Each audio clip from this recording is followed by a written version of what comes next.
Assalamu alaikum shabab. I want you to be loud. I want you to be proud. It's time to be brave. Are you ready?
Guten Abend, Brave Nation, and welcome to beautiful Bonn, Germany, where we are live and bringing you Brave Combat Federation 61 with our incredible partner, National Fighting Championship. I'm the Roaring Lion, Carlos Kramer, and I am joined, as always, by Irish Thunder Phil Campbell, Ireland's first and only bare knuckle champion, as well as the OG of mixed martial arts, Keurig Janess, and former heavyweight and current NFC commentator, the German Aquaman. That's right, Andreas Kraniotakis, all together sharing what we have in store for you tonight. What a card we have, gentlemen. We've got 3 medalists from IMF. We have a main event, which is a rematch of 2 of Germany's finest. We are setting records and making history. We're going to get to that in a little bit. Andreas, we're going to start with you. How important is this relationship with Brave Combat Federation and the landscape of German mixed martial arts getting the visibility it deserves globally? Well, I've been an ambassador for German MMA for over 15 years now. So one of my biggest dreams is to give the sport the attention it deserves. We're in Germany, so football is the major sport. But MMA is growing. What it needs to grow for a fighting sport in Germany is you need a nice stage and you need the right people. That's what we learned through boxing and kickboxing. I think MMA is the next one, and this stage we're setting right here is where the magic can happen to make the next step, the most important step for MMA, to get the major spotlight. And we're honored to share the stage with NFC. Kirik, over to you. We are shattering records worldwide. Why don't you share with Brave Nation and our NFC audience why tonight is so historic? This is an amazing night for mixed martial arts, and it's an amazing night for Brave Combat Federation.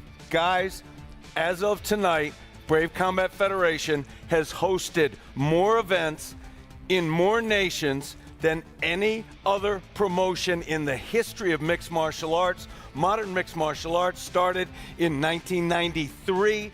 Brave Combat Federation has been around for barely 6 years, and they are #1. 28 different countries, 61 different events. Shattering records worldwide is what we do. Irish Thunder, talk about this card. Talk about the IMF medalists and what Brave Nation and NFC has to enjoy. First off, I want to say welcome to Andreas. Andreas, you kind of look like what I would look like if I put in a lot more effort. Speaking of people who put in the effort, the fighters we are about to see are quite simply incredible. Look at our main event, Marcel Grabinski, 22-6 as a professional, 16 wins by way of finish. If you were to ask me what his particular strong suit is, I would say I don't know. I would say he's unspectacular in one particular discipline, and that may sound like I'm running him down, but I mean that as a compliment. When he puts it all together, the grappling, the striking, the cage IQ, he is one of the best in the world. He is coming for revenge tonight. This is a rematch of a 2017 fight that Lutterbach won. Lutterbach will have to go in with as if he's fighting a different fighter. As we know in mixed martial arts, a fighter evolves on a near daily basis. The Marcel Grabinski that Lutterbach will be fighting will be exponentially different from the Marcel Grabinski that he fought in 2017. This has all the makings of a truly incredible main event. And the sportsmanship between these two is incredible too. The big winner is German MMA. Kirik, let's talk a little bit about the two KHK Team Bahrain rising stars on this card tonight as well. That's something I would love to do, as always, because I have to take a step back. I have to talk about the vision of Sheikh Khalid bin Hamad Al Khalifa. He is the visionary, and he is a visionary. He is the visionary behind this organization and as well behind KHK MMA. I'm not using the word visionary lightly. Brave Nation, just imagine it's 8 years ago. You're a warrior prince, literally, head of special forces in the country. You hear about mixed martial arts, you decide you're going to take some lessons. You take some lessons, you're like, wow, this is a great sport. We've all been in that spot. But because he's a visionary, he realized it could be done better, and it began in the most organic way. He was talking with a gentleman in the gym, a fighter, and he said, what do you do? And the guy said, I'm a garbage man. And he goes, gee, you must have to get up very, very early in the morning, and here you are training at 7 p.m. And he goes, yeah, it's hard. I get up at 2 in the morning, and here I am training at 7. Sheikh Khalid said, we're going to fix this. The very first thing he did, he built an entire gym. They had a dormitory, they had a doctor, they had a physical therapist, they had a kitchen. Places for everybody to stay. Then he decided to get these guys fighters, and that is the beginning of Brave Combat Federation. But it's only the beginning, because now what Sheikh Khalid is doing is trying to not just create a better ecosystem for one team, as he has in extraordinary fashion, but for the entire sport. Sheikh Khalid bin Hamad Al Khalifa, the greatest warrior, the greatest leader that I have ever seen in my lifetime. I'm a former captain in the United States Marine Corps. I've seen a lot of leaders. This man blows everyone away. Andreas, the atmosphere here in Bonn, Germany is absolutely electric. We are so happy and pumped to be here, and this card, straight from beginning to finish, is absolute fire. Have you seen the stare downs yesterday? That was crazy, wasn't it? Incredible. Incredible. You could cut the tension with a knife. Well, I'm really interested in, I want to get your thoughts on the co-main event. This is an all-German tear-up. You have so much more knowledge than we do about the landscape of German MMA. Your thoughts on our co-main event, please. Listen, Mad Max Koga, he is a superstar in German MMA. He's like a special figure. He owns a nightclub. It's the 4th generation, the oldest nightclub in the district in so you're telling me Frankfurt. there's an after party? Well, yeah, it's around 2 hours from here, and it's worth it, believe me. And he's been the former champion of NFC, and he is popular. I mean, like, really popular. But he lost. He had a really bad loss, and wanted to grab his belt back tonight. But unfortunately, due to an injury, the champion is out, and he accepted a fight that, if I was his manager, would have told him not to accept, because the opponent he has is dangerous. He is heavier than him, and he has a fighting style that is really, really challenging, because he's a physical fighter, and that's usually the strength of Mad Max Koga.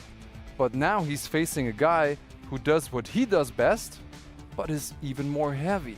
So that makes it really interesting. He puts a lot on the line, because if he loses this fight, he cannot fight for the belt for a really long time. That makes it really interesting.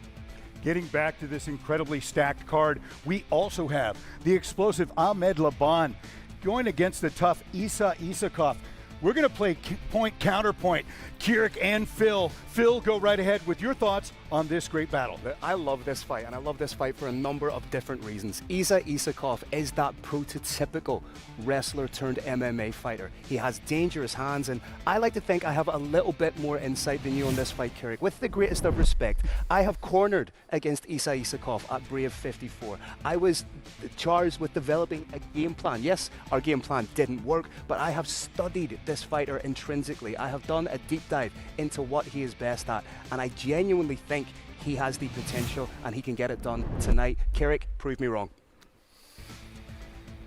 Phil, small child, your hands can't, Muhammad Ali, your hands can't hit what your eyes can't see, float like a butterfly, sting like a bee. That is Laban. He has the best footwork in Brave Combination, not in Brave Combat Federation, not just moving forward and back, but moving laterally. And I believe absolutely in my heart that that footwork is going to save the day. His distance management, Brave Nation, distance management is the single most important invisible part of mixed martial arts. Even things like conditioning, you can tell if somebody's in shape or not. Distance managing, if you don't understand the sport, you can't even see it. You don't know what's going on. He is a brilliant distance manager, and I think he's going to stay on the outside, land pot shots, and that's going to win the day. My closing argument, and I think this is definitive, gentlemen, and we all know the answer, but I'm going to ask the question.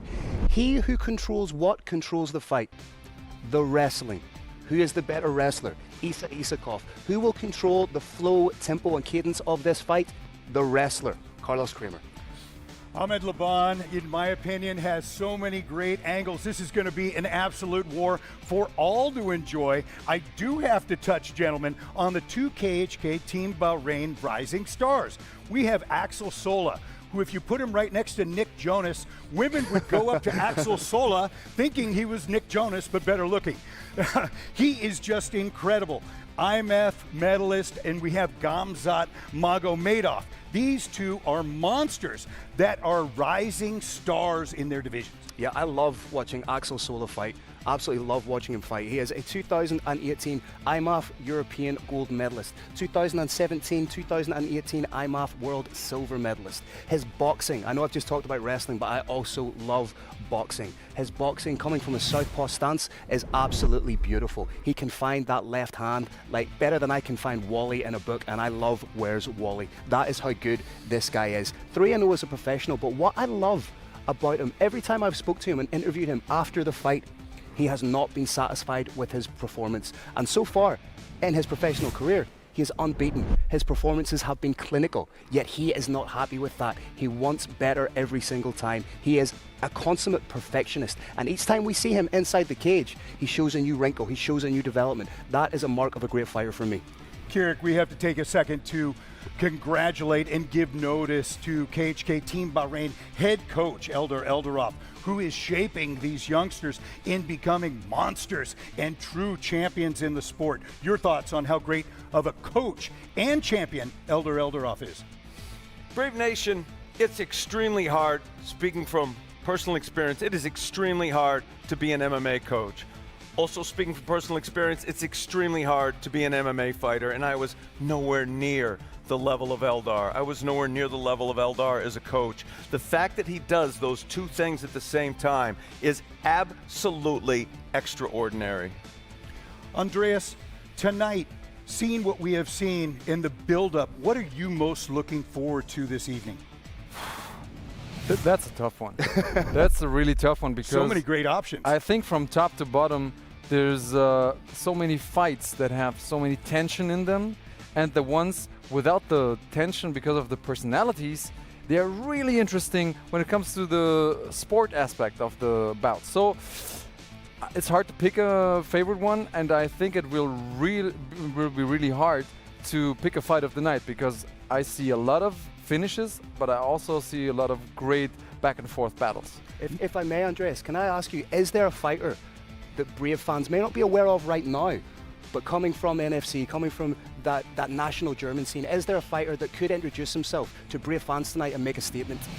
I was about to interrupt you when you talked about Sola because his opponent, he's risen up in the local scene and he is all in. We talked about this before. He is all in on the sport, and he just had his breakthrough moment in his last fight. And I'm really looking forward on seeing if he's able to seal the deal tonight. If he does that, if he beats Sola, then he's the superstar. Phil, also on the card, we have to touch on Hussein Lamanbor's Kadi Magomayev. I mean, this man is on an absolute tear. Share your thoughts about him, his focus, and his iron will going into this battle. That's a great word you just used, focus. Because he was originally meant to fight Akshan Babiev here tonight. That would have been a rematch of a fight that happened back in Bahrain in March. That fight unfortunately ended in a no contest due to an accidental groin strike. He had his sights focused firmly on Akshan Babiev. He now has a replacement in the form of Jose Marcos. What I'm going to find so interesting about this fight is, does that diminish the focus of Hussein Kadi Magomayev? Can he have the same motivation to fight somebody that he doesn't have a backstory with, that there is no knowledge? Yes, he is 8-1 and 1 as a professional, all of his wins coming by way of finish. But does Jose Marcos ignite that same sort of fire underneath him that the fight with Akshan Babiev does? Kirik, we have to touch on as well the crowd here tonight. It's going to be a sellout. I mean, this place is absolutely electric. Coming off of the tough COVID times that we went through, this is so refreshing to see. So hungry are these, not only the fans, but the fighters, to truly put on a show for Brave Nation and NFC to watch. Carlos, we have, of course, done shows in 28 nations, and there are hierarchies of crowds. And I am a huge fan of the crowd. The power of the crowd actually lifts me up. And once in Brazil, the crowd was shouting, "Avai Marais, you will die," so loudly, my cell phone went bouncing off the table. I love crowds. I have been studying all these fighters on tape, and particularly when Max Koga fights here, the crowd goes wild. And Brave Nation, we're just minutes away from it. I can't wait to feel it. Quickly, Andreas, tell us about Mr. Dulatov, a very popular fighter in himself, a model, a big fan base in himself, fighting on tonight's card.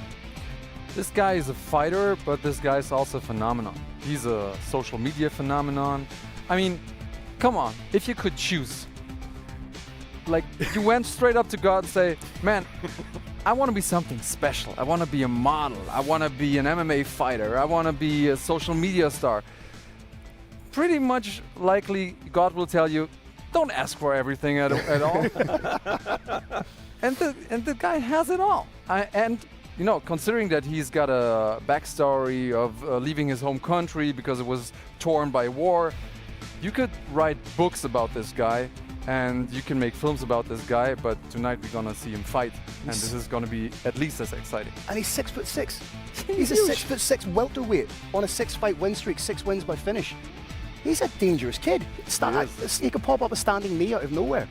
Andreas said it, some people just have it all and are humble in doing it, which is amazing to begin with. Ladies and gentlemen, we are so amped, we are so fired up for this historic night. That's right, Brave CF 61 and NFC 10 tonight from Bonn, Germany. This is the Roaring Lion, Carlos Kramer, signing off with the greatest team in combat sports. Stay tuned, ladies and gentlemen. Are you ready?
A man's vision, determination, inspired a generation.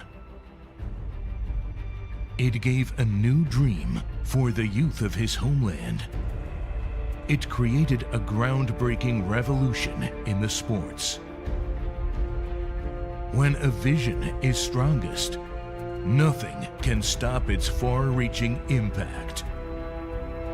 And the vision was 3 powerful letters: KHK. And today, his vision is far-reaching. The valor and pride of his homeland is far-reaching. Today, his vision is defining the future of a new generation. A generation of heroes and of gladiators. Today is the day of hope for the hopeless.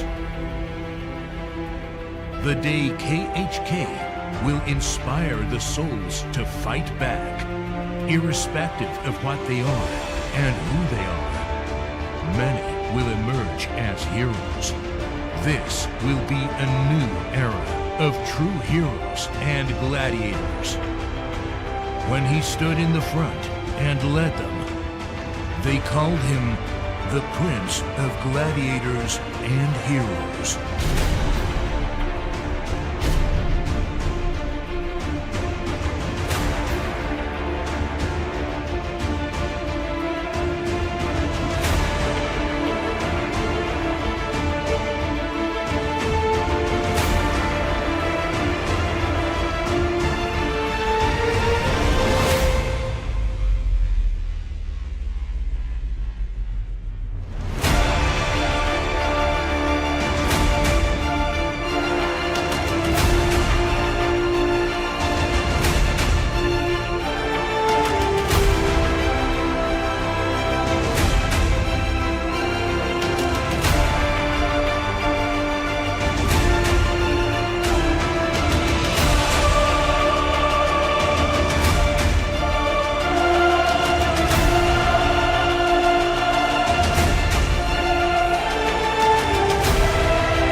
In 2016, a vision revolutionized mixed martial arts in the Middle East. It all started with the evolution of MMA in a small island in the Middle East.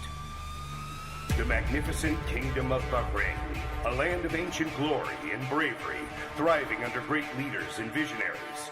The country is now home to the largest MMA promotion in the region, Brave Combat Federation. And the kingdom became the first ever country outside of the United States that featured the IMF World Championships. His Highness Sheikh Khalid bin Hamad Al Khalifa and his true warrior spirit envisioned the growth of MMA in the region. He believed in the glory of the sport of mixed martial arts and facilitated the best MMA facility in the land. Along with brave President the Hawk, Mohammed Shahid, in the shortest span of time, we grew stronger. We grew bigger.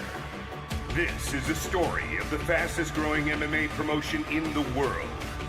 This is the story of Brave Combat Federation.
T-minus 1 minute and counting. Countdown.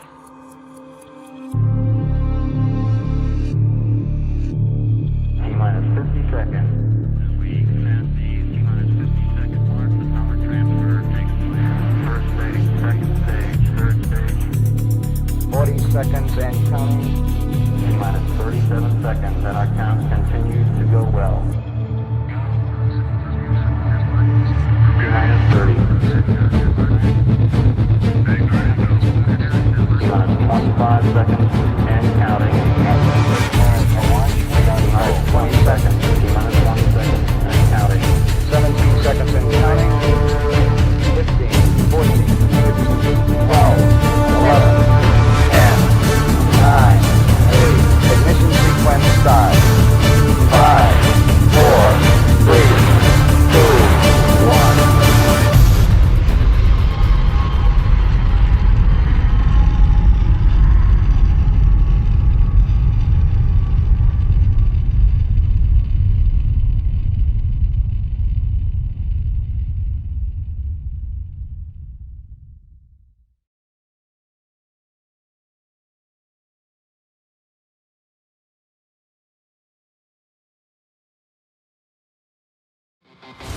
This bout is brought to you by Brave Gym. Training for mind, body, and spirit. Brave, it's more than a gym. Patrick Vespasiani, a former kickboxer, is looking to become the next big thing in heavyweight MMA. And will take the next step against Lazar Tonev, who is hoping to add yet another victory to his already impressive 4-fight win streak.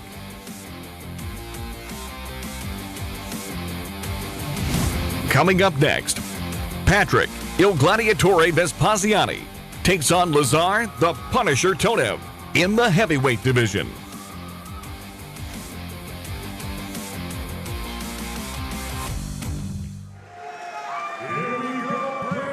Nation. This bout is 3 5-minute rounds in the heavyweight division. Introducing your first competitor. Fighting out of the blue corner, this man's a mixed martial artist with a professional record of 6 wins and 5 losses. He stands 185 centimeters tall and weighs a ready 107.2 kilograms. Representing Tiger Sport Academy and fighting out of Stuttgart, Germany, by way of Bulgaria. Please welcome Lazar, the Punisher,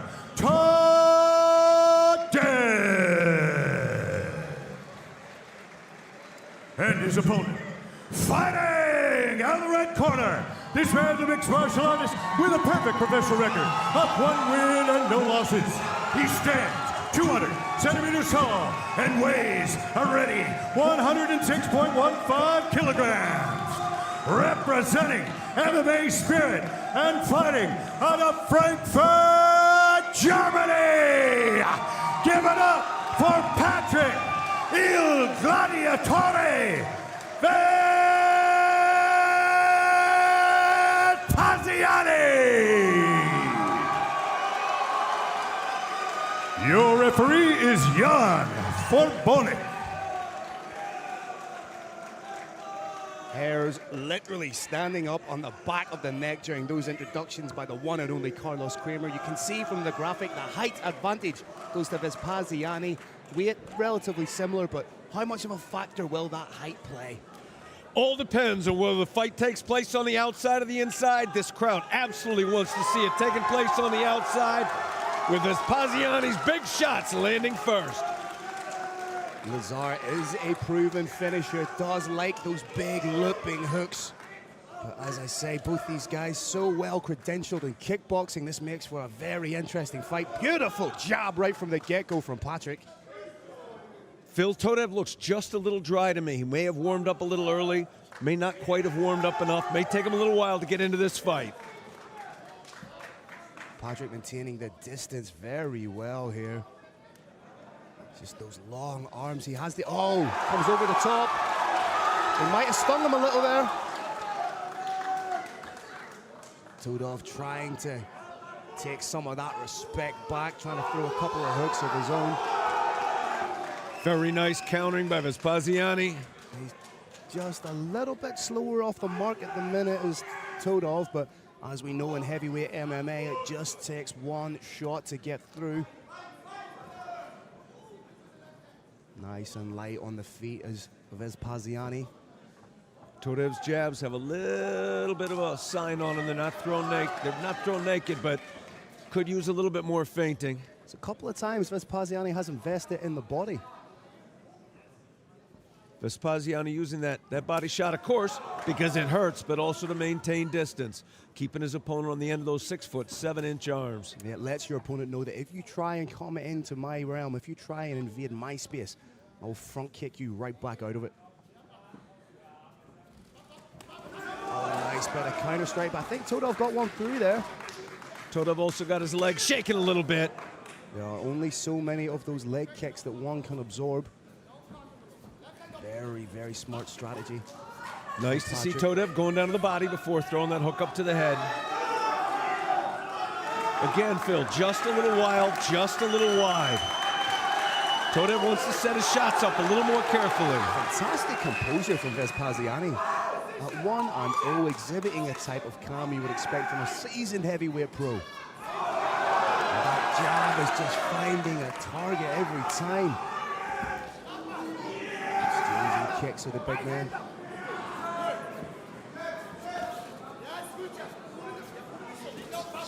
If you're exchanging jabs, Phil, with a taller opponent, it's not going to be a good night for you. Todev needs to move that head. There's the head starting to move. Needs to move that head a little bit more and not stop it. Spinning back fist just shy. It's landed the jab a couple of times now, is Todov. But the partisan crowd here are very much in the corner of Patrick Vespasiani. Vespasiani initiates the clinch here, and being so tall, really have to change levels to get that chin underneath. Nice defense from Todov. Back and forth jabs. Vespasiani seems to be upping the output a little bit more now. That jab every time is just laser sharp. He's opened up a little bit of a cut under the right eye of Todov. Phil, I believe Todev is actually landing the harder shots. I do believe he's the heavier striker, but his volume is just off.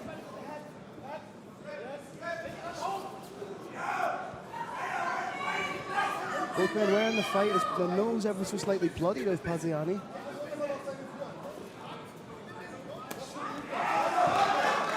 It's the levels every time you see Vespasiani. He attacks the head, the legs, the midsection.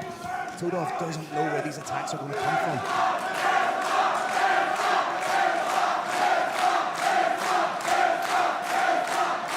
Just approaching the final minute of the first round. Very nice exchange of low kicks. Vespasiani 8-1, and in his mind, he said, anything you can do, I can do better. I'm the toughest, and he threw one right back. Essentially been watching a kickboxing bout in MMA gloves. It's been scintillating.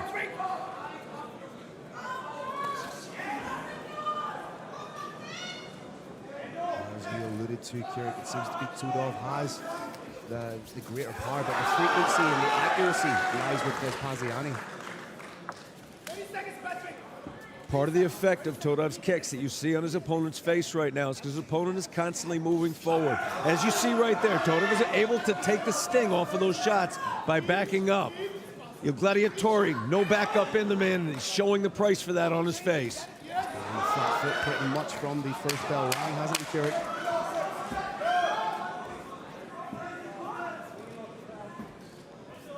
He's not loading up on his shots. I'm enjoying that. He's not loading up on the shots. He's throwing them maybe about 60. Give it to Vespasiani. But as they say, never leave it in the hands of the judges.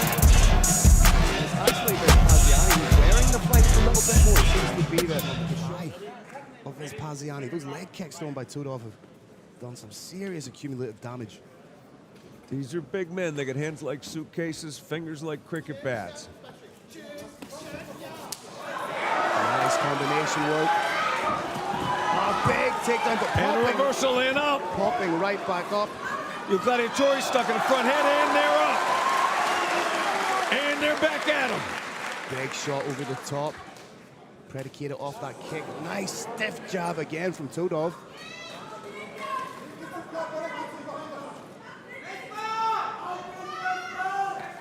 I'm also enjoying just how strategic and clinical these strikes being thrown out. These aren't just two big men that are throwing for the sake of throwing, hoping something lands. These are two strategists. These are two clinicians. Their technique is excellent, which is a little bit unusual for the heavyweight division. A lot of heavyweights can get away with not as much training as they should put in. But that cannot be said for these two. Yeah, technically they are very, very clean fighters.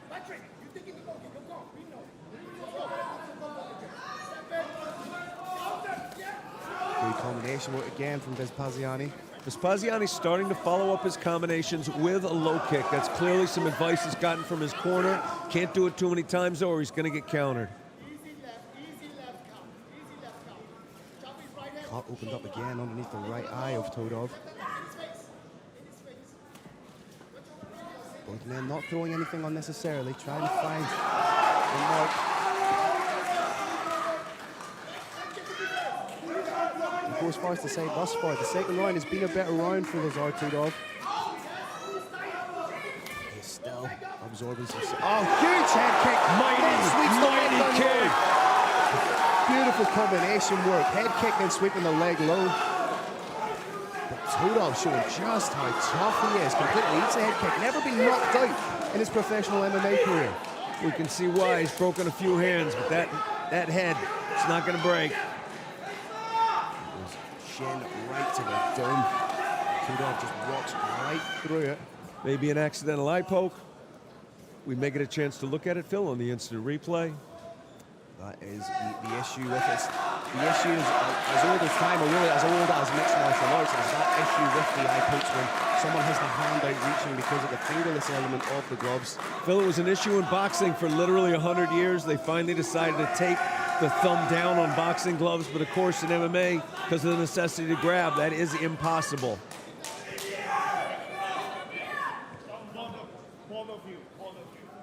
A little bit of discussion between the fighters. Now, it may have been the thumb knuckle. I think that's what was being motioned at. No, Todev is indicating that he did not hit him with an illegal part of the hand. as far as I'm aware, if it's the thumb knuckle, that's still legal. Il Gladiatore is indicating he's a little bit irked about what happened. That is not a man you want to get annoyed. This was in the confines of the Brave Arena.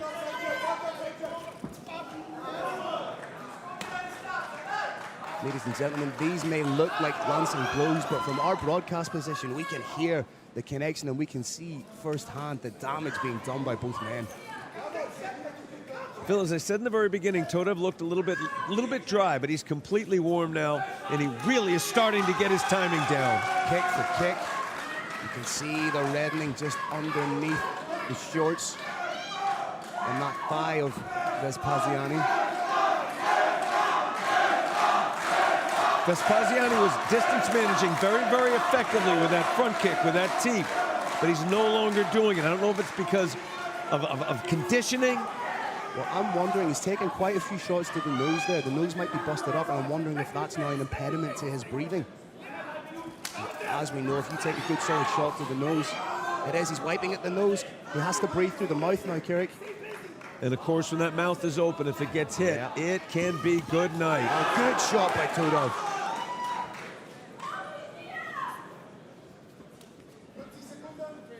Very much growing into this fight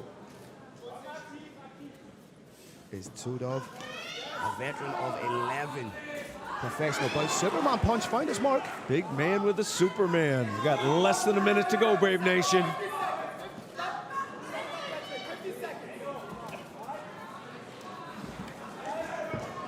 Todev starting to up the ante a little bit, throwing big shots.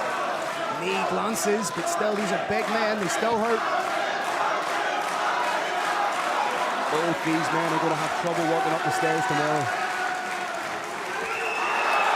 Oh, beautiful knee in the clinch. Both these gentlemen have excellent knees. Like to see him use them a little more. Big straight landed. I don't think Todev realized just how clean that shot was. Oh, and then a big shot from Vespasiani. The Gladiatore still may not have his feet underneath him completely. He was a little bit rocked there. Closing stanzas of the second round. Anybody leave a definitive mark? And there was a low blow. Referee should, the referee has called time. We only have several seconds left. The fighter at this point will be given as much time as he needs, Brave Nation, to recover.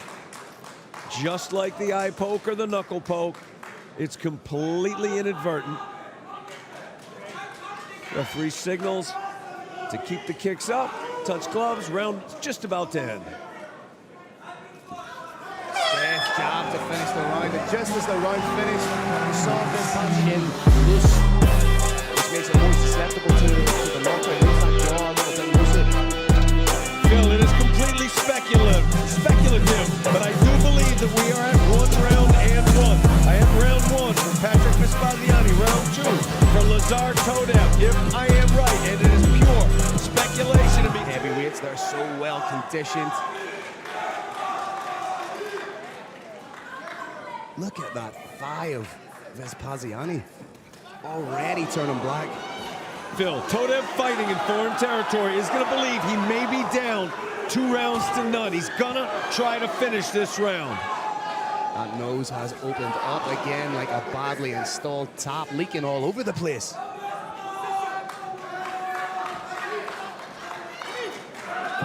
Takedown by Huge moment in this fight.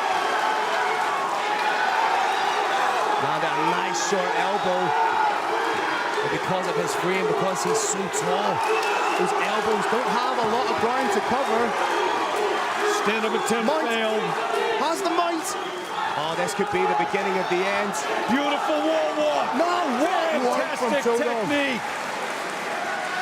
Back to the feet. Serious work from both men. That wall walk is one of those moves, Phil, it's tough to pull off in the gym in a fight like this. That was amazing. Big shots getting through for Lazar Todev.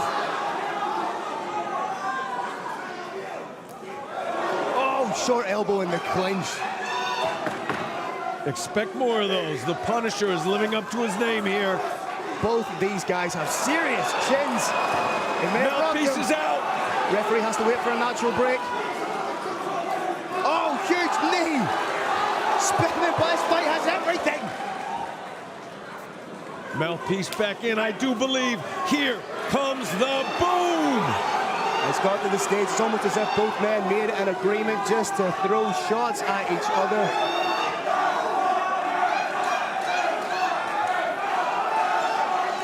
What are these behemoths made of, Carrick? Big shot over the top again from Todov. The Gladiatori is flagging. Yep, he's got him on the back foot. Oh, but throws a head kick. Beautiful head kick, and he's down. Rolls, can't get up in time, looking for a single, stuck in front head. Go behind. Granby roll attempt, side control. This is not the position you want to be in with a 106-kilo man on top of you. The Punisher can now decide to forward his position or stay inside control and strike. Appears to be taking the latter option. He's just solidifying the position, now landing elbows. Maybe a cheeky little 12-6 elbow in there. Referee didn't see it. And look at the bruising on the thigh. What has Vespasiani got left in the tank here, Kerry? The deep waters of mixed martial arts. Step to mount. Phil, it was a step to mount with no attempt to defend against it. This is about the longest 2 minutes a human being can endure. Just about to say there, Craig, the deep waters of mixed martial arts are not where you want to find yourself when you're severely depleted. Referee taking a long, We're down hard to look at it. short time, Brave Nation. Is this intelligent defense? Short time. That's it! Lazar Todov with another finish, taking his professional record to 7 and 5. What a fight that was, the two. First fight, and we get a replay courtesy of Brave Jim. Here we see the beginning of the end. The team definitely a factor. Todov swings the legs to the side, falls over with a big shot, and right here, 2 seconds, like a hot knife through butter into the mud section, and big shots, referee takes a long hard look at it. Here's the Vespasiani from himself. All right, Brave and NFC, what a way to start the night. Give it up for both of these competitors.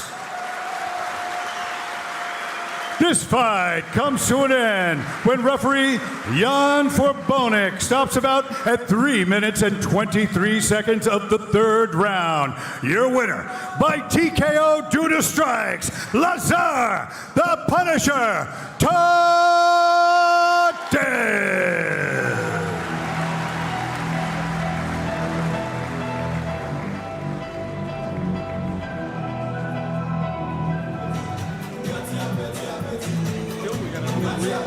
Phil, we got another replay, courtesy of Brave Jim.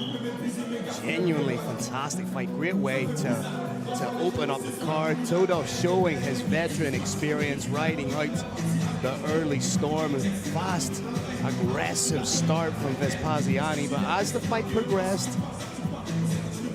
Todov was able to use that veteran savvy and used all of the weapons at his disposal to get the finish, as you say. Extends his win streak to 5 fights, extends his finishing rate to 6 fights out of 7 wins. Fantastic performance.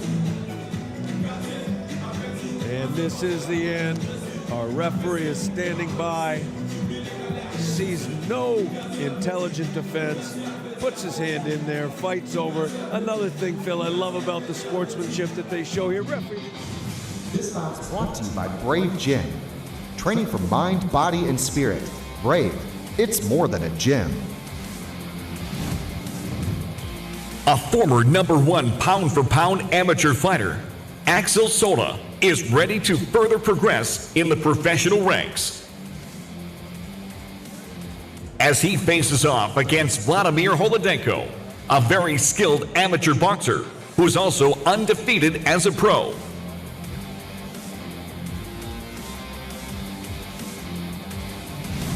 Coming up next, Axel Sola takes on Vladimir Holodenko in a catchweight bout of 77 kilograms.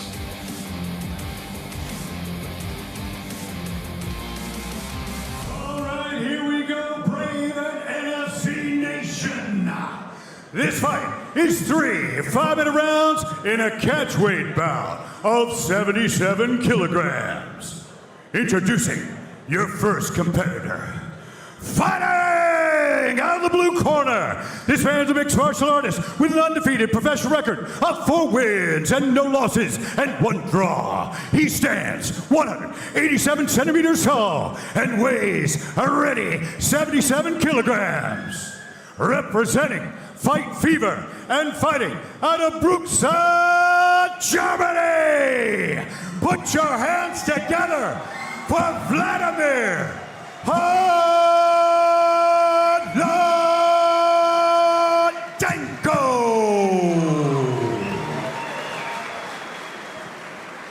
And his opponent, fighting out of the red corner, this man's a mixed martial artist with a perfect professional record of 3 wins and no losses. He stands 185 centimeters tall and weighs a ready 76.76 kilograms.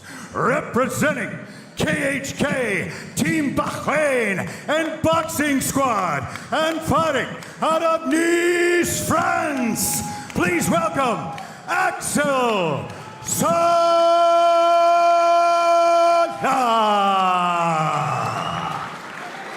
Your referee is Gart Richter. Tail of the tape. Holodenko actually incrementally taller than Axel Sola, which is something he doesn't encounter all that much. Looks light on the feet, looks ready to go. Holodenko, I don't think, has blinked since he got into the cage. Sola takes the center immediately. Yeah, Phil, if looks could kill, Vladimir Holodenko would have wiped out the entire arena. Both these men very, very competent Chris boxers. That straight left is one of the greatest weapons that Axel Sola has. It's that southpaw stance. Keeps on the outside, pops that left hand right down the pipe.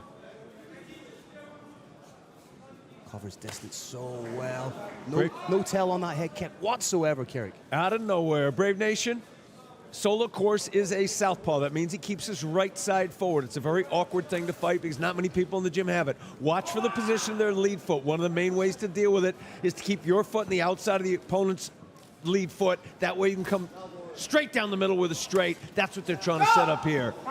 And this is the issue sometimes when you have a southpaw fighting an orthodox fighter. When you attempt that inside leg kick, the shot can be errant. Hopefully we can get a little look at that on the replay. Try and see if it happened as the opponent was moving forward. It is just one of those unfortunate factors when you have a southpaw fighter fighting an orthodox fighter. Carrick's a little bit sick in the head, wants to see a replay.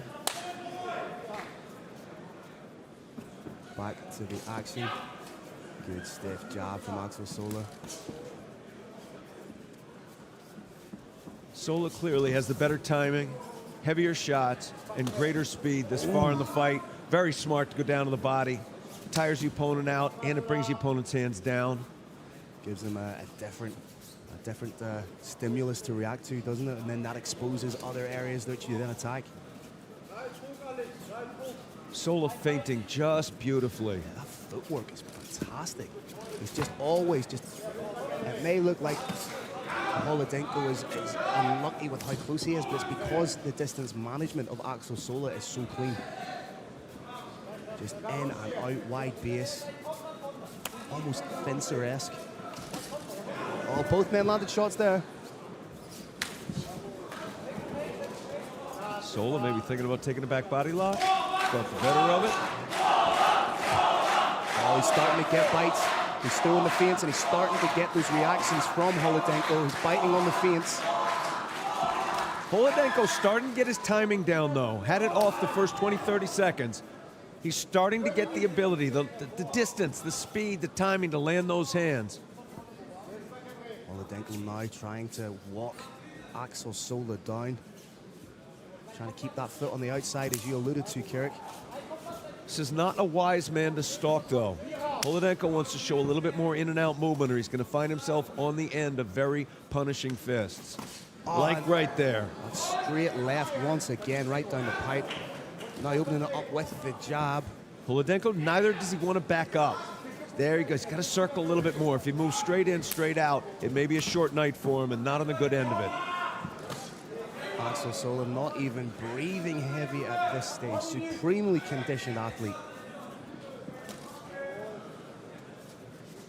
Again, just waiting to pop off that big left hand right down the pipe. Sola doing a terrific job of keeping just enough distance behind him so he can back up if he has to and circle out. Oh, big head kick from Holodenko. Going back, this is another fantastic fight.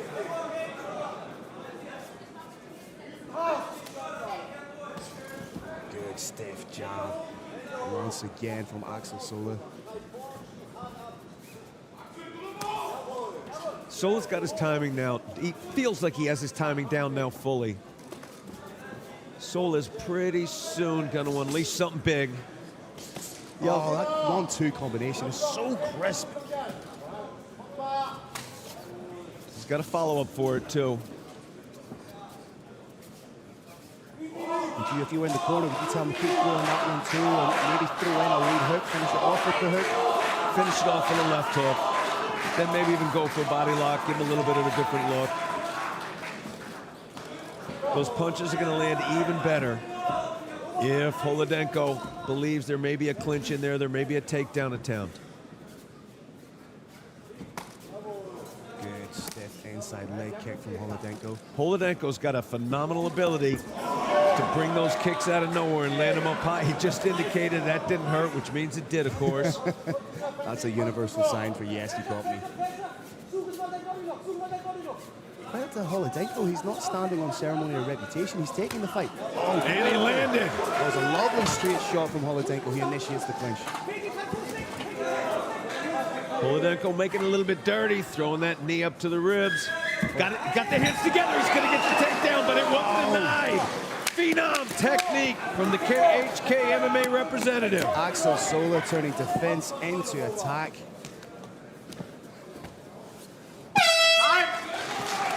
Very strong way to finish the round for Axel Sola.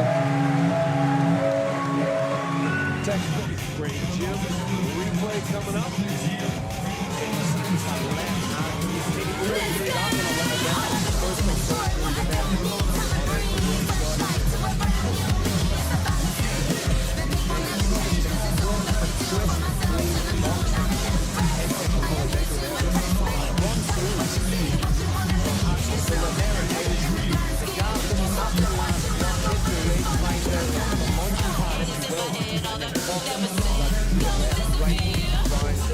Holodenko needs to do to get himself back into this fight, to get a little bit of a foothold, if you will. Stop moving straight in and straight out. He's got to start circling a little bit more and then match his opponent's feints. If he continues to move straight in and straight back, he's going to continue to eat big shots, and they're actually going to get harder as Axel Sola comes more and more to understand his opponent's timing, footwork, reaction time, and speed.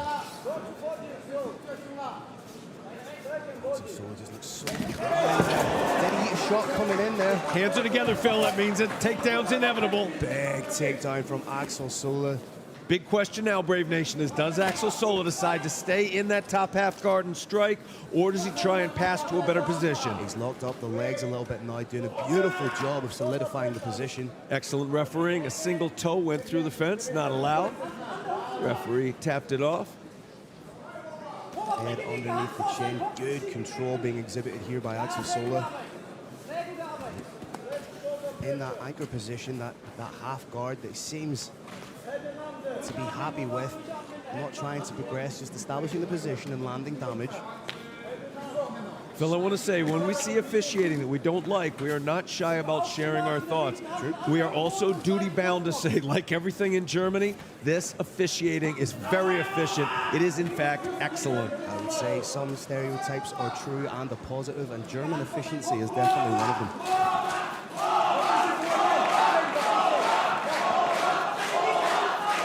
Sola may try and use the instep of his left leg to push down on the inside knee of Holodenko to open that guard up just a little bit to create more of a passing opportunity for himself. He seems comfortable, Phil, staying in this position.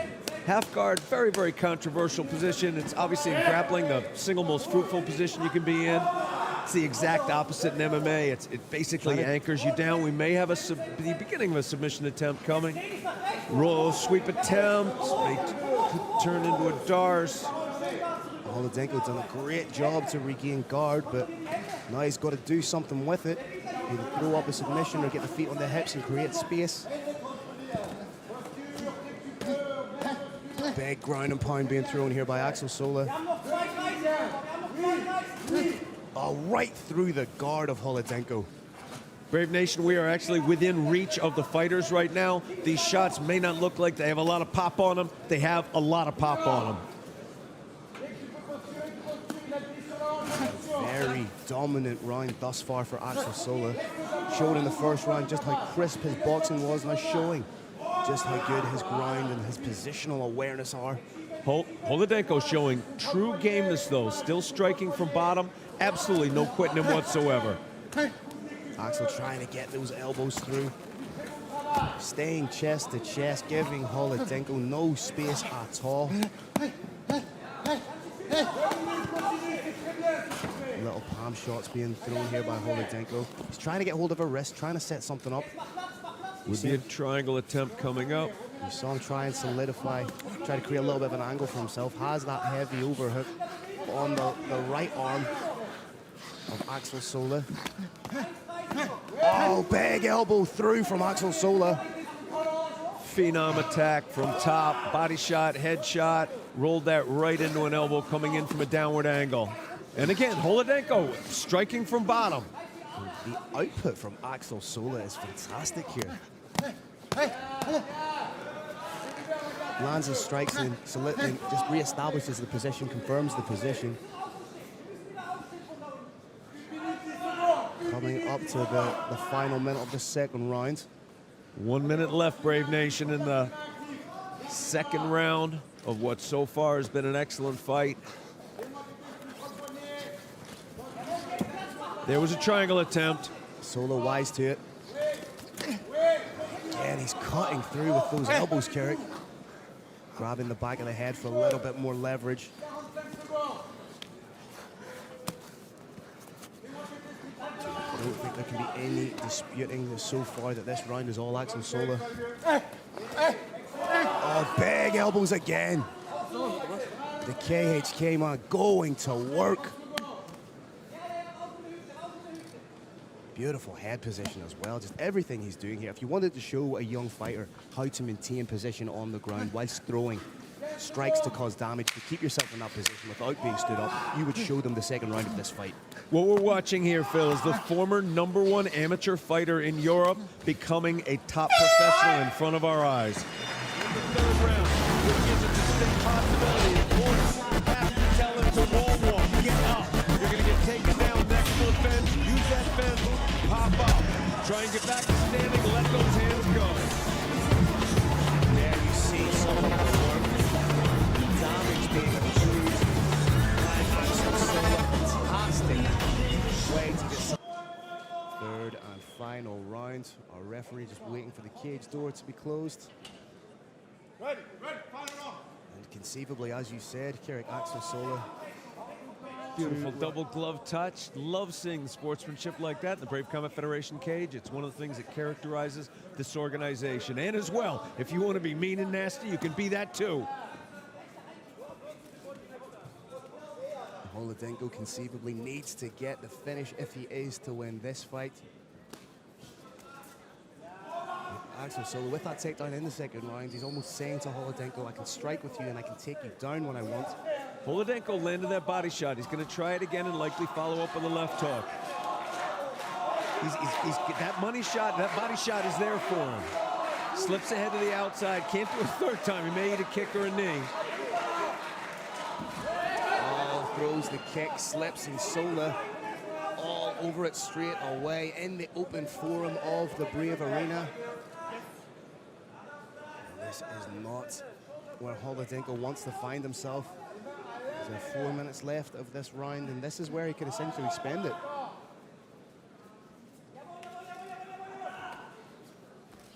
We got a foot in the hip. That may be an attempt at creating enough distance to stand up. Great work from Axel Sola just to shift the hips to get rid of that. And again, a little bit of exasperation from Holodenko there. Flat back momentarily and took a big deep breath. Frustration perhaps setting in a little bit.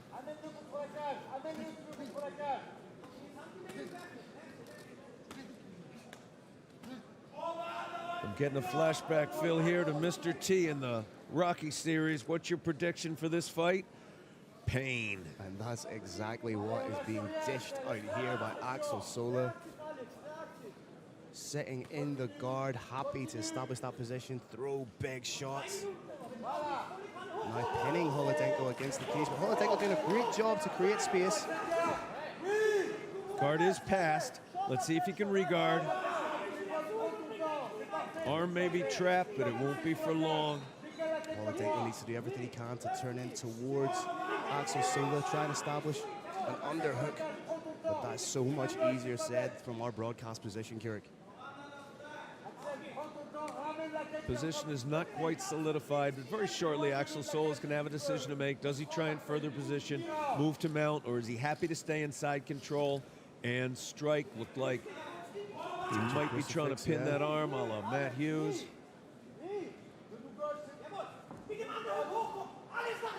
Holodenko constantly trying to get his half guard back, trying to do the right thing now, turning in towards Sola, but he's eating big shots.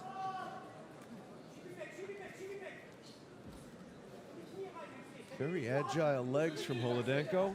He's able to hook that leg of Axel Sola, but right now Back take. had to give up his back to try and make something happen. Managed to get back to his feet, but Axel Sola being so well rounded, what goes up must come down.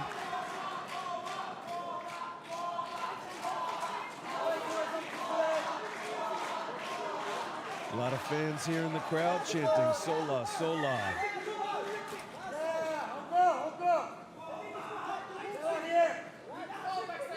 Figure four's in place. Oh, big takedown, but Holodenko trying to hold on to that Kimura grip, using it more so as a means of control. Perhaps trying to reverse position. Sola's got that arm extended. Very little pressure on the shoulder and elbow now. I gotta say, Phil, very impressed with the relaxation shown by Axel Sola. A lot of fighters in that position would panic, might panic. That could leave them susceptible to being swept. Axel Sola stayed completely calm and is now back in control with less than 1 minute in this, the third and final round. Exhibiting fantastic composure, and not where Holodenko wanted to find himself at all. I believe it was within the first minute he scored this takedown. And it's pretty much where Holodenko has spent the majority of this round, that being on his back, knee on belly. Holodenko up to his feet. 20 seconds left. Maybe coming. Another big takedown just to put a cap on the action. And Keurig, every time we see Axel Sola, he just seems to get better and better. Axel Sola's got his pilot's license for Air France. Big ground and pound to finish. There you have it, ladies and gentlemen. Another dominant Vladimir Holodenko. Holodenko game as you like, and both these fighters coming in as undefeated young talents. Axel Sola now moves on to 4-0 as a professional, handing Vladimir Holodenko the first loss of his professional career, but the Sola steam train keeps rolling on. Axel Sola, such a scary fighter. You put that figure four on him, that Kimura lock, and the only thing that happens is something worse. All right, Brave Nation, another incredible battle inside the Brave CF61 NFC 10 cage. After 3 rounds, we go to the judges' scorecards. All three judges score the bout 30-27 for a unanimous decision victory from KHK Team Bahrain and Boxing Squad. Out of the red corner, Axel Sola. And you can watch this live in Germany on Fighting DE. Big round of applause for Aryan Topolai and Maurice Adolf.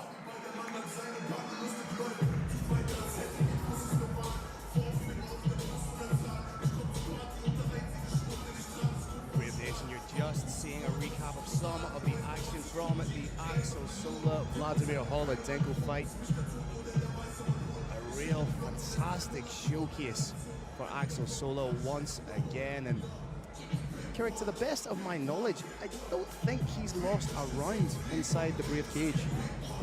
Your math is absolutely correct. Axel Sola has not lost a round yet in his career. To be honest, I'm not sure when we are going to see that. I do think, as I said, we are watching the rise of a top European talent. And again, as I say, it's not like he's fighting nobodies. He's fighting fellow undefeated fighters, handing them their first loss and growing into an incredibly well-rounded, fully fledged, now 4-0 professional mixed martial artist. Speaking of phenomenal mixed martial artists, Phil, I do want to say to everybody in Brave Nation, Maurice Adolf, who will be fighting in the next Brave Combat Federation co-promotion with NFC, is called the German McGregor, and with tremendous reason. Get on YouTube, look for Maurice Adolf. He looks like... This bout is presented by Brave Nutrition. Behind the athlete, there are hours of training. Behind every hard training is Brave Nutrition. Chad Hanekom is eager to fight for a middleweight world title again and can be one step closer to achieving this goal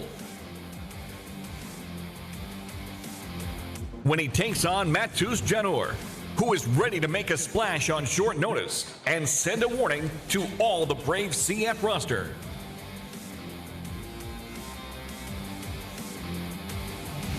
Coming up next, Chad Superman Hanekom takes on Matus Janur in a catchweight bout of 89 kilograms.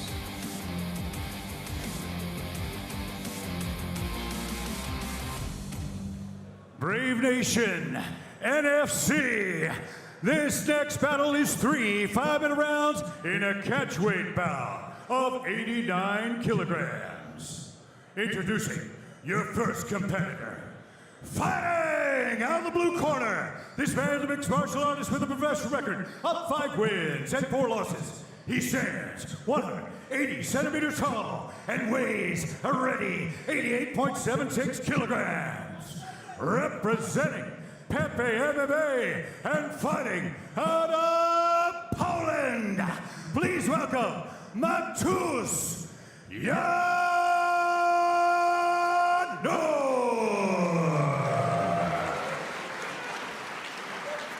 And his opponent, fighting out of the red corner, this man is a mixed martial artist with a professional record of 7 wins and 2 losses. He stands 192 centimeters tall and weighs a ready 87.86 kilograms. Representing Quan Wessel's Academy and fighting out of Johannesburg, South Africa, please welcome Chad Superman Hanekom.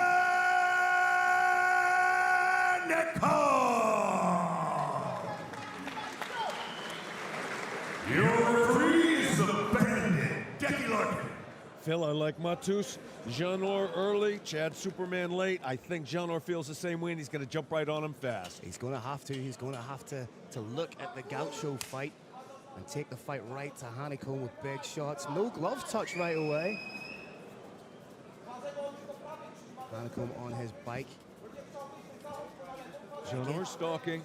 And it's a risk. You have to say it is a risk for Hanekom. He was under no obligation to take the fight because he had been preparing for Enrico Cortese. Gets an unknown quantity in Matus Janur. So credit to both men for making it to the arena for the fight tonight. This is the critical moment in the fight. Both these fighters have studied lots and lots of tape, but tape is nothing until you're in there with a person, until you make physical contact with them. You don't know on this day what their reflexes are like, exactly what their range is like, and that's what's going on right here. Superman's circling, trying to get his opponent to do something so he can feel it, so he can sense his opponent's speed, his sense of rhythm, his reach.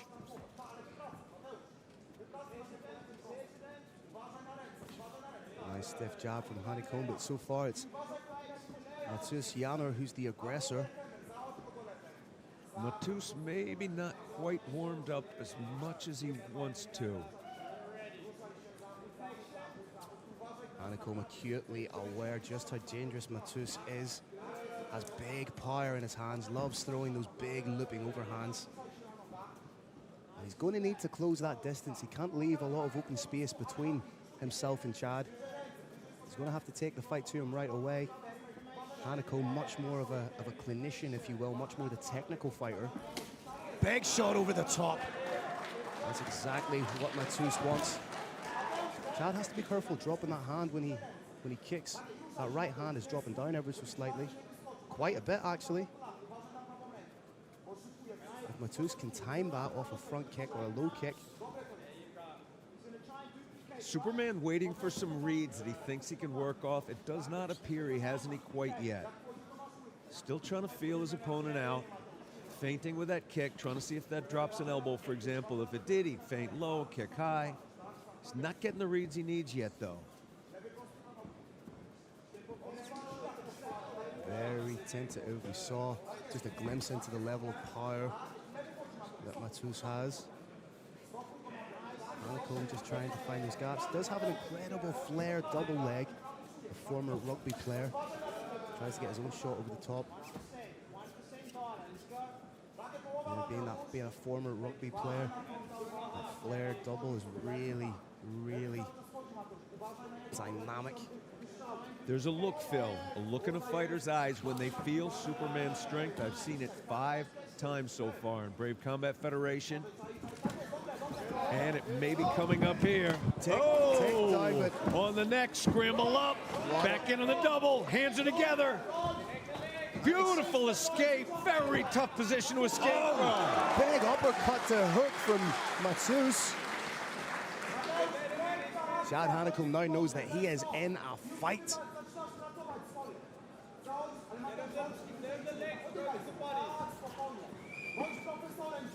I think Matus is now firmly warmed up and ready to go, Carrick. Matus Janor taking great advantage of this unique opportunity. Hanekom yet to throw anything of real significance. Has the takedown attempts, but with the hands so far, it seems a little bit tentative, Carrick. We never know, Phil, what injuries a fighter goes in. Well, we do know every fighter fights hurt. Oh, unquestionably. We just don't know where those injuries are. Wouldn't surprise me if there's an elbow, a wrist, a hand issue.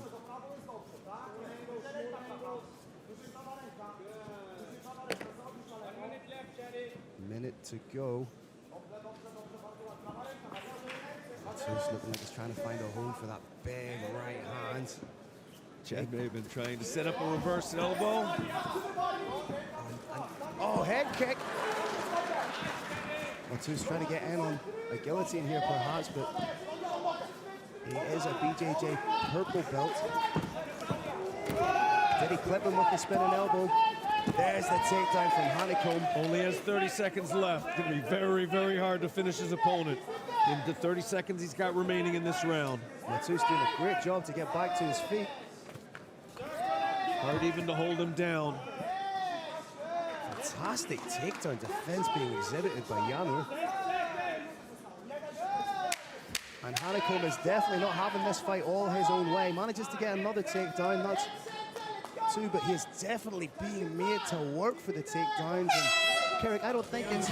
I've been a little bit surprised. Chad, Superman Hanekom's greatest fans. I think the power battle of the round is second to none, but he has not had the opportunity to show it yet. On the other hand,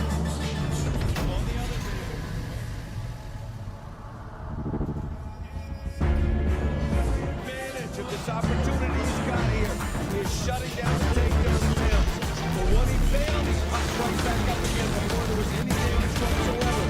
He's trying to use the takedown as absolutely will help you shut down a takedown, absolutely will help you get a knockout, but it takes more oxygen. Matus had his eyes firmly locked on Chad Hanekom from his corner there. Hanekom looking around the arena more so than dialing in with the eye contact on his opponent. Matus feinting very subtly. He shifted into a southpaw stance. Trying to attack the body with the kick there. Both fighters still looking relatively fresh at this stage. What timing, absolutely exquisite timing. Brave Nation, that I was gonna say, you have to get the hands together before you're gonna get the takedown. If you don't, you're probably not. We got a leg lock attempt. Hanekom in on a leg, beautiful defense being exhibited, in on a guillotine. It's mounted, this could be tight. It's tight, Brave Nation. What a result this would be. Forearm is out of position. Triangle attempt perhaps, but wow. Hanekom doing a great job to stay in the fight. This has everything. Hands together, there's the takedown. Might that have been the opportunity for Matus to win the fight? Has that opportunity passed? Hanekom now, speaking of passing, in the side control position. Phil, we saw Matus has a tremendous ability to shut down takedowns. What we're going to see now is, does he have an equally tremendous ability to step up from bottom side control, to step up from bottom half guard? Has to establish an underhook. Right now, he does not want Hanekom to advance this position into the likes of the mount. Doing a good job of just solidifying the position, landing a couple of shots, not unlike Axel Sola in the previous bout. There we go. Hanekom wants to get just a little bit busier from top side control. Referees won't wait in for more than a minute or so for something relatively big to happen. Either an attempt to further position or some big shots. May look for a crucifix here if he can push that right arm of Matus down. Oh, very slick use of the hips. Janor denied it, has the forearm back into the hip. And again, Superman tried to get around that arm. There's a battle going on right now, Brave Nation. Janor has his forearm in the hip. With that forearm in the hip, you can shut down a lot of attacks. Chad now advancing. Perhaps trying to set something up, but wow! Right back to the feet as Matus, but Hanekom getting in on the single, trying to switch to the double. Good defense so far from Matus. Hanekom probably going to switch back to the single. There it goes. Oh, and down. Beautiful angle on it. Oh, just seamlessly steps over into half guard. Beautiful chain wrestling into beautiful jiu-jitsu. More of a half mount here, trying to pop that knee through into the full mount. Matus doing the right thing, turning in towards Hanekom. Oh, there's a pass. Beautiful work. And there's the strikes that the judge needs to see. And there's a pass to mount. There it is. Clean mount, locks up the legs, but not for long. Good work from Matus. Solid work to get the guard back. Wonderful guard retention. Phenom technical fight from these middleweights, Phil.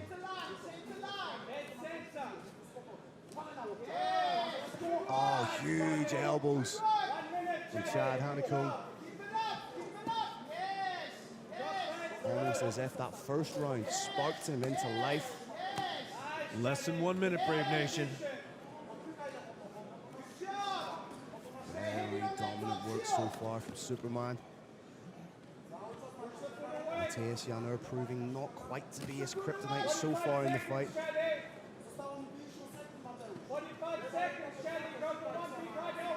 Janur showed terrific strikes, terrific power, terrific ability to shut down that takedown.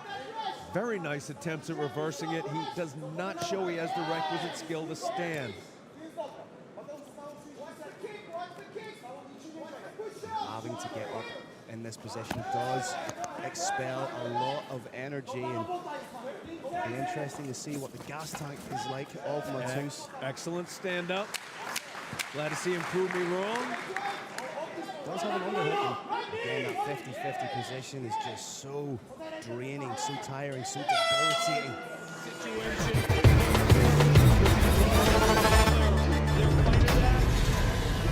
And what you gotta tell your guy is, winner of the next round is the winner of the fight. Go out there and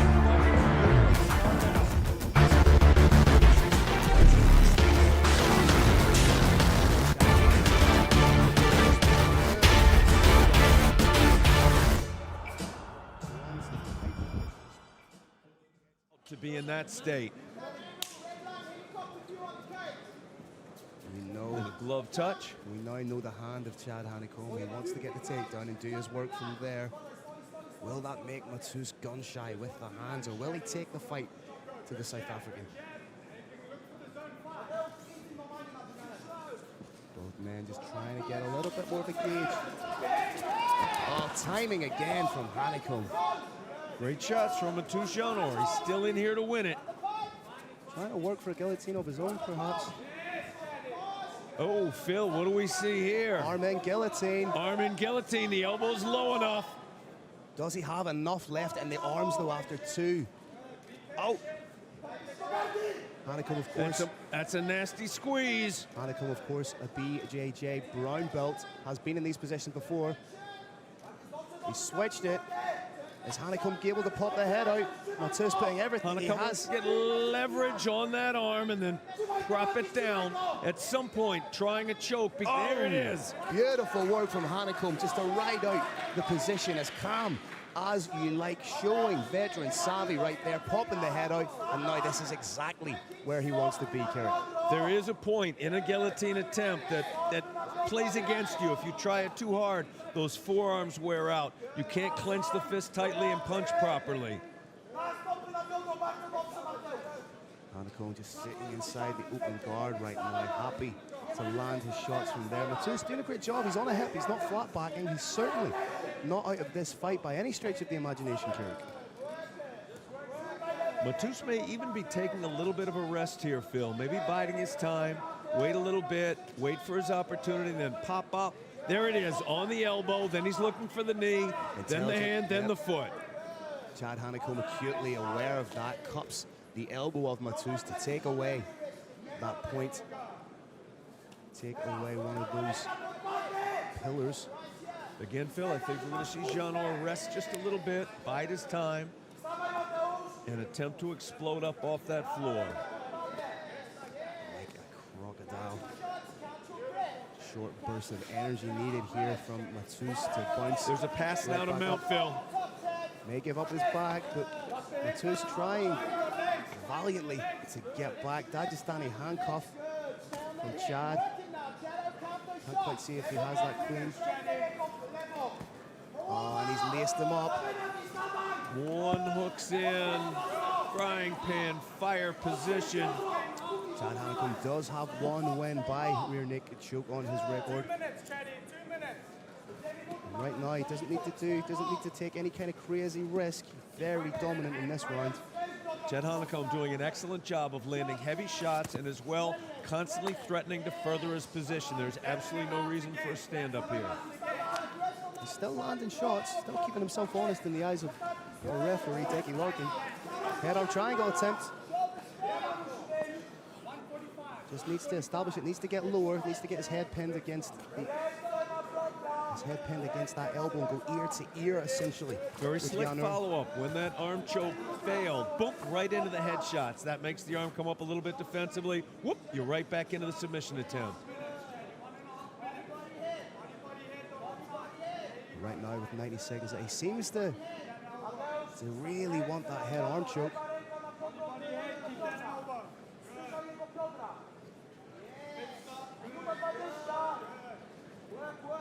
Hanekom's got about a minute left. Brave Nation, for those of you saying Chad Hanekom, Superman, should post back and start throwing punches, that would be a possible way to proceed forward, but doing that might get him thrown off completely. Nice little shoulder bump from Hanekom there. Mixing it up nicely, going body then head, body then head. None of these shots are by any means concussive, but they are accumulative. They show the judge that you are being proactive, that you're not resting on your laurels. Oh, beautiful elbow crashing through the guard of Janur. 30 seconds left. I fully expect to see Hanekom turn it up right now.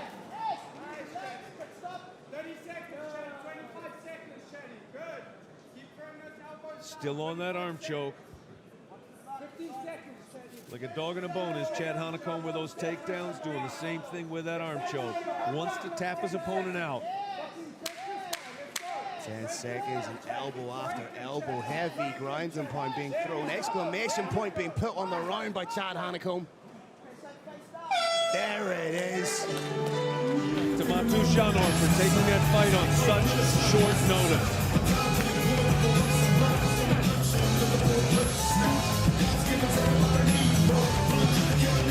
Chad Hanekom just walking around the cage now, absorbing it all, taking it all in. All right, another amazing battle inside the Brave CF NFC cage. After 3 incredible rounds, we go to the judges' scorecards. Your first judge scores about 30-27, and your next 2 judges scored about 29-28 for a unanimous decision victory. Out of the red corner, Chad Superman Hanekom.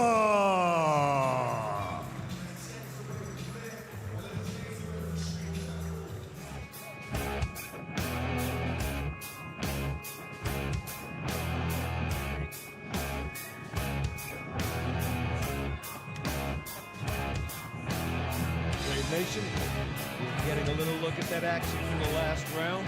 Chad Hanekom beats a couple of shots to the face, got a big neck. Does get his attention. There was a big shot behind the ear. A lesser man would have gone to sleep. A great man like Superman goes right for the takedown. Once those hands are together around your body, that takedown is nearly inevitable. Yeah, I was just about to say, an eerie inevitability when he gets those hands connected. And even though we looked like he may have shot out from a little too far there, he still managed to get the takedown. And his timing on some of the takedowns was fantastic. He hit Matus into the striking, duck underneath, scored beautiful takedowns. And Brave Nation, one of the toughest things about developing that timing is you get hit a lot in the face. There's no other way to develop timing like that than to fail over and over and over again. And even in training, every time you fail, you get punched in the face with an uppercut. Could eat a knee, but you do it over and over again, year after year. And the result is what we see before us, a takedown machine.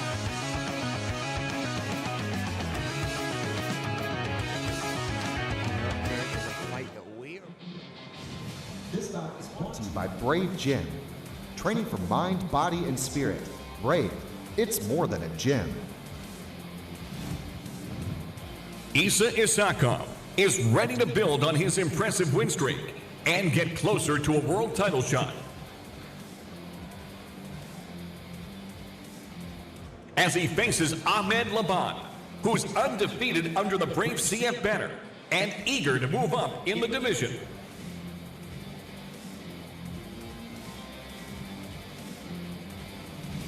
Coming up next, Isa, Determinator Isakov, takes on Ahmed the Shadow Laban in the super lightweight division. Here we go, Brave Nation! This next bout is 3 5-minute rounds in the super lightweight division. Introducing your first contestant. Fighting out of the blue corner, this man's a mixed martial artist with a professional record of 12 wins and 4 losses. He stands 179 centimeters tall and weighs a ready 74.42 kilograms. Representing Top Team Zagreb and fighting out of Lebanon, please welcome Ahmed the Shadow Laban.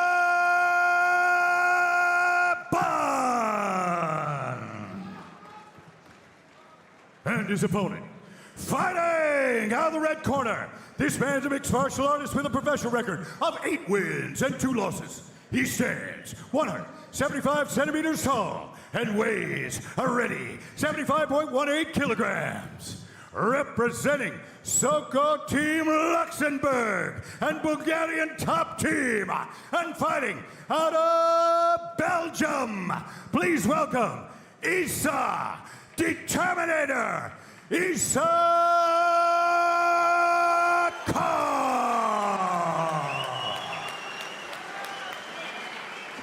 Your referee is Jan Podbonik. Brave Nation, have you ever tried to escape your shadow? If you have, you discovered something very, very important. Shadows have the best distance management on the face of the planet Earth. Second best is going to have to be Ahmed the Shadow Laban tonight. He's going to have to keep this fight at distance, start letting those hands and feet go, and he begins. Bladed stance, going to pop in and out. See the hands low, inviting Isakov in Taekwondo-esque in his execution. He's so loose in the cage. Popping that jab off from the hip, keeping it out of the peripheral vision of your opponent. Isakov trying to close that distance. The Shadow doing a good job of keeping a little bit of distance between him and the fence. And he's going to have to stay on the bike. He has to be careful. Cuts a beautiful angle. And Ahmed Laban can, this in and out motion light on the feet. He can maintain that for all 3 rounds, no problem. Not a lot of kicking so far from Ahmed Laban. Doesn't want to get the leg caught. For those used to seeing a fighter keeping their hands up, what you're seeing now is defense via distance management. Staying far enough away so when an attack gets launched, you can see it coming and dodge out of the way, as we saw right there. Laban did a good job there following up the missed kick with just enough of a jab to put in the face of Isakov to halt his momentum forward. And there's the inevitable takedown from Isakov. How good is the takedown defense of Laban? We will find out now, Carrick. Laban's got the beginning of a figure 4, got the beginning of a Kimura, but only the beginning. They want to switch to an elbow. There we go.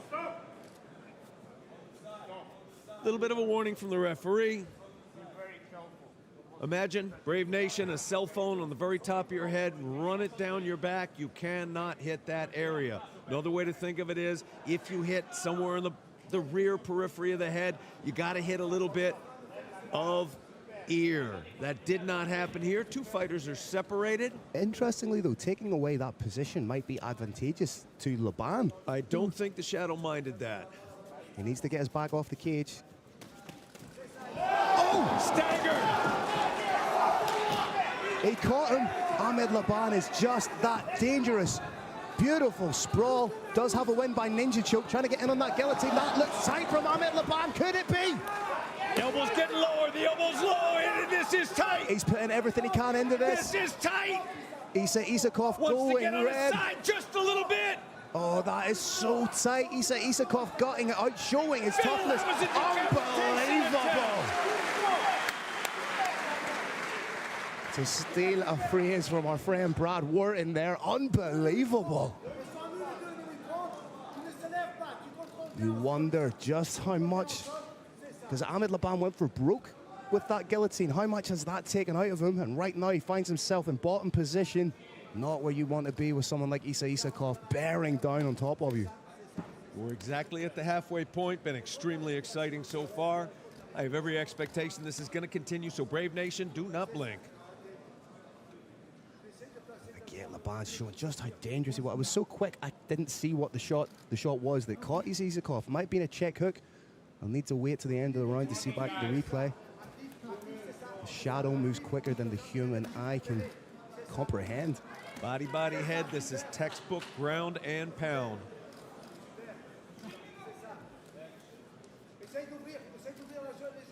Fighters typically open up with the fists and then graduate when they get a little bit closer to the elbows.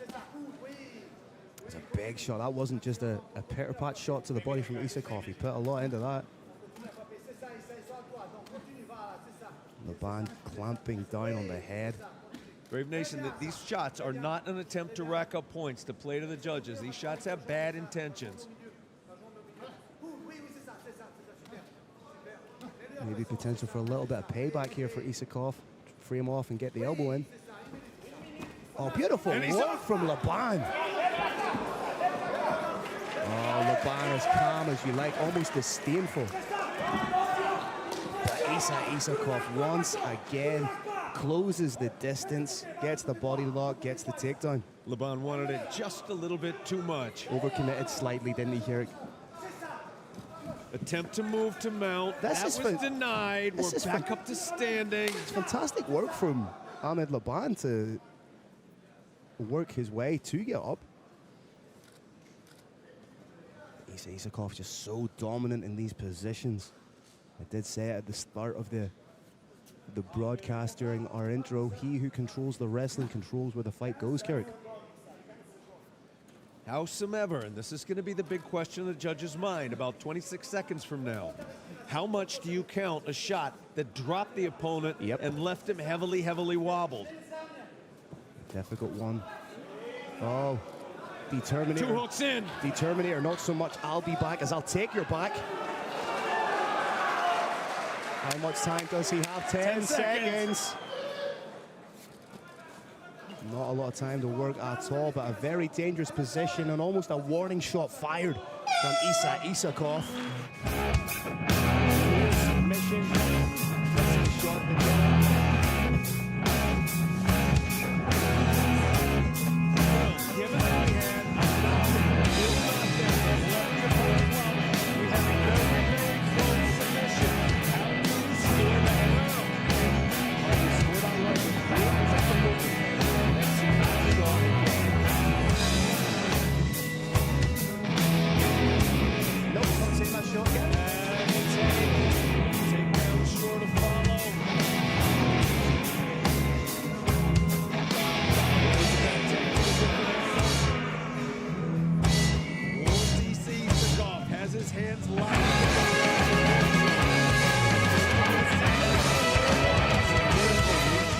ready to go. Touch of the gloves and we're ready to go. Second round. The formidable, near unstoppable wrestling of Isa Isakov. Laban in his sideways, bladed stance. Bouncing just a little bit less now. And the pinpoint striking accuracy of Ahmed Laban. Already marked up the face of Isa Isakov a little. Big overhand swing and a miss from Isakov. Incredible composure being exhibited again from Ahmed Laban. Looks so calm, unflinching. The shadow measuring with that lead hand, measuring with his eyes.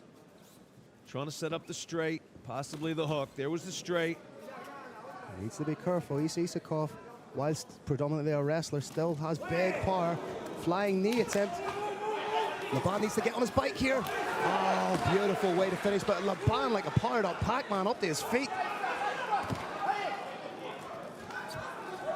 Forcing Isa Isakov to work his socks off to get the takedown. What a frenetic scramble.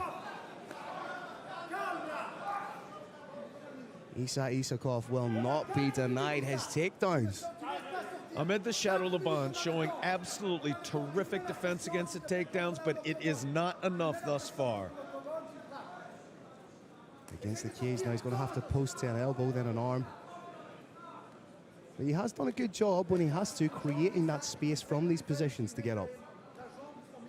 But as the fight progresses, as time goes on, it becomes more and more difficult.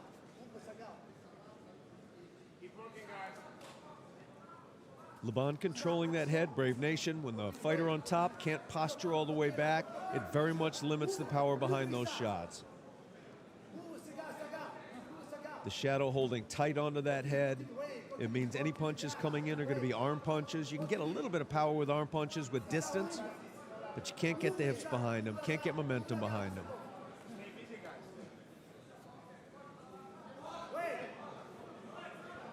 Isa Isakov to, oh, Ahmed Laban trying to work for a guillotine here.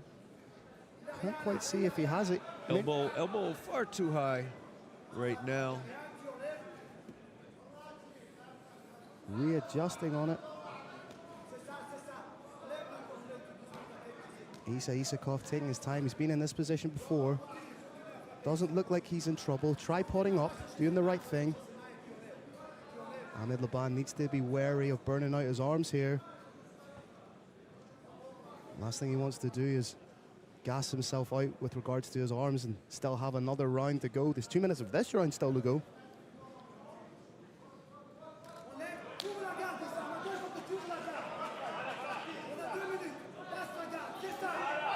Isakov doing a great job of just riding out the difficult position. Pass attempt. Scramble up, denied. Oh, great job of just pulling that leg out and elevating it. Isakov's such an intelligent wrestler. Isakov will now return to landing short, sharp, painful shots. Pass is almost complete, and it's complete. Isakov, a product of that IMAF structure, 2018 IMAF European silver medalist, 2017 IMAF world bronze medalist, so he does have that incredible IMAF experience. They turn to the mount here. Laban trying to bridge, but Isakov so strong in these positions. Excellent use of the head from Isakov. He was turning his opponent's head away so the opponent couldn't see the incoming shots.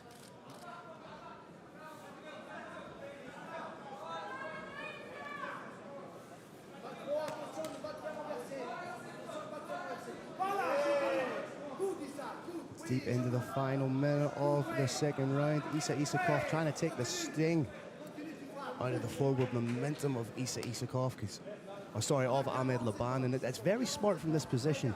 Wear on your opponent, trying to deplete his gas tank, try and make him tired, because that explosive in and out movement is a hallmark of Ahmed Laban's fighting style, whilst the crucifix is a hallmark of Isakov's style.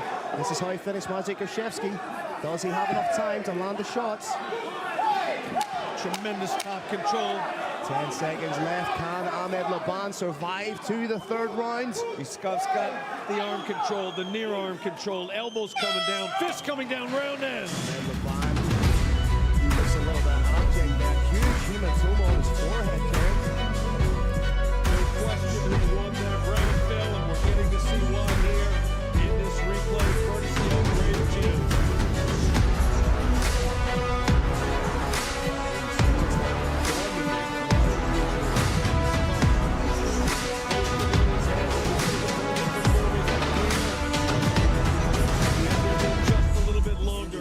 Rejuvenated, ready to go.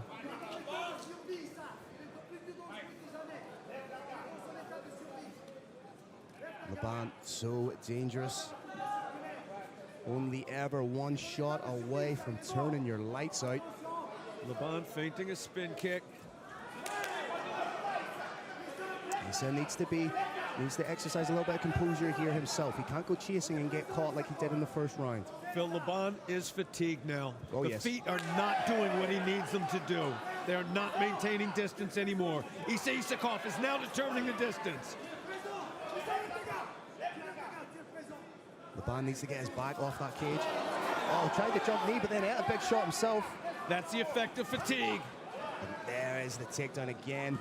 Oh, beautiful. Turned the corner wonderfully. Isakov, just a fantastic powerhouse wrestler. You may as well just practice your get-ups if you're going to fight Isakov, because there's no point in really working to take the defense, because you will get taken down. Doesn't matter who you are. The determinator determines to take you down, you're going down, and then as you said, Phil, it's up to you to try and get back up. I don't think Ahmed the Shadow Laban has what he needs to stand back up. Carrot, for people who don't know, describe just how horrible that knee on belly feeling is. It feels like what I imagine a mouse feels like when it's being eaten by a boa constrictor. You absolutely cannot breathe, and that fills a human being. It fills the human spirit with panic. Isakov has essentially 3 minutes with which to work here. If he can get himself into that crucifix position like he did at the end of the second round and just throw down those elbows. He's working his way towards it very methodically. He's past the half guard. He's got the forearm trapped already. Before too long, he's going to try and grab that left wrist, step over it, and that may be the beginning of the end. Isakov doing a terrific technical job of maintaining positional control. Oh, beautiful short elbows from Isakov, and man has a gas tank for days. Looking for that near knee on belly, and all the while raining shots to the body, raining punches to the head, raining elbows to the head. Absolute abject misery. Looking for an armbar. Quick switch to Kimura here. Abject misery on the face of Ahmed Laban here. Isakov did win via armbar in his Brave Combat Federation debut against Rami Ahmed all the way back in 2019. Isakov very briefly tried to set up an armbar. We'll see whether he learned something. He may have seen a little mistake in the defense and he'll try and take advantage of it. He may have thought he didn't really have a chance, in which case he's going to be trying some other finish. Just under 2 minutes, Brave Nation. And even if Ahmed Laban does get back to his feet, how much does he have left to mount something offensive? Less than he did, Phil, at the beginning of the round. Isakov has the mount available to him, but he's just solidifying the position here. There's that knee on belly again. Oh, it's crushing. Isakov is not content simply throwing shots from top. He wants the finish in this fight, and he's gonna try to set it up. Turn the hips, back again.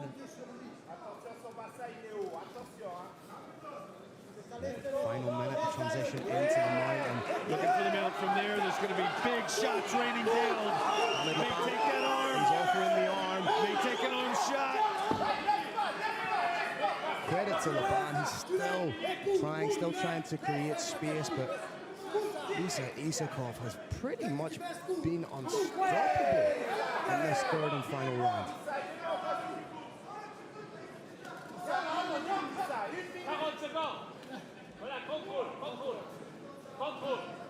Isakov has the legs grapevine now. Gives him a great platform from which to throw big shots. Grapevine the legs. And Laban perhaps just delaying the inevitable, but Laban valiantly still trying to escape.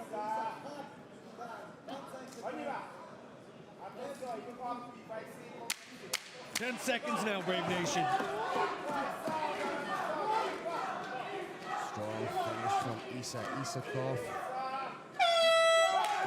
Rode out again the inevitability of the takedowns from Isakov could not be denied. Phil said in the beginning, this was an exercise in problem solving.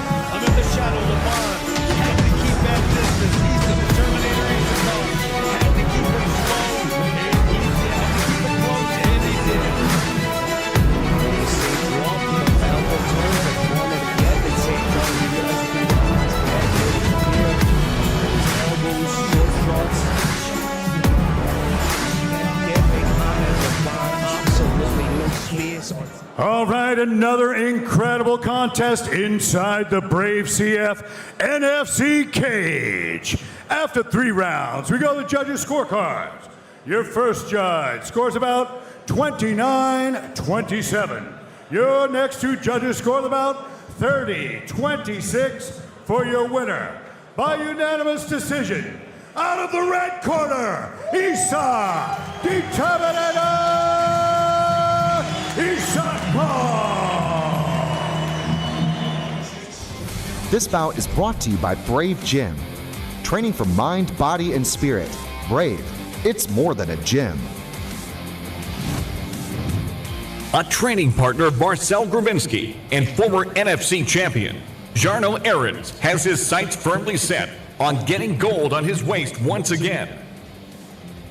When he takes on Alisher Abdullayev, who's ready to extend his winning streak to 5 victories in a row.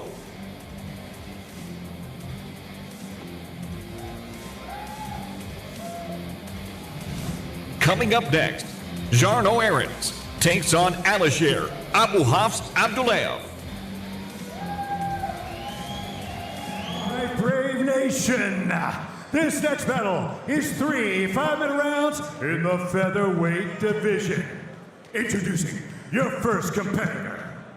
Fighting out of the blue corner, this man's a mixed martial artist with a professional record of 8 wins and 2 losses. He stands 176 centimeters tall and weighs a ready 65.98 kilograms. Representing Spitfire and fighting out of Berlin, Germany, please welcome Alisher Abu Hafs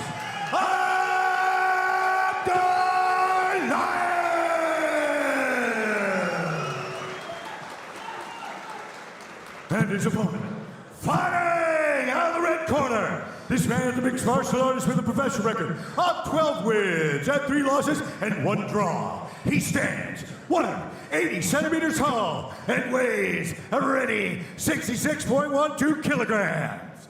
Representing Team Thriving and fighting out of Herley, Netherlands, please welcome Jarno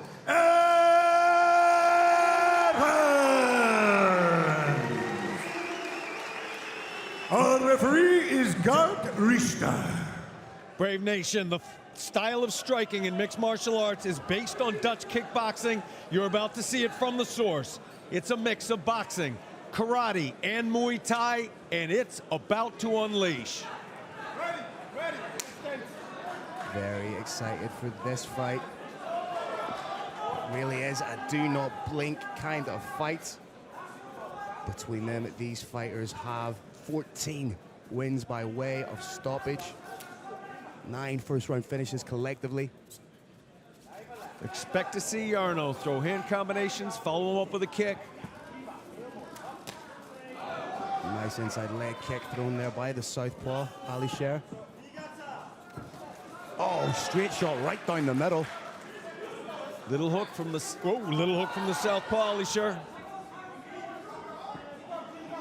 Both these guys very evenly matched, very dangerous, and potentially a big statement win. One of these guys could place himself front and center as the #1 contender for the NFC featherweight title. Abu Hafs shifting just a little bit from that southpaw back to an orthodox stance and then returning quickly to southpaw. Beautiful timing! That was textbook. Catch the kick, follow up with the strike, put your opponent on their back. Infighting like life, timing is everything. Brave Nation, you just saw perfect timing. Good solid head positioning here from Abdullayev, just underneath the chin, controlling the head. But Aarons could be looking to set up a triangle here, has wrist control, very dangerous off his back, as we alluded to. 5 wins by submission, all different submissions. Just locking up that body triangle from the bottom, lets it go. Usually when a fighter opens up their guard, it means that they're trying to create something, whether that be space or a submission opportunity for themselves. Got the frame, nice little elbow from bottom. That was very nice. Alisher trying to open up that guard. Firm grip of the wrist. There's Jarno.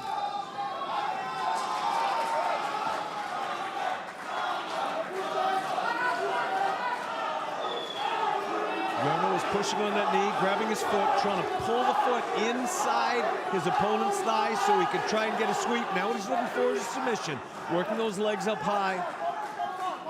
Playing the high guard game. Big shots to the midsection. Oh, just misses with the elbow. Bump sweep attempt, denied. Again with the wrist control.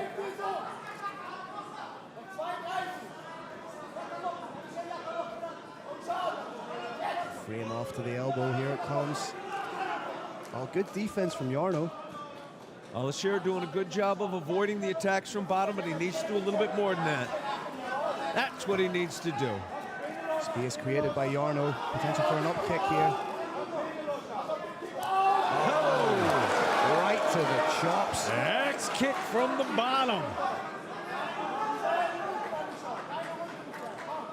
2 minutes left in the opening round. Again, Jarno pushes the knee down. Very subtle technique. Pushes the knee down, gives him the space he needs to get a foot in the hip or an elevator underneath his opponent's thigh. And once Jarno may be the guy on the bottom, he's been the one I think's been more proactive. He's landed the short elbows, he's landed the up kicks. Aside from the takedown, Jarno's potentially winning this fight from his back. The takedown used to count for a very, very great deal in mixed martial arts. The sport, the unified rules of mixed martial arts have evolved since then. Whoa, another up kick attempt, but that was preceded by 2 nice lefts to the head. Now Alisher's turning up the heat.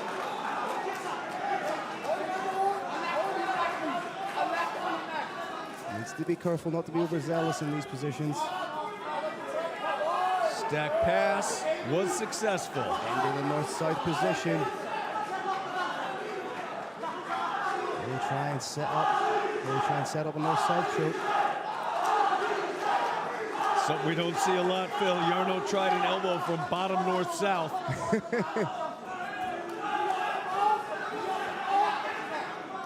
Jarno trying to get in on a takedown of his own. Needs to be wary of a guillotine choke here. Potential Peruvian necktie. Very difficult from this position. Very difficult in general. Yeah. Slides her arm through. It's a face crank right now. It's not a choke. Jarno manages to pop the head out, but that would have been incredibly uncomfortable. He's in on a heel. Doesn't quite have Both of them are in on heels. Leg lock battle. 50-50 position here. This is where it's so dangerous because you have to commit both hands to the leg lock game, leaving yourself exposed to strikes.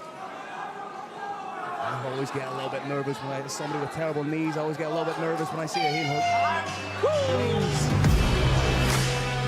Wouldn't even know where to begin deconstructing that fight with regards to the story. Both fighters had opportunity. Both fighters had points where they were knocking down. This was beautiful. That's a great straight by the middle. Able to take down. Very, very clean martial arts. Thank you, Brave Jim, for another look at the action in that wild first round.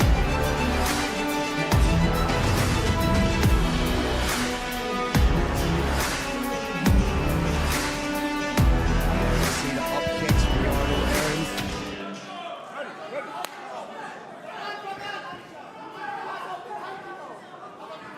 I wonder if Jarno's going to be a little bit freer with the kicks, or if that takedown has put a little bit of a tick in his head, knowing that it's going to be caught. Nope, throwing the kicks happily. Oh, what a shot to the body. That absolutely echoed through the auditorium here. Oh! Phil, we just had our takedown of the night. That was incredible. Some lucky photographer has got an incredible shot if they caught that right. And into the mount position. Pretty much a full round with which to work from the mounted position. This is exactly where Jarno wants to be. Gives up the back. Jarno's got the back. Body triangle in. His position is secure. Trying to go for a solo or trying to get an arm or the leg here. Alisher's going to try and throw him forward slightly if he can. Abandons it. He's now trying to work for the rear naked choke. He's not underneath the chin, but this is uncomfortable. This is a face bar. It's incredibly uncomfortable. Giving the thumbs up to the referee. Very smart on the part of the fighters, telling the referee, Brave Nation, that he's not in any danger of going out. Could eat some big shots here. That body triangle is tight. Alisher trying to throw his opponent forward. And attempting to buck Jarno off. He may have just put himself deeper in a little bit of danger.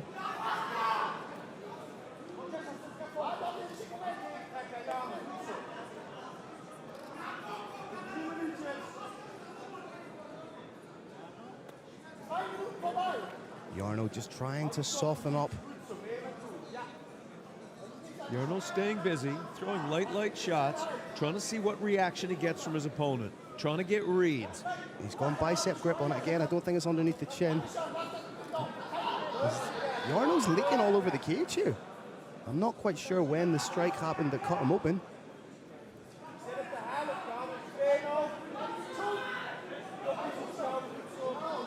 He's slowly trying to age his way underneath the chin, and if you're Abdulayev and you're in this position, yes, it's uncomfortable, but you're hoping that Jarno doesn't realize he's not underneath the chin and puts everything into it.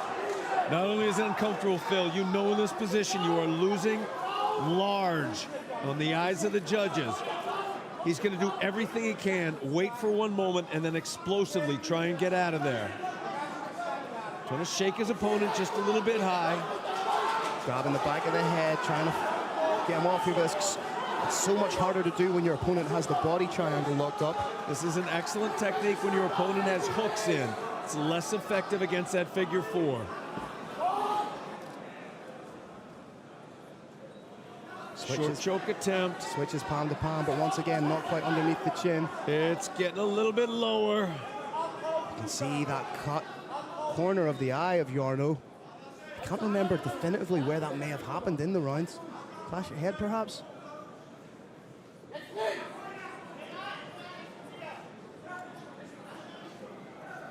Abduliev doing the right thing by rolling to the side.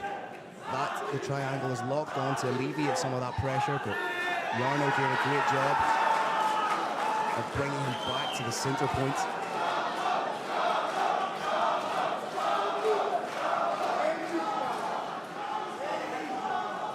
Less than 1 minute, Brave Nation.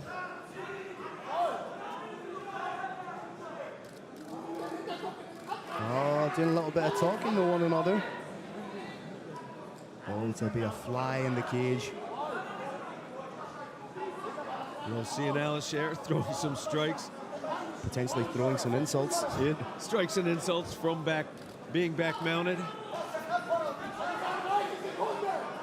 Little muffler attempt there. I'll be interested to see just exactly where that cut is on the eye of Jarno. It's just on the inside of the ridge of the brow. So it's not causing an impediment to his vision. It is in all likelihood a relatively safe place for a cut. We've got world-class medical team here. They will doubtless have a look at it in between the rounds, but I don't believe it's going to be an impediment. We got 10 seconds now, Brave Nation.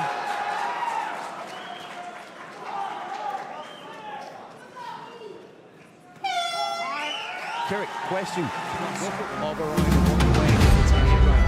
You make the argument that he was dominant from Jarno taking it back and getting back position with a submission attempt. He potentially has a 10-8 rounder.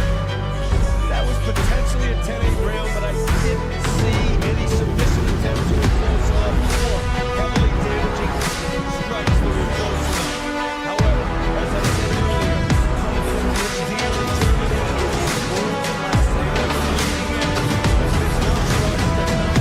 mixed martial arts development, and if in their opinion it's a 10-8, I absolutely wouldn't disagree. However, I do not think it was a submission attempt that was close enough. I do not think they should the strikes were damaging enough. Still all to play for. Jarno Ahrens has the momentum. Let's see if he can carry it into round 3. Double touch of the hands. That shows double respect. Oh, just shy with the uppercut. Alisher counters beautifully.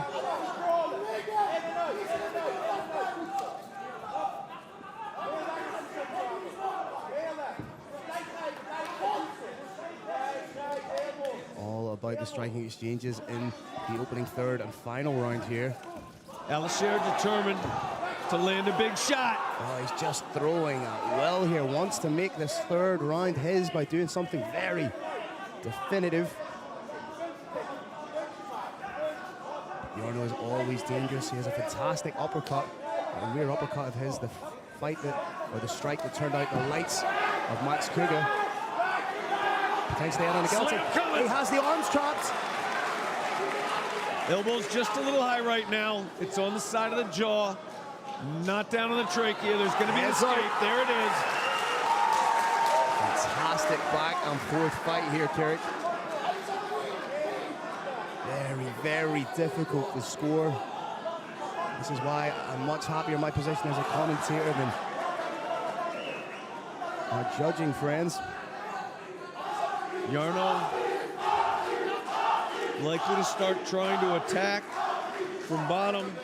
Realistically, neither fighter can afford to rest here with such a finely poised fight. Be interesting to see how the judges score that first round. Alisher would likely do himself a favor if he tries to pass at least to top half guard.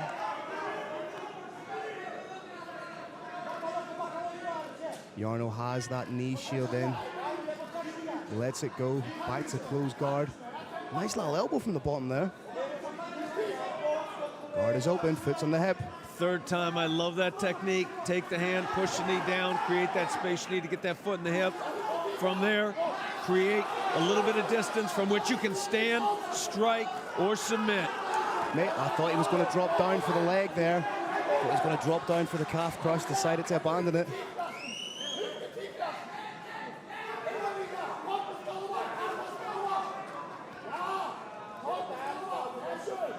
Halfway through the third round, Brave Nation. Throws guard here right in the center of the cage. Oh, arm bars in place. Sweep. Control. Triangle. Nice switch to the triangle. Oh, escape. Beautiful transitions. Technique, back take. Back take again from Jarno. No hooks in yet. Incredible fight. Jarno sticking. One hook in, Brave Nation. Jarno sticking to Alisher like a backpack. May choose to lock his feet here in that reverse half guard position. Trying to get that other hook in. He's a little bit too much on the side here for me. Readjusts. There it is, both hooks. Denied. Hook was denied. Quick little hand, yanked it off. May switch to the body triangle again.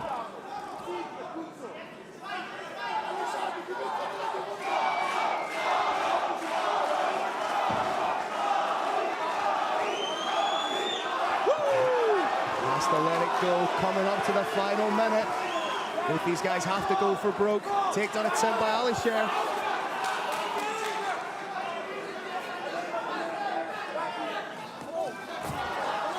Good use of the wizard to keep himself standing from Jarno.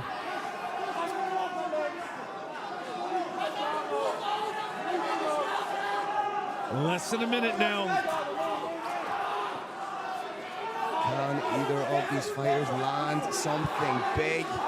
Phil, one huge move right here could win the entire fight. A huge takedown, a huge shot. Both these athletes so finely poised, so evenly matched. Rolling, good fight, big knee from Merens.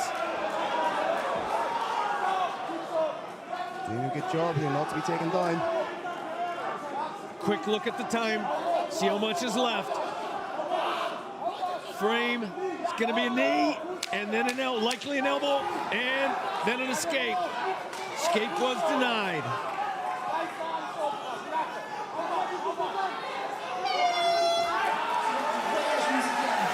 Fight here, we're seeing some of the action from that third and final round. Brave Nation, unlike most sports, if you watch cricket, if you watch football, when the match ends, you know who won. Right now, we do not know who won. In this moment, this long minute of anticipation is one of the most exciting things that happens in this sport. Unless you're one of the fighters. I'm sure the fighters are going through mental torture right now, asking their coaches, did I win? Have I done enough? I'm sure both fighters believe they have done enough to win, and conceivably you could make an argument for either fighter here.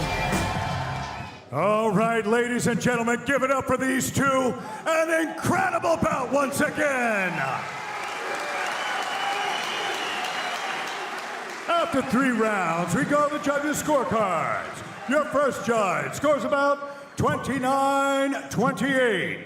Your next judge scores about 29-28. And your third judge scores about 29-27 for unanimous decision victory. Out of the red corner, Jarno!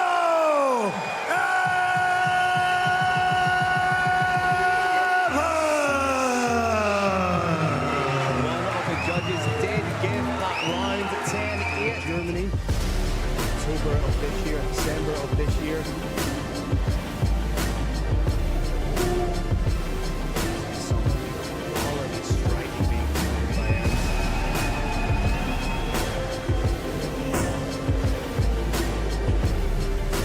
The first round, we had to weather the early storm, kick to the takedown.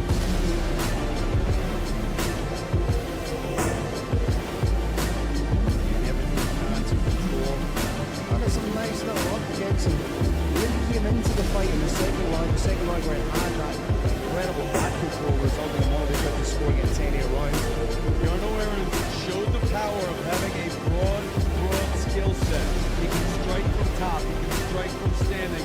Very, very happy to strike from bottom. Also from bottom, looking for leg locks, looking for that armbar, looking for those chokes. The man who can fight from everywhere and does. Woo! And that was my favorite moment in the whole fight. And did you notice, Phil? He actually stopped the momentum by planting his own head on the mat. There you see the multitude of rear naked choke attempts. Back control was essential. It was 4.5 minutes or so of back control. Especially going with the bicep grip, arm grip. Never really underneath the chin. He was a bit more face bar than anything else at the time.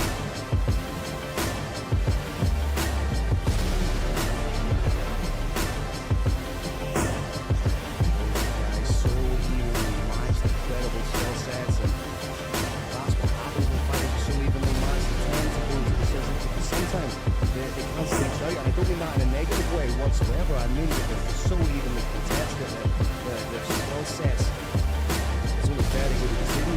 Absolutely, Phil. There's nothing that I dislike more than a card where I know beforehand who's going to win every fight. Yeah. Not interesting to me. Our partners here, NFC, terrific matchmakers, put together phenom fights for us, as of course has. This bout is presented by Brave Nutrition. Behind the athlete, there are hours of training. Behind every hard training is Brave Nutrition. Gamzat Magomedov has firmly established himself as one of the top bantamweights in the world and is eager to build on his win streak. When he faces Borislav Nikolic, one of the finest Serbian exports, who is ready to build momentum in the 135-pound weight class.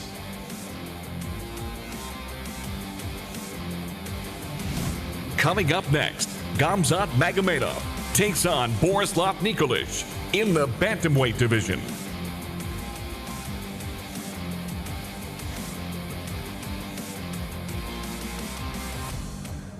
All right, Brave Nation.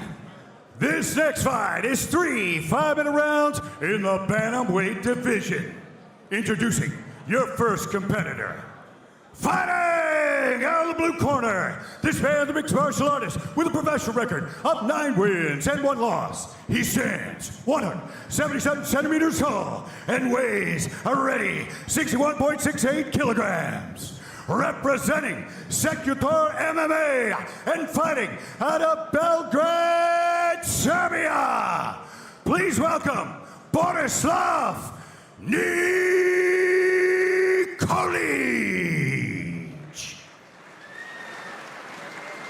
And his opponent, fighting out of the red corner, this man is a mixed martial artist with a professional record of 6 wins and 1 loss. He stands 175 centimeters tall and weighs a ready 61.46 kilograms.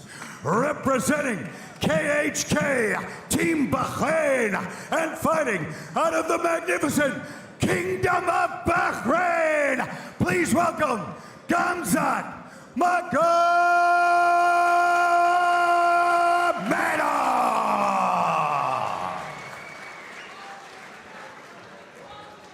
Your referee is Jan Forbonik.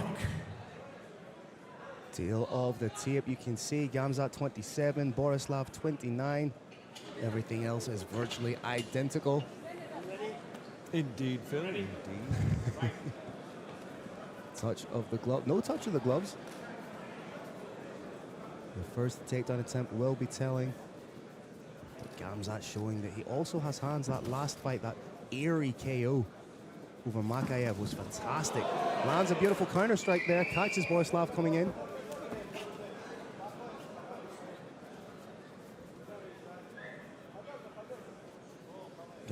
Beautiful head movement from Gamzat. Head never ever stops moving. There's that sequential strike into wrestling. Big flare double. It gets real bad from here, Phil. Borislav is a master of the submission game, but jiu-jitsu versus Dagestani wrestling. Borislav needs to be careful. Could leave himself susceptible to a Von Flue choke if he continues to hold on to that neck. Excellent job. Teza manages to get to closed guard, open it up now. Probably wants to get a foot in on that hip, create a little distance, try and stand. This is not a place he wants to hang out for a long time.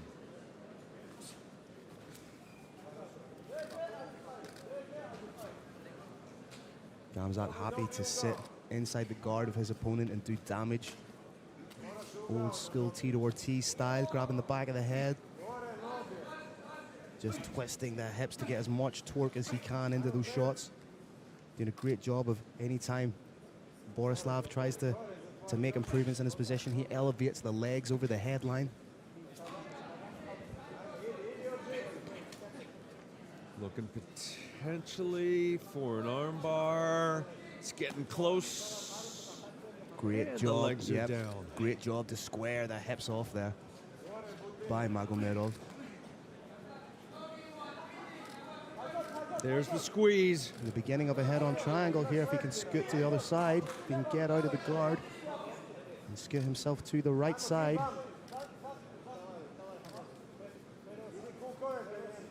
Really is a hallmark of KHK Team Bahrain, isn't it? Just this suffocating style, this dominance we see so often from the KHK team. It's a reflection of the style of their leader and how hard they train. And, of course, of the great national heritage from Dagestan.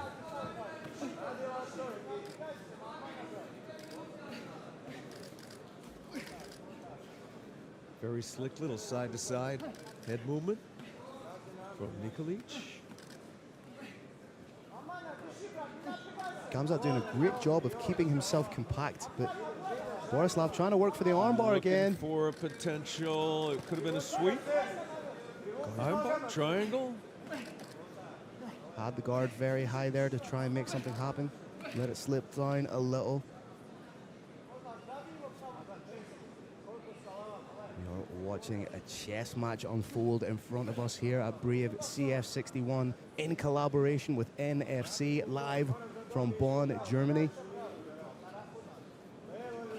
Jump on social media using the hashtag BraveCF61, Instagram, Facebook, Twitter. Join Brave Nation. Give us your thoughts on the fight and your thoughts on tonight's main event when Marcel Grabinski takes on Lutterbach for a second time. Nikolic ate a couple of elbows from bottom, trying his level best to land a couple.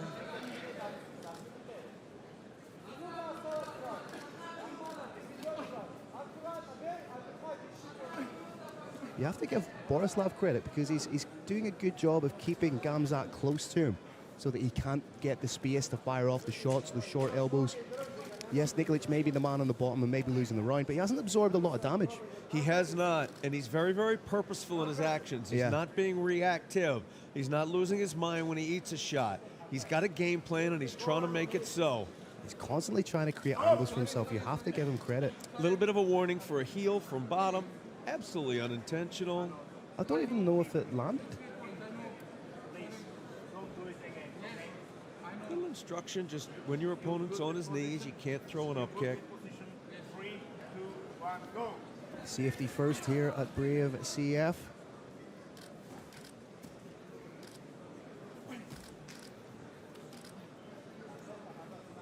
Very dominant round for Gamzat Magomedov. Dominant, if not eventful. Badger bite attempt there. I don't often see that in mixed martial arts. The badger bite from Nikolic. 10 seconds. Gamzat finishing with some strong ground and pounds. Just to put a little bit of a... Could go for a huge takedown here with a couple seconds left.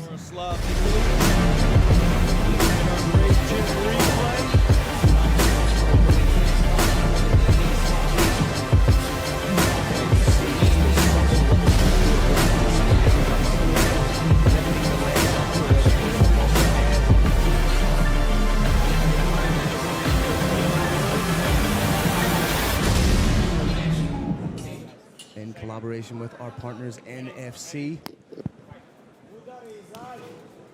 A stiff jab to open up from Nikolic. There's a long jab. We're going to see some circling now. He has to be wary of overcommitting to his strikes because if he were to do that, and we've seen it happen before, Gamzat just changes levels, but he got caught with a shot there. Oh, that jab is sumptuous. There we go. This is a game plan. Can't get greedy. Can't move straight forward the whole time. Nope. Or he's going to land on his backside. This is not a man to stalk. And the jab is finding the home. Nice check hook. And on the takedown is Gamzat. Finishes it. Has to be wary of being caught in the guillotine here.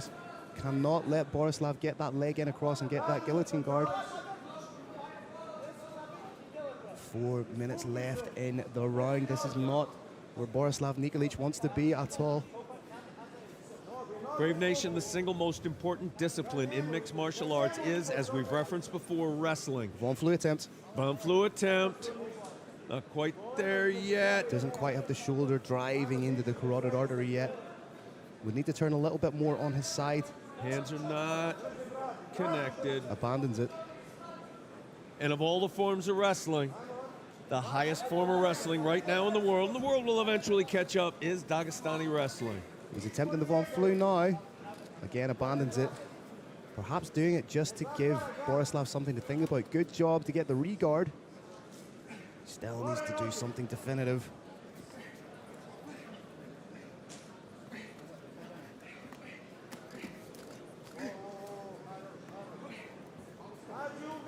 Gamzat happy to sit in this position. He's winning the fight from this position. How badly does Borislav Nikolic want to get back to the feet and start popping that jab off again?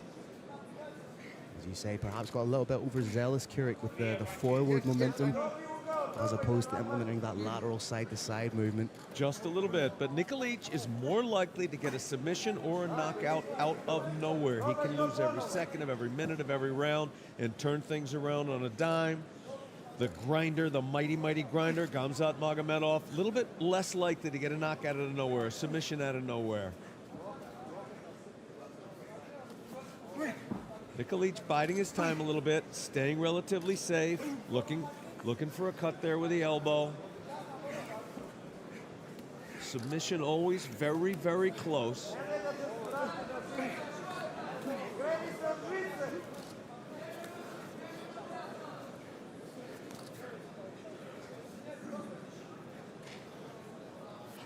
Gamzat Magomedov is an absolute cardio machine. Back in 2017, when he won the IMAF world title at bantamweight, he fought 5 men in 5 days in 5 different fights. Incredible. This is bread and butter to him. A fight every couple of months. 5 fights, 5 days. Took a day off to fly. Bam, right back in training the day after. Head coach Eldar Eldarov would not have it any other way. And he really has instilled an incredible ethos into the KHK team fighters. That relentless doggedness, not allowing your opponent any time to settle, keeping the pressure on.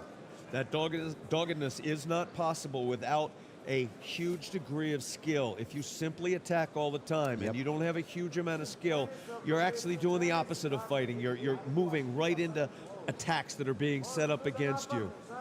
So when you see these fighters continually attack and attack and attack, it's not just an aggressive attitude, it's also a reflection of tremendous skill. Trying to work for the armbar here is Nikolic. Can't quite see potential for a trip, but great posture. Trying to work the triangle, but great posture from Gamzat and then into the pass. Now landing big shots. Can he take the back here? Question for Gamzat, is he gonna take top turtle? Does he want the back? Has a little bit more time with the back take here than he did at the end of the first round. A big takedown would really seal the round for him in emphatic fashion. Not that he needs it. Gamzat trying to strike. Trying to position for one last takedown. And he got it! That was Air Bahrain. Wooslav, Teza, Nikolic can lose every second, every minute, every round, and can win this fight out of nowhere. Gamzat Magomedov is ahead, 20-19, but he can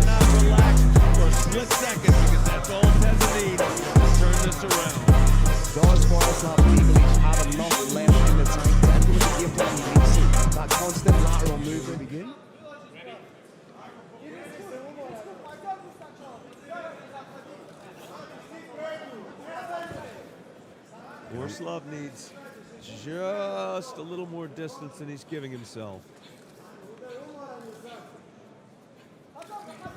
He is finding a home for the jab, to be fair. Like so many wrestlers before him, Gamzat Magomedov does have power in those hands. Another stiff jab from Nikolic. That's 4. Has to get his back away from that cage. He's trying to draw his opponent into punching. He's trying to hit his opponent as he moves in. If you can catch your opponent as they move in, it doubles, even triples, but that's the problem. Has to be wary of a choke here as well. When Gamzat Magomedov moves in, it's to move in for a takedown. But it shows just how good he is. That all of his opponents know what he's going to do. They know he's going to shoot for the takedown, and they cannot stop it. I think he's been successful with every takedown attempt so far in this fight. He's an absolutely phenomenal fighter, Phil. Back in the day, Muhammad Ali, you knew what he was going to do. He was going to get in those toes, move around, jab. He would even tell you the round he was going to beat you in, and he would still do it. Gamzat Magomedov is cut from the same cloth. He's going to move forward. You might catch him with a few shots, but all that's going to happen, he's not going to get knocked out. All that's going to happen is he's getting reads. He's learning your timing, chooses his moment when you try and move in on him, and boop, you're on your back.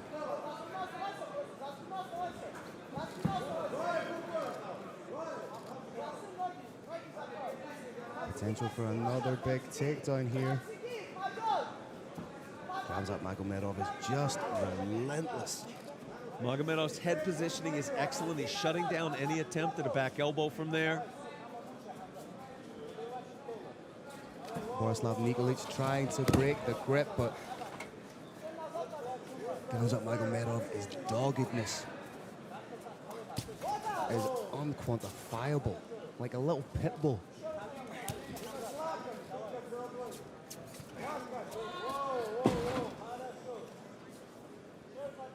Borislav Nikolic must be thinking to himself, what more can I do? How do I get this man off me? Can't break that grip at all. Switching to the double is Gamzat. Could see a big takedown coming here, Carrick. Marches him into the center of the cage. Thought he might have spiked his head a little bit there on the takedown, but looks good. As long as the fighter is across side, that head is safe. If the fighter's on the same side as his head, you can receive an injury from it. As long as there's a body underneath you, you can tap your head a little bit. It's not likely to cause anything more than a little thump noise. Gamzat moving to north-south. He's going to strike a little bit, may look to take an arm. Borislav is keen on this neck at the minute. May try and roll with this if he has enough. I believe that's what he's trying to set up. He's going to wait for the bodies to go from 90 degrees to 180 and roll, but Gamzat Magomedov, too smart. Incredible MMA IQ from Gamzat here. Oh, choke sweep. Potential for a back take, got a front head, and they're back up to standing. I'd like to see the uppercut from Borislav Nikolic. He has it primed ready there. Less than a minute left. Can Borislav Nikolic steal a victory from the jaws of defeat? But Gamzat doing exactly what he has to do, exhibiting that MMA IQ. Takes the fight where he knows he is the most dangerous. Where he knows he holds all the cards. Potential for another big takedown here.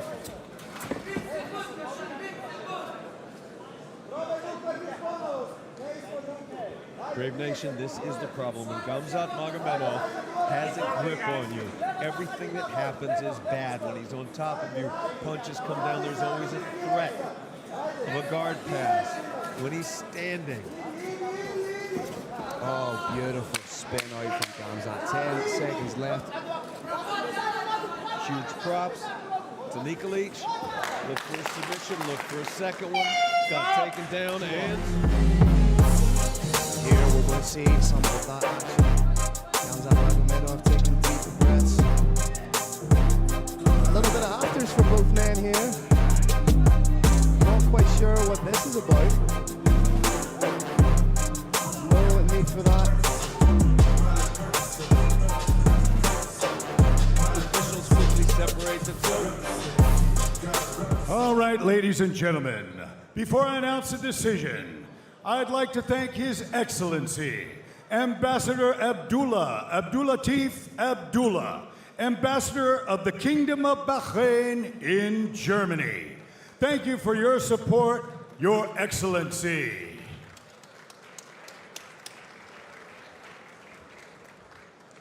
All right, after 3 rounds, we go the judges' scorecards. Your first judge scores about 29-28, and your next 2 judges scored about 30-27 for a unanimous decision victory.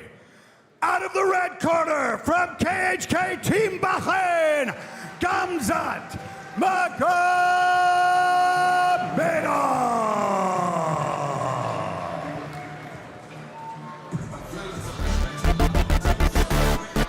Brave Nation, we've had a highly unusual 5 decisions in a row.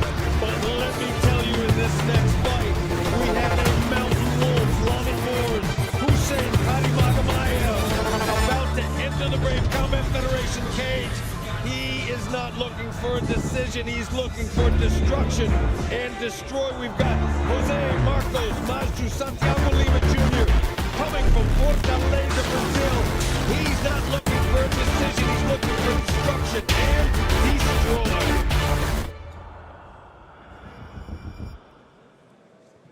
Brave Nation, this next contest is 3 5-minute rounds in a catchweight bout of 73 kilograms. Introducing your first competitor. Fighting out of the blue corner, this man is a mixed martial artist with a professional record of 11 wins, 6 losses, and 1 no contest. He stands 177 centimeters tall and weighs a ready 72.68 kilograms. Representing Maju Make Champions and fighting out of Fortaleza, Brazil. Welcome, Jose Marcos Maju Lima Santiago Jr.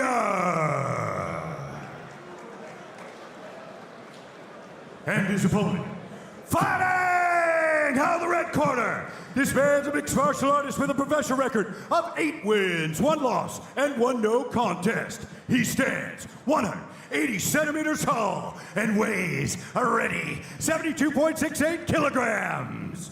Representing UFD Dusseldorf and fighting out of Switzerland, please welcome Hussein Lamanboz Karimagamayev.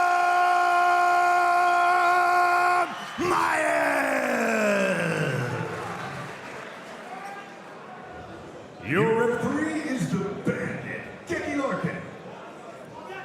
All of Hussein Lamanboz Karimagamayev's victories have come with inside the distance. This is a man who's always looking to finish. We spoke about whether he can maintain the same level of focus and motivation given that he is not fighting Akshan Babayev. And we are about to see also the pressure of fighting in front of your adopted hometown. Maju taking it. Oh, beautifully acrobatic takedown. Tried to cartwheel pass into side. But Maju doing a good job right now. Back to his feet, but needs a couple of shots for his trouble. And Karimagamayev looking to close the distance, get in on a takedown. Maju double underhooks, very, very hard. Nigh on impossible to take somebody down from there. Double unders have been turned into inside double overs. Nice little Conor McGregor shoulder bumps there from Maju. The pressure really is on Hussein Karimagomedov here. Maju's coming in with really nothing to lose. Nothing to lose, Phil, and to his extreme credit, he is attacking here. Brave Nation, there is a style of play in mixed martial arts where you fight to not lose. Some people can eke out a decision that way. That is not the case with Masju. It's a smart game plan and tactic being employed by Karimagomedov. You don't want to give space and time to set up distance for the Muay Thai specialists, so crowd him so he can't get off his most dangerous assets in his arsenal. Masju splitting his legs to try and make it harder to get the hands together. Was unsuccessful in that. Trying to roll for Looking a leg. for a knee bar. It's high risk, really, isn't it? Trying to roll for a knee. Did you see a compression smash pass here from Hussein? Good job from Masju there to get the half guard back. Absolutely. Phil, let's see what he does with it. Brave Nation, from that position, there's about a half dozen different strategies. You can try and hold on to your opponent. You can try and get behind him. You can try a submission. You can try to strike. You can try and hold him there until the referee hopefully stands you up. Nice job from Hussein Karimagomedov, just to frame off the head and pop the elbow down. Right now, front headlock position. Masju using that position to try and stand. Eats a knee for his trouble. And a second. Hussein Karimagomedov has been a fire blanket right now, extinguishing the flames of Masju. Nice use of the wizard to counter that takedown attempt. Can't quite see if he has the hands connected here for the takedown. Not quite, but they're close. He is underneath the backside of Masju. May use the fence to bump him off it to create a little bit of space. No, hands are not connected. Masju making sure those hands don't come together by applying downward pressure on the forearm. Switch to a single. Head outside single. Could go high crotch. I've seen him execute the high crotch brilliantly before.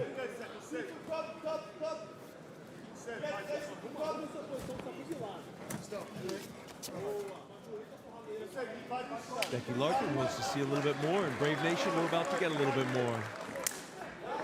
Exchange of kicks. Hussein Karimagomedov switching stances, giving his opponent different looks.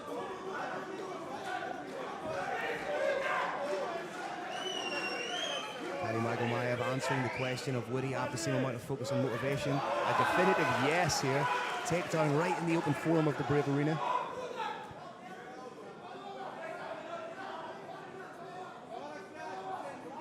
Nice bicep control. Masju with the double butterflies. May try and elevate and sweep, but good heavy hips being exhibited here by Karimagomedov. 30 seconds now.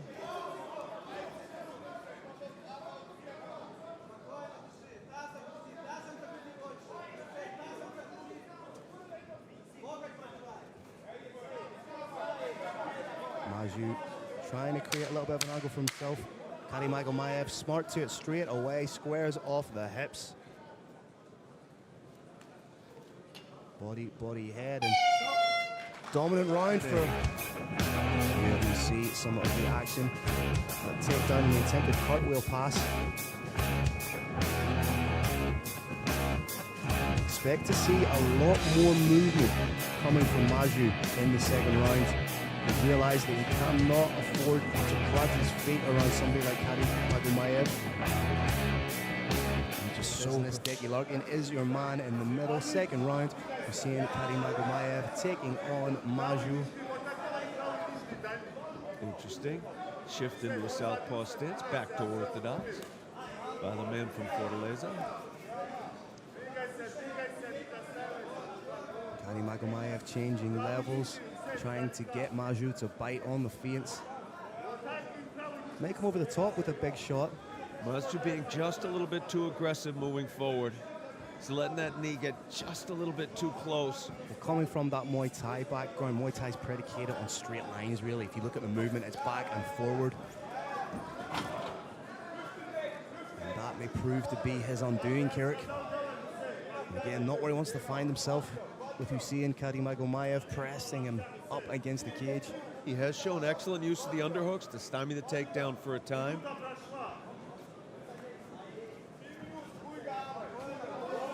A little bit of a head wrestling game, little giraffe fight going on now. Hussein Karimagomedov coming out the better of that. It's nicely done by Hussein Karimagomedov, a very seasoned wrestler as a youngster in his native Chechnya.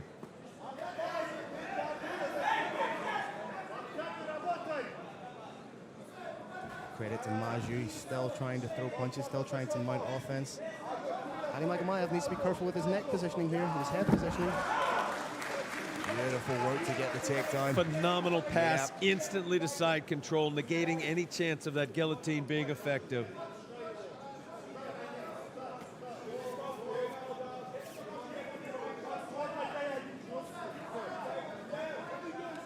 Right now he's just taking his time, trying to improve his position, landing big shots. One hook. Maju keeping that hip fairly close to the fence. Be a little bit hard to get that second hook in. Ankle stomp, very smart technique.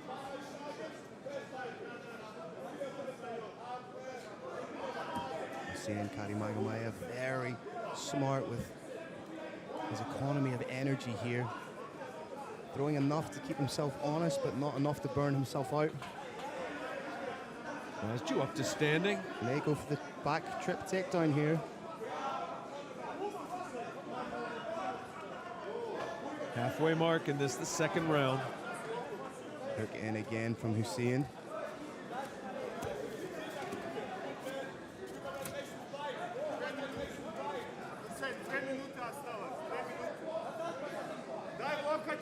Roman Boers grinding his opponent, pushing him up against that fence like a cheese grater, rolling the shoulder across it, constantly looking either to threaten a takedown. Knees to the body, and there it was. Beautiful little foot sweep. So dominant and clean. It's those little intricacies of the game that show you just how good Hussein Karimagomedov is. Trimming off again, landing elbows. Has to be careful not to hit the back of the head. Two basic elbows you can throw from there. Brave Nation, one, you pull it way back, drop it down, which you saw right there. You can also push on the head, wait for the head to push into you, and then throw a much shorter one. Doesn't land as hard, but it's harder to defend against.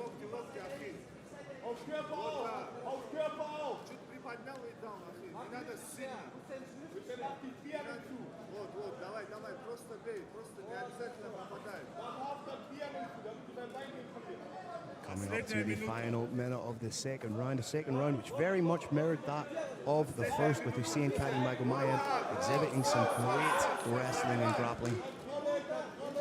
He's up in the frequency with the strikes now. Maju must be thinking to himself, what did I get myself into? Whether it's true or not, Hussein Karimagomedov believes he knows what his opponent has. Knowing that, it's giving him the opportunity to post back a little bit, take a little bit more room, and so the shots are going to land harder. Guard pass, moving towards north-south.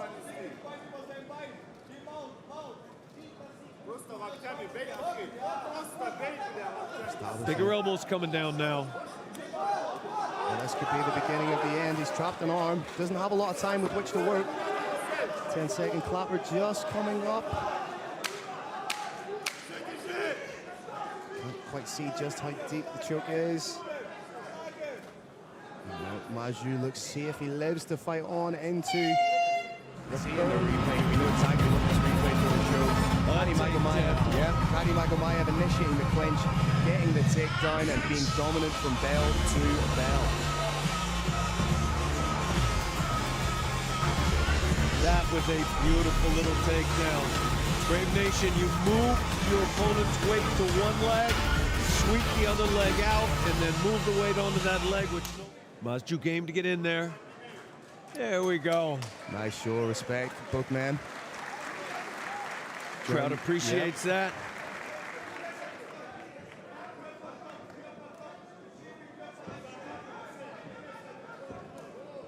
You're seeing mixing it up a little bit with the strikes now.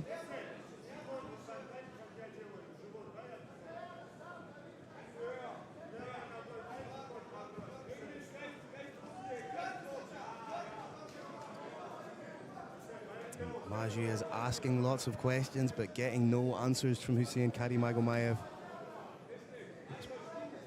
Probably the most definitive strike he's landed throughout the entirety of the fight there was that leg kick.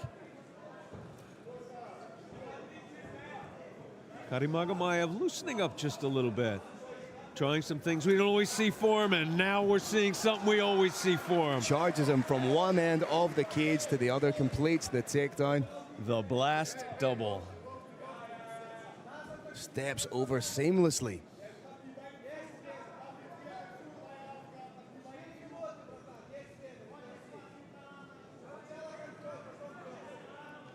Little bit of a muffler. Brave Nation, that's a technique where you put your open hand over your opponent's nose and mouth. It makes them reach out with their hand to pull it off, and when they do, it leaves them open for a shot. Talking to Hussein in the lead up to this bout during fight week, he was telling me about his background, how he began wrestling at 8 years old and was often kicked out of the wrestling room for fighting. So obviously it was a logical progression then to move to mixed martial arts, where you can not only wrestle, but you can punch the head off your opponent. 8 years old, you say, Phil. So what you're telling me is he started really, really late. As we see so often inside the Brave Arena, Carrick, wrestling really is king. Like for the second time, had enough time just to casually turn to his corner. He who controls the wrestling controls where the fight takes place. Turning up the frequency of the shots here. If these continue to be unanswered strikes, referee Dickie Larkin will have to call an end to it. It's almost there. Almost there, it's over. It's not over. Maybe a little issue about the back of the head. I think it was Hussein had his hand inside the glove of his opponent. Referee Dickie Larkin was giving him a stern warning. But right now, it just needs more of the same. Land the shots. Trying to sneak underneath the chin, using that muffler again. Hussein just needs to keep doing what he's doing, keep landing strikes. A little over 2 minutes left in the third and final round here at Brave CF 61 in collaboration with our partners NFC from beautiful Bonn, Germany. Like, share and follow our content on Instagram, Facebook at Brave MMA.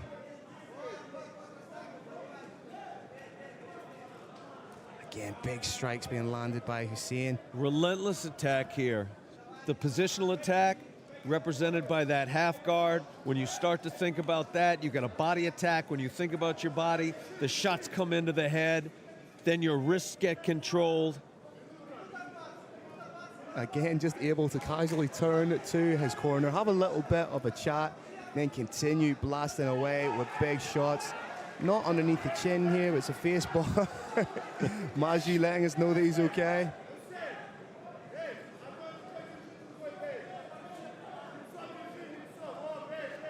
Hussein just holding the mouth now and landing shots.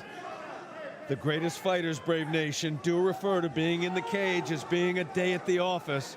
If you look at Karimagomedov's face, just look around, he's talking to everybody like he's in the office. Wants a little bit of money. Listen to what his coach has to say. If he wants a little bit of money, he needs the finish.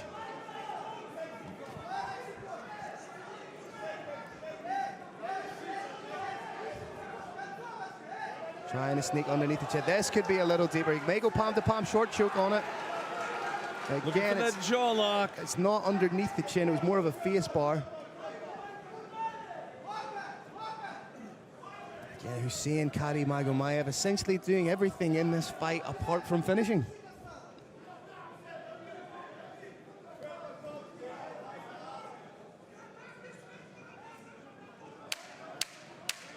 Final 10 seconds, and credit to Maju for coming in relatively late in the day and still making it to the third final round, making it the full 15 minutes. Nice. Phil, there are some places we've been where the decisions were, frankly, odd. This is not one of them. This is Germany. Germany works. I don't think we're going to get an unexpected decision here.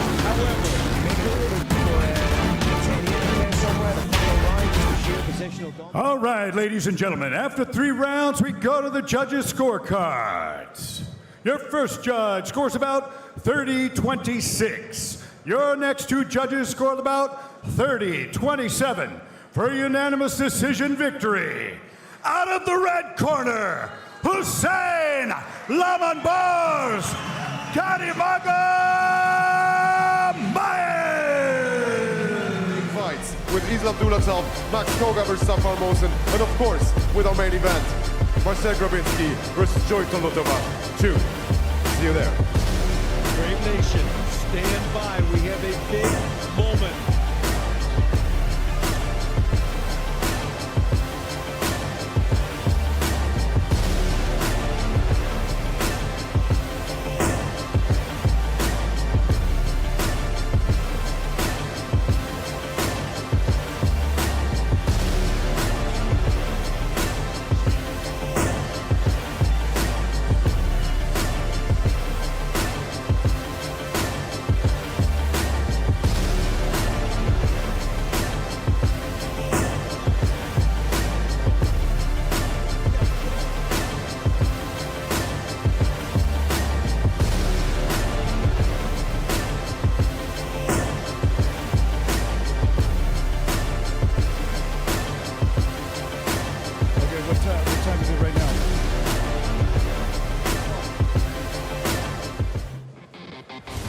This bout is brought to you by Brave Gym.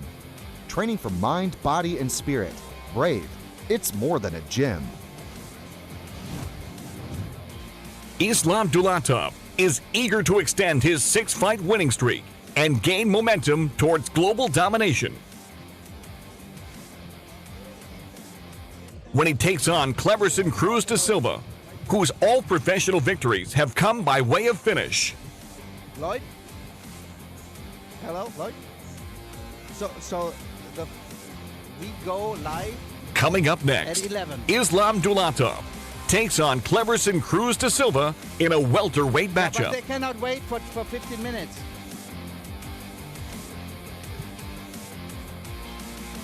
All right, Brave Nation!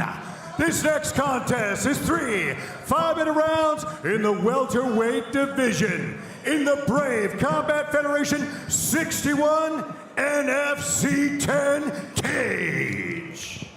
Introducing your first competitor. Fighting out of the blue corner, this man's a mixed martial artist with a professional record of 12 wins and 7 losses. He stands 181 centimeters tall and weighs a ready 77.34 kilograms.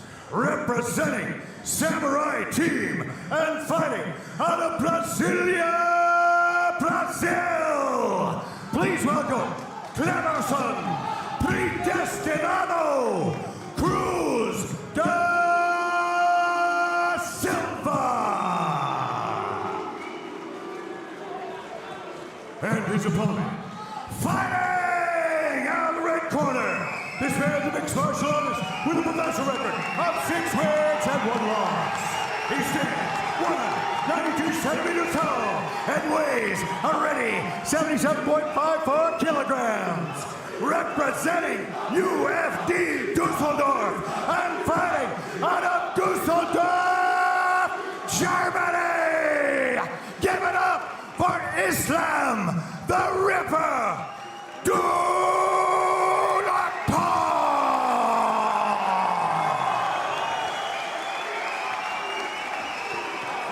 Your referee inside the cage is Jan Farbonik. Tail of the tape, you can see the height discrepancy. Cleverson de Cruz da Silva is not a small man, but yet Islam towers over him. How both these men make 77 kilos is beyond me. Dulatov, a master of using the front kick, that teep, as an extension of his jab.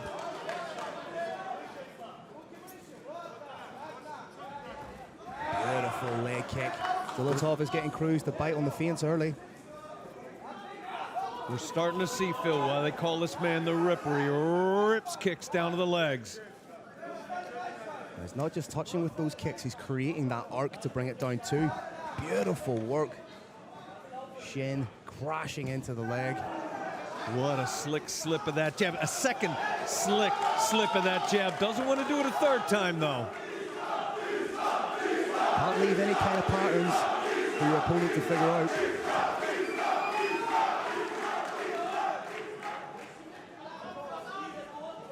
Dulatov is an exceedingly hard fighter to prepare for. He is ripping these kicks in, using the front teep well. He has the range of a heavyweight. And again, the question has to be asked is how does Cleverson Cruz de Silva prepare for a fighter like Islam Dulatov? It's nigh impossible. He's getting through with a jab, forcing Cleverson on the back foot. Forcing the shoot from Cleverson. Denied. Oh, he got caught there. He got caught coming in. The Ripper caught in the front headlock. Heads out. Ate a knee for his trouble. Oh, Dulatov unloading. Crowd here in Bonn, Germany, absolutely loving it.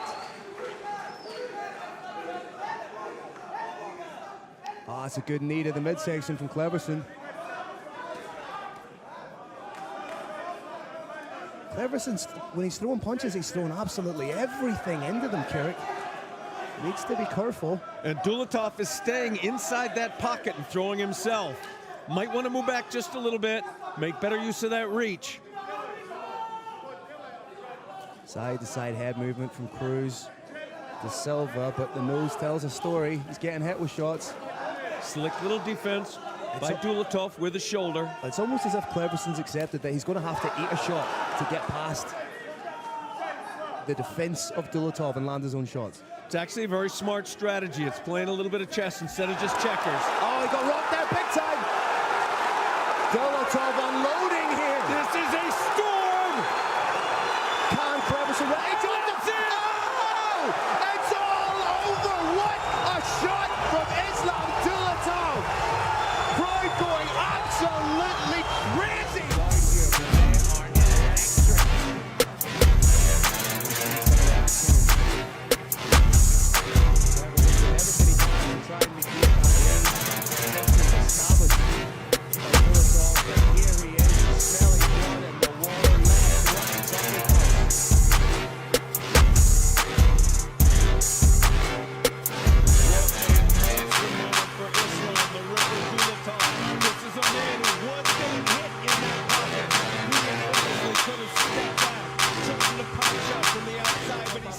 The roaring lion, the one and only inimitable Mr. Carlos Kramer.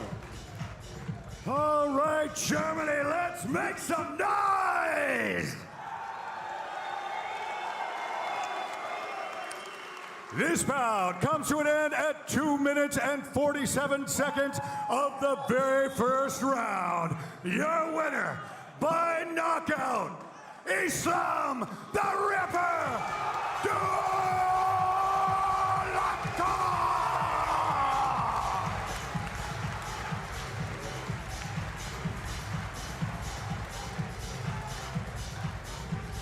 Let's throw it up to our German broadcast partner. So far, the heavyweight fight. This bout is brought to you by Brave Gym.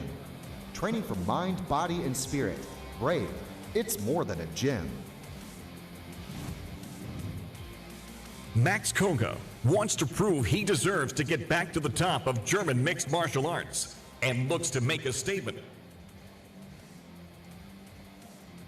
When he takes on Zafar Mohsen, who has an impressive 7 victories in his last 8 fights.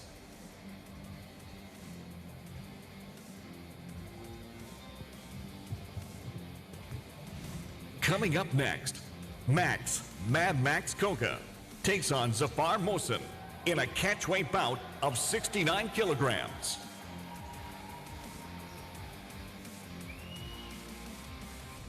is your co-main event of the evening.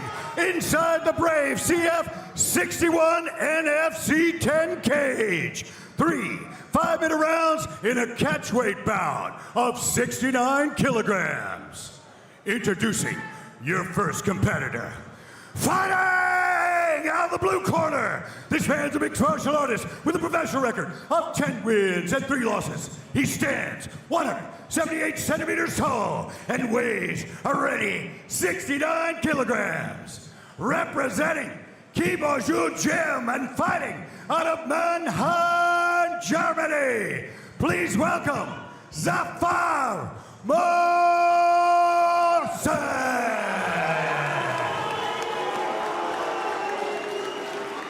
And his opponent, fighting out of the red corner. This man's a mixed martial artist with a professional record of 23 wins, 8 losses, and 1 draw. He stands 172 centimeters tall and weighs already 68.68 kilograms. Representing MMA Spirit and fighting out of Frankfurt, Germany. Give it up for Max, Mad Max,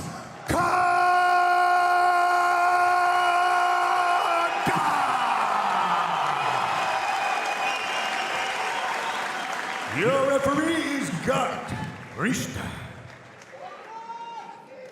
Carrick, how nice is it to have a full house again? The arena is sold out with very good reason. You're looking at one of the good reasons right here. Here we go. Anything Max Koga does here will be met with rapturous applause. Mohsin into the Lion's Den to get it done tonight. Very smart, Phil, of Max Koga not to initially attack. His fans doubtless would like to see a flying knee right now. It's not the wise thing.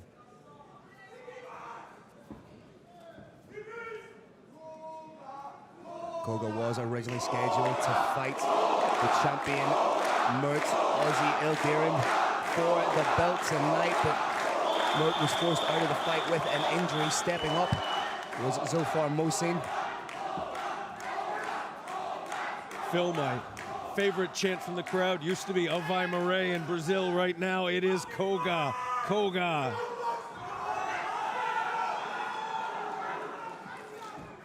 But Mad Max has to compartmentalize the noise of the crowd. He can't be swayed by that. Yes, he can be revitalized and reinvigorated by it, but he can't play to the whims of the crowd. He has to fight his fight. Oh, did he get a little bit clipped there?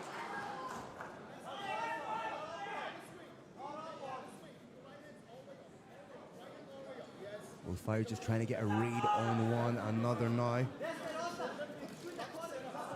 Very powerful striker is Max Koga. He's only ever 1 shot away from ending the fight. Those incredibly powerful leg kicks as well.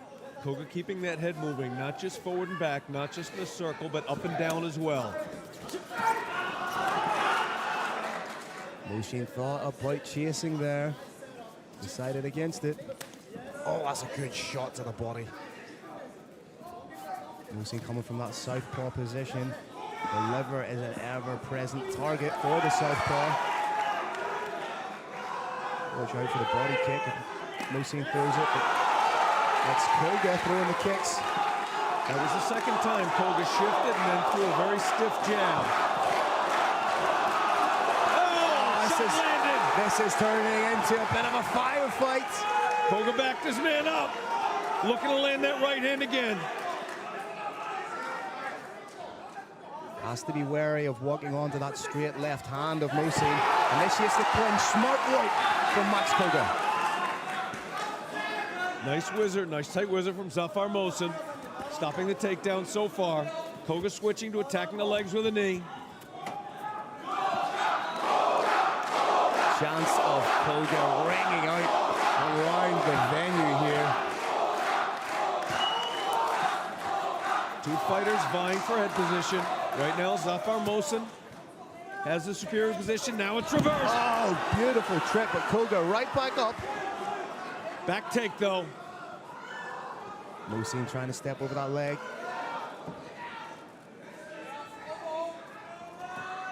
Nice whizzer from Koga, using that to balance himself. Again, we say it at least a couple of times a show, this is the most draining aspect of mixed martial arts, trying to establish your underhooks whilst your opponent is trying to do the exact same thing. It becomes an absolute war of attrition. Beautiful knee on the break from Koga.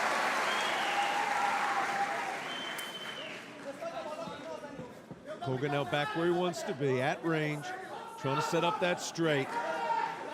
He's bladed. You do feel just at any time either fighter have the potential to put their opponent's lights out.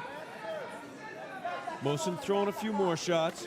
Oh, beautiful shots from Motion. 28 finishes between these gentlemen, so it's not outside the realms of possibility.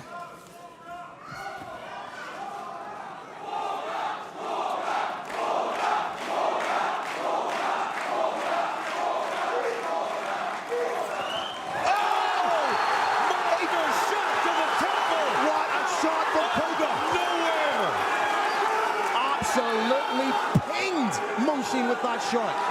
When you step into the pocket with man, Max Koga, one shot will drop you.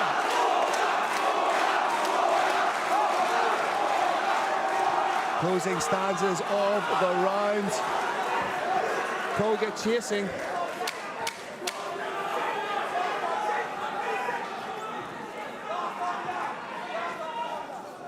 Motion trying gamely to get it back. Beautiful round one out. One goes off the line. Here we see both guys opening up, trying to find space on one another. Well, that earlier attempt set up the straight. And that was the shot that landed hard. That was the one that let Mad Max Koga know it had to come next. That was a beautiful takedown. Unfortunately, wasn't. Phil, all I want for Christmas is this. Ask and you shall receive.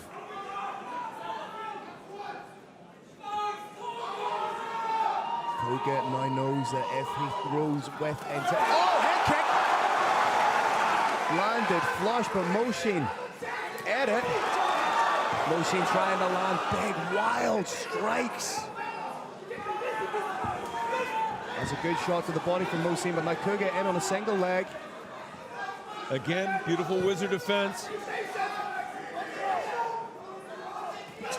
Max Koga with another beautiful shot, finding a home for that right.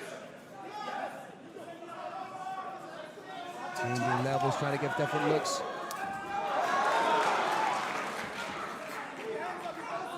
Motion very much not out of this fight by any stretch of the imagination. Still firing with 100% in this fight, Phil, but Mad Max Koga believes he has his opponent's number. He believes he knows how to end this, and it's going to be with a straight.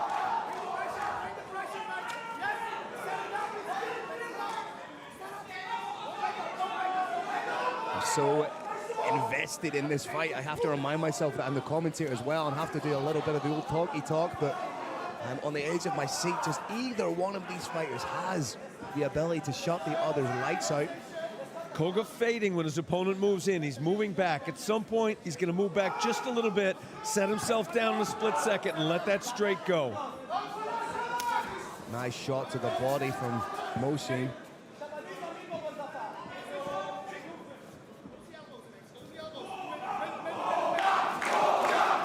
another big shot over the top from Koga.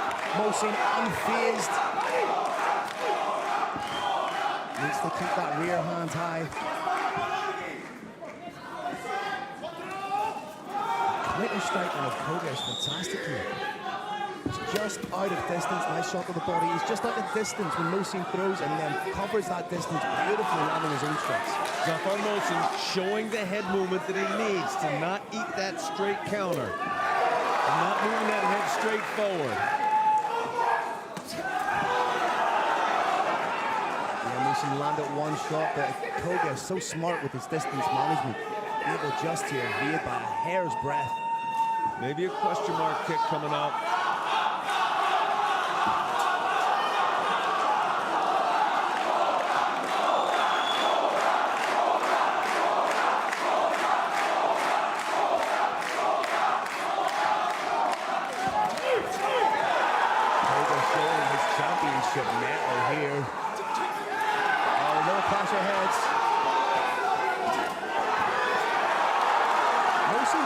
great job of defending the takedown there and firing back.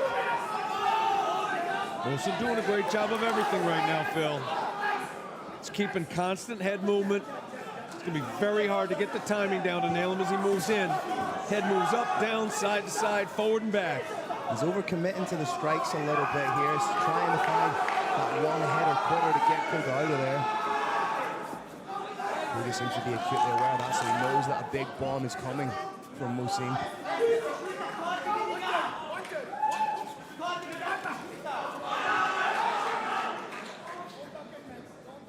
Mohsin maybe just a little bit faster. Max Koga hits a little bit harder. Millimeters away. That's a good shot. Landed just underneath the ear. Very wise to follow up with a kick low. Get the opponent thinking low. Back up to the head again. Nice counter striking from Koga. Trying to get in on the takedown. Good defense so far being exhibited by Mohsin. Trip attempted and denied.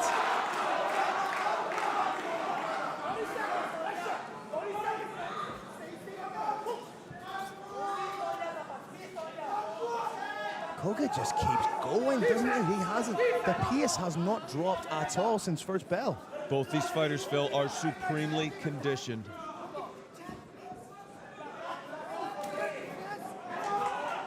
Final 20 seconds of the second round. It was around this time that Koga dropped Mohsin in the first round. Will he try and land one big strike to finish out the round? He's going for it.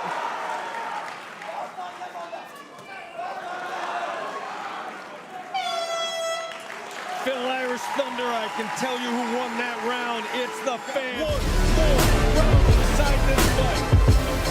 Incredible with a championship fight. 5 rounds, but against very incredible.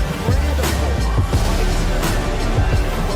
third round, and like I say, you still get the feeling that yes, we really wanted the third round, but Maybe just a little bit more tired.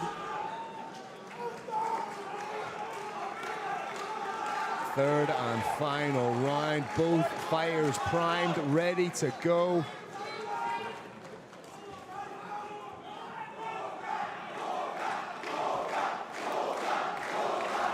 Oh! It's not counter-striking, it's the letting Mohsin overcommit and then catching him with the counter-strikes.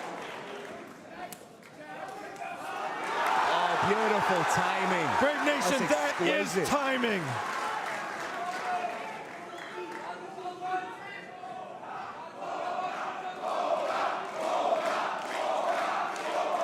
Koga now inside the guard, and this is probably the longest period of relative inactivity we've seen. Even this, of course, couldn't be defined honestly as inactivity. They're Correct. both trying to land shots. Koga putting the squeeze on, trying to get the head turning one way. He'll move the hips the other. Mohsin trying to do everything he can to get back to his feet, but Max Koga wise to it, putting the pressure on, trying to take away one of those pillars of stability in the arms of Zafar.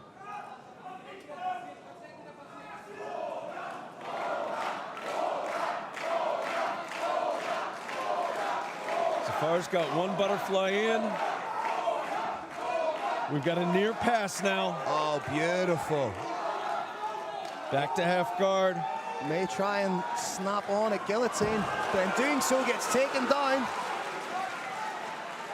Nice work from Zafar Mohsin. He's now the man on top. Koga's now got bottom half guard. He's eating some big shots from here. Looking for a knee bar, Phil. Out and up. Both these guys are so aggressive, not giving one another any kind of space. Zafar trying to take the back here. Back taken up. Victory roll attempt, looking for that knee bar a second time. Has to be careful committing both hands to the leg. Oh, it's a huge hammer fist. Back up to standing momentarily. Koga very wisely moved over to the fence. Oh, he's going to slip off. Might get taken down here. What a sequence. Excellent defense by Mad Max Koga, taking the fight over to the fence where one of those hips can be protected.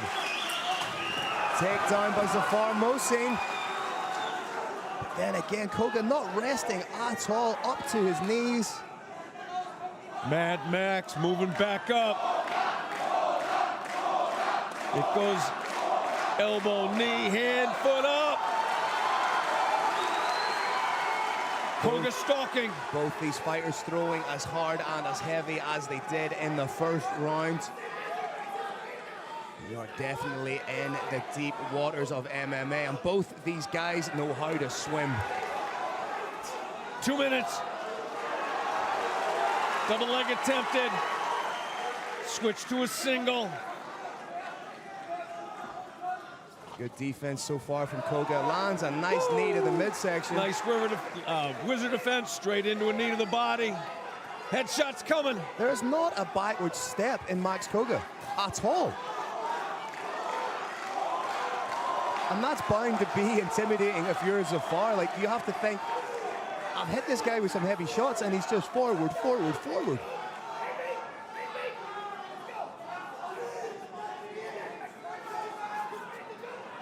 Mohsin maybe a little bit fatigued, a little less snap coming in those shots.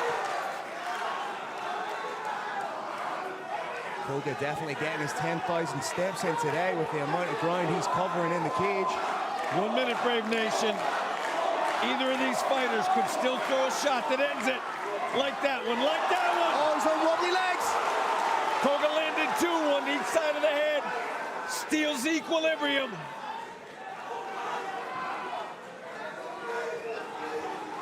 Koga just trying to measure him for that one big shot. Uppercut potentially there for Koga. Wobbled him again. Can Koga get the finish? 30 seconds to go on a co-main event. Mad Max Koga stalking, feinting. Boom! I'd like to see him throw that rear uppercut. Mohsin's dipping the head ever so slightly when these shots are coming in. You could parlay that into a huge uppercut. Good head movement from Koga. Koga trying to get the finish. Last 10 seconds. Wow, what a fight, ladies and gentlemen. And speaking of smashing it, these two gentlemen smashed each other to bits inside that cage. There you see some of the action. The guillotine attempt turned into a big slam takedown by Zafar Mohsin.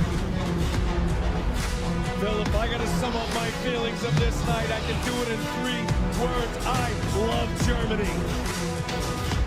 Das ist gut, ja? Your first judge scores about 30-27. Your next judge scores about 30-27. And your last judge scores about 29-28 for your winner by unanimous decision. Out of the red corner, Mad Max Koga!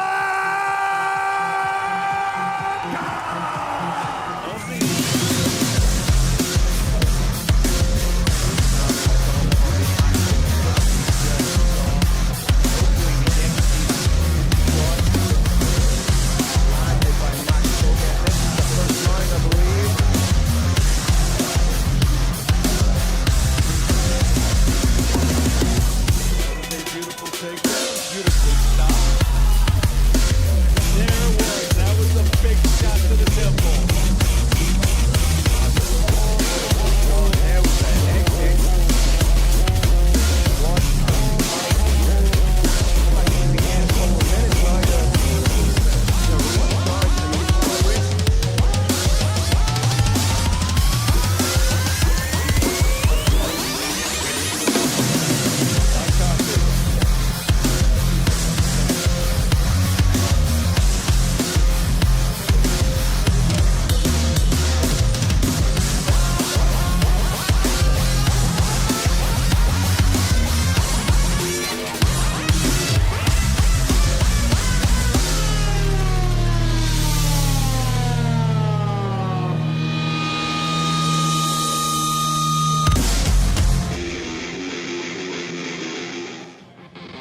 This bout is presented by Brave Nutrition.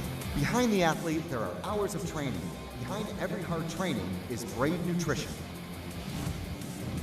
Marcel Grabinski has been on a tear since joining Brave CF and is close to a world title shot. But first, he will need to earn revenge against Jolton Litterback, who is making his promotional debut and is eager to derail his rival's hopes in the division. Coming up next, your main event of the evening, as Marcel Mohamed Grabinski takes on Jolton Pellegrino Litterback in the super lightweight division. Introducing your first competitor, fighting out of the blue corner. This man's a mixed martial artist with a professional record of 35 wins, 10 losses, and 1 no contest. He stands 183 centimeters tall and weighs a ready 75.26 kilograms. Representing Gladiator Fight Gym and fighting out of Ingolstadt, Germany. Please welcome Jolton Pellegrino Litterback.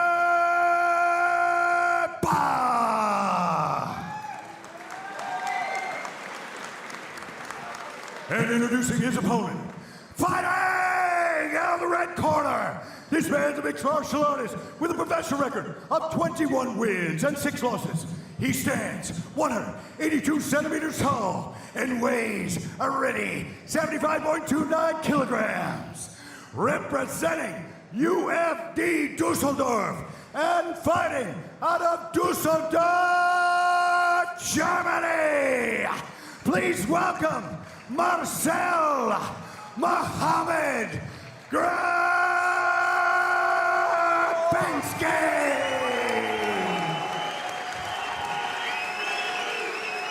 For fighter instructions, it's the Bandit, Decky Larkin.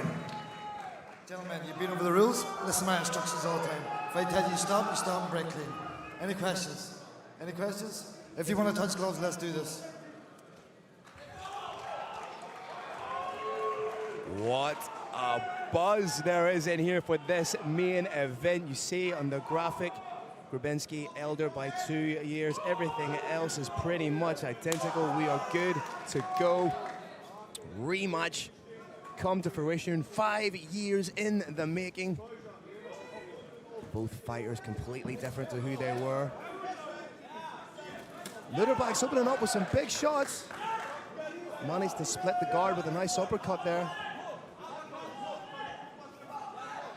You can tell that both these fighters are savvy veterans. Grabinski edging in pretty close, Phil.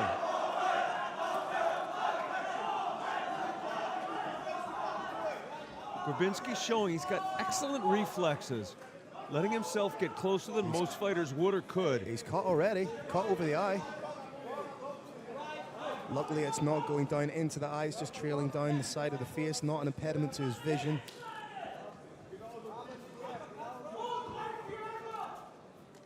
Nice work behind the jab from Litterback. Again, that uppercut, he's trying to split the guard, come in between the elbows. Kick coming, there it was. That jab for Litterback, doing some great work from there. As is that calf kick. Oh, flying knee. Litterback's landing heavy so far. Grabinski needs to do something, needs to mount some sort of offense himself here. Can't afford just to cover up and be a target.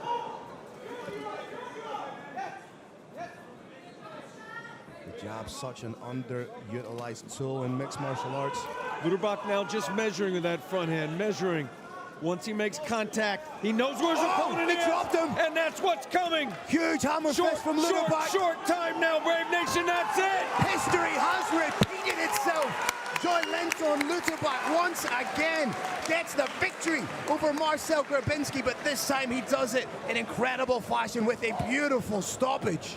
Brave Nation, we have got a #1 contender. Wow. All right. This main event comes to an end at 1 minute and 52 seconds of the very first round. Your winner by TKO due to strikes, Joyutong Pellegrino Lutaba!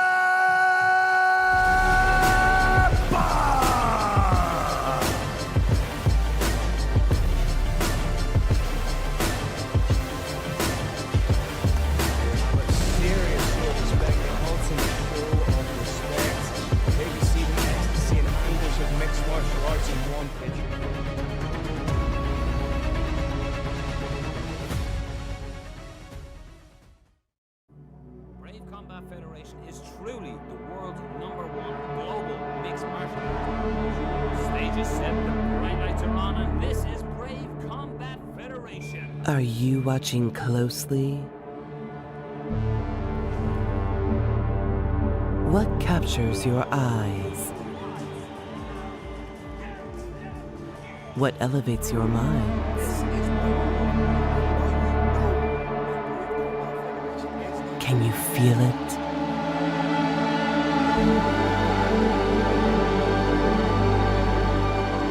The spirit of roaring warriors echoes through the arena.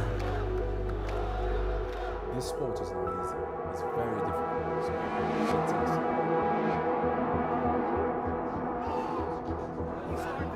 The takedowns.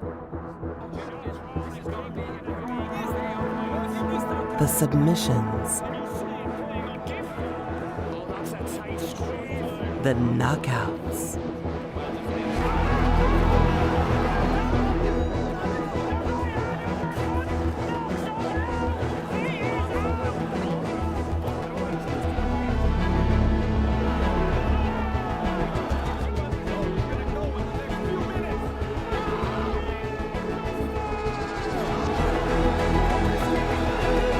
Gods and inner demons dance together,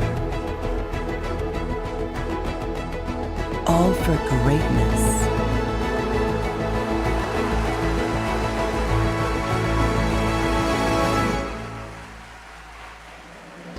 A sport that is the ultimate pursuit of mental and physical prowess.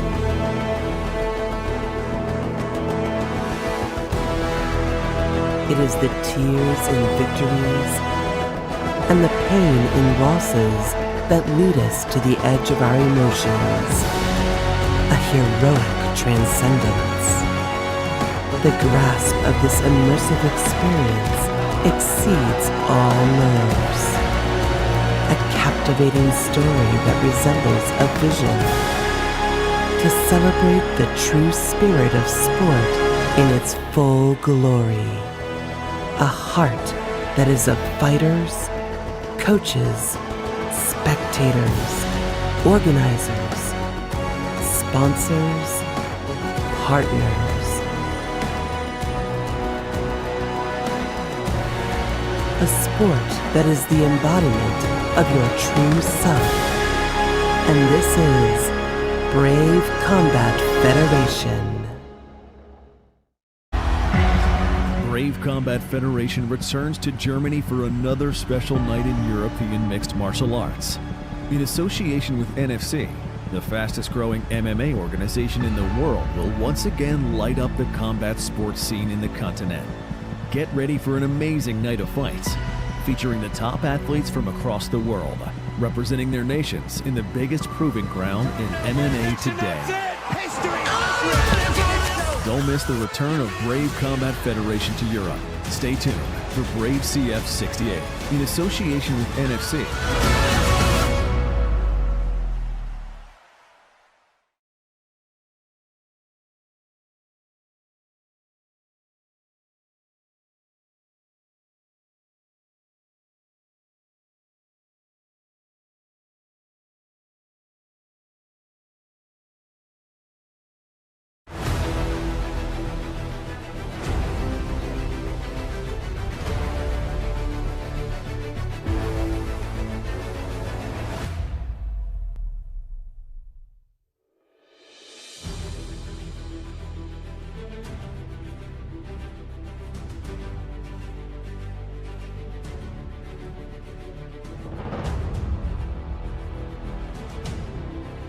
Assalamu alaikum shabab. I want you to be loud. I want you to be proud. It's time to be brave. Are you ready?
Tonight, Brave Combat Federation returns to Germany for another special night in European mixed martial arts. In association with NFC, the fastest growing MMA organization in the world will once again light up the combat sports scene in the continent. Get ready for an amazing night of fights, featuring the top athletes from across the world, representing their nations in the biggest proving ground in MMA today. Don't miss the return of Brave Combat Federation to Europe. Stay tuned for Brave CF 68 in association with NFC, live from Germany.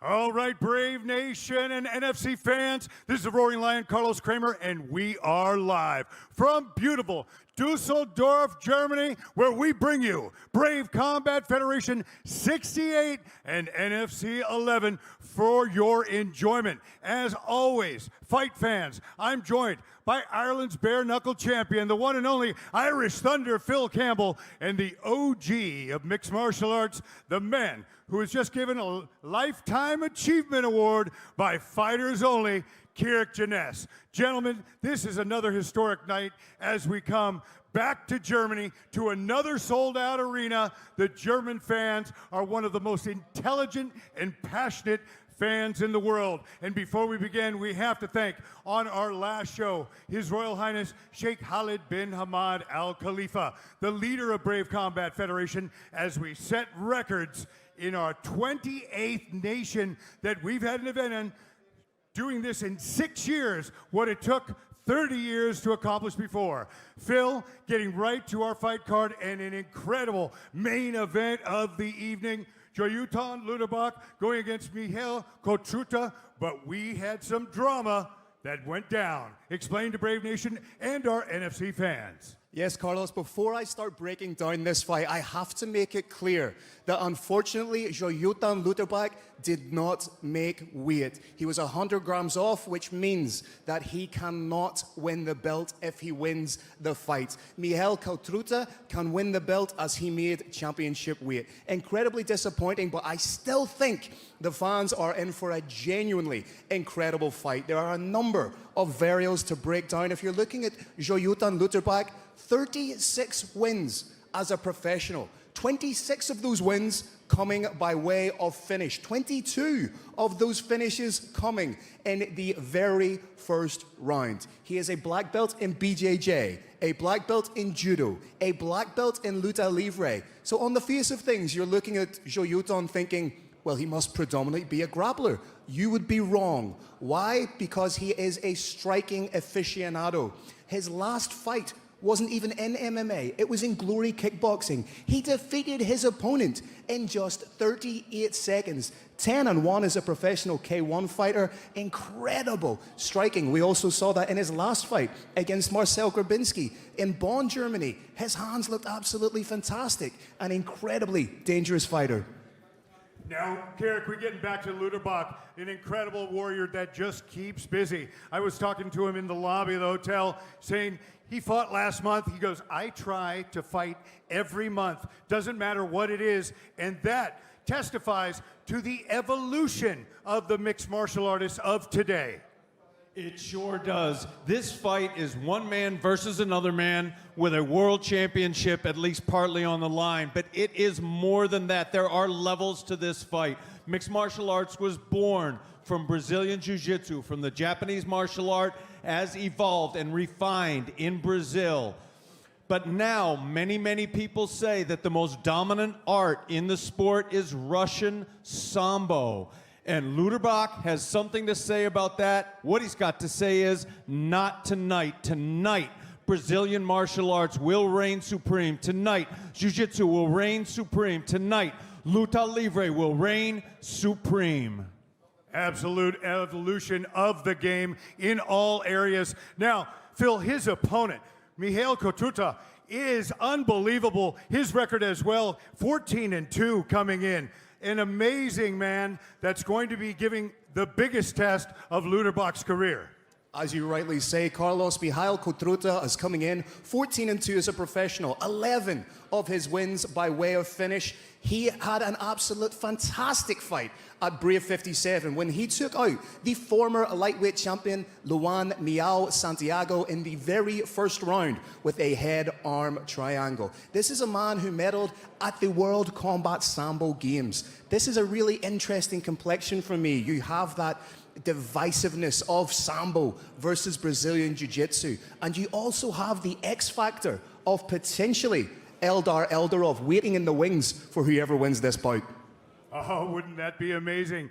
The stage is set and the fighters are ready for our historic night. Kirik, we have to break down our co-main event of the evening for Brave Nation, for our NFC fans. It's Ismail, the Austrian Wonder Boy, Nardiev going against Vadim Kutsi, and this is a battle for the ages. Two experienced fighters going head-to-head in the Brave and NFC cage.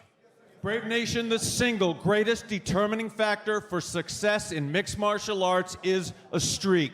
Specifically, it's streaks versus better than 50-50 fighters. It's easy to get a streak in this sport if you're fighting subpar fighters. It is unbelievably hard when you're fighting the top fighters in the world. And we've got a fighter here who's got a 9-fight win streak. Now, he's going against a fighter who, to put it politely, does not have a 9-fight win streak right now.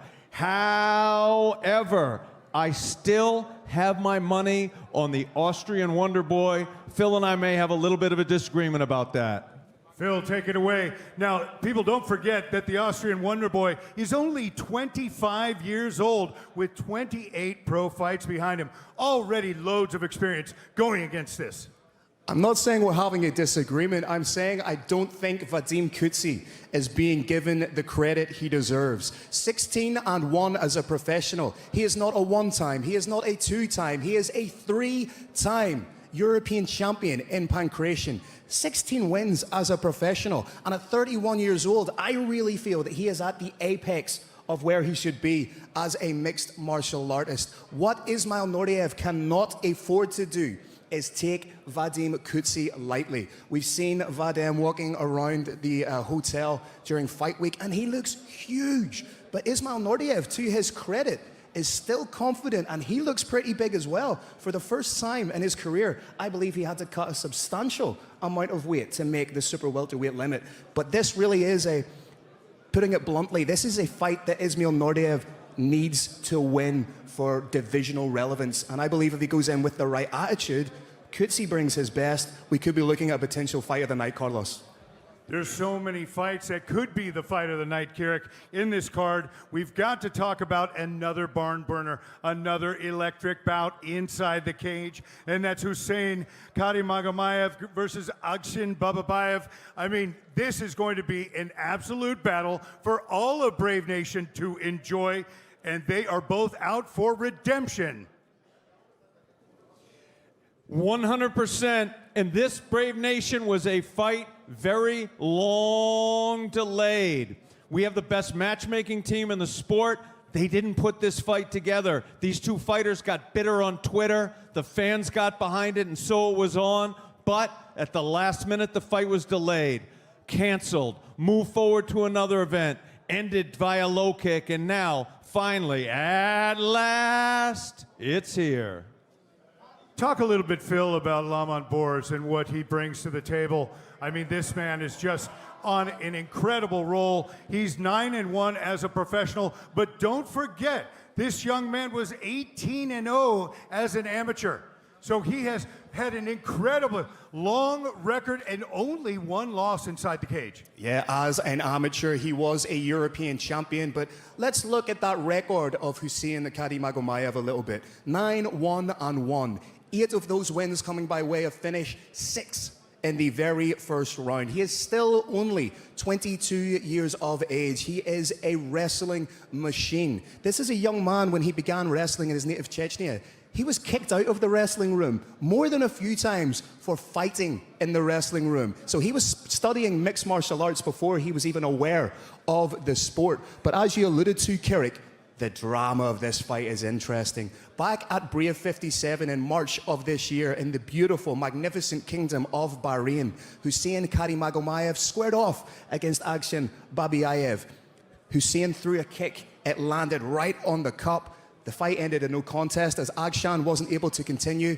Hussein Karimagomedov maintains that Akshin Bababayev was looking for a way out of that fight because he was losing it and he knew he was going to end up losing it. Akshin Bababayev did not take kindly to that whatsoever. So I expect nothing short of absolute fireworks here tonight at Brave CF 68 in partnership with NFC 11.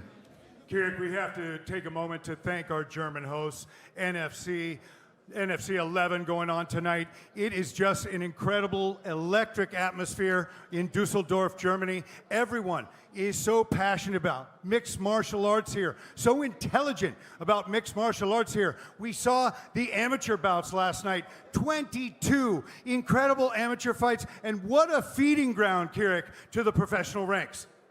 Brave Combat Federation has put on shows in more different nations than any other promotion on earth. That happened when Brave was in Germany for the first time earlier this year.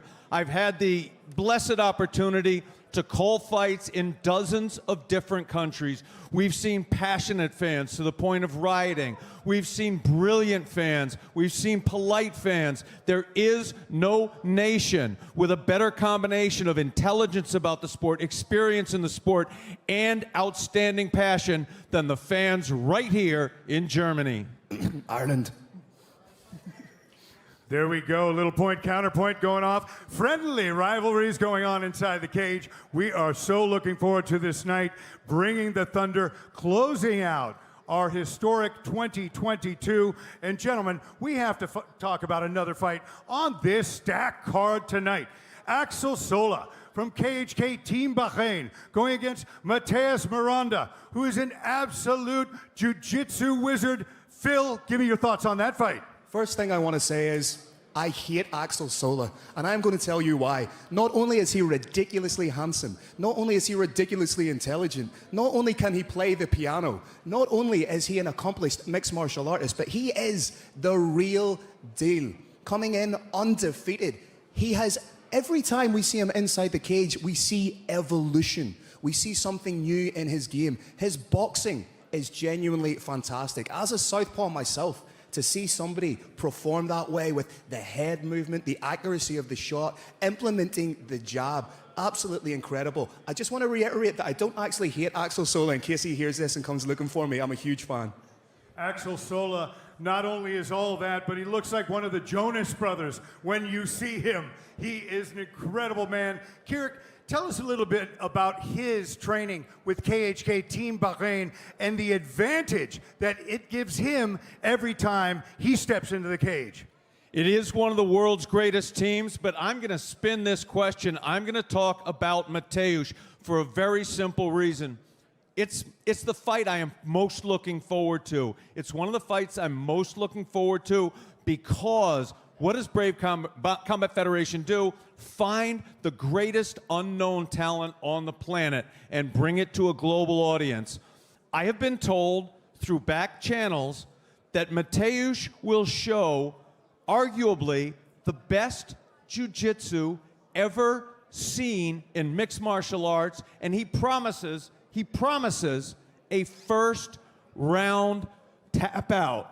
Now, sounds absolutely unbelievable, but when you look at his record, first fight was over in just over 1 minute. The next 3 fights went down and down and down, faster and faster and faster. And it is possible, it's possible that we are just about to see the best jiu-jitsu ever seen in mixed martial arts. And yes, I know how big a statement that is. Massive statement, Kirik, but what I want to talk about, the real X factor in this fight for me is KHK MMA. You're talking about an absolute powerhouse team in mixed martial arts. Axel Sola is one of the great exponents of KHK MMA style. He is a beautiful boxer, has wonderful defensive grappling, wonderful wrestling training at Boxing Squad Nice in partnership with KHK MMA under the tutelage of Eldar Eldarov, under the patronage of Sheikh Khalid bin Hamad Al Khalifa. That, for me, Carlos, is going to be a huge X factor in this fight.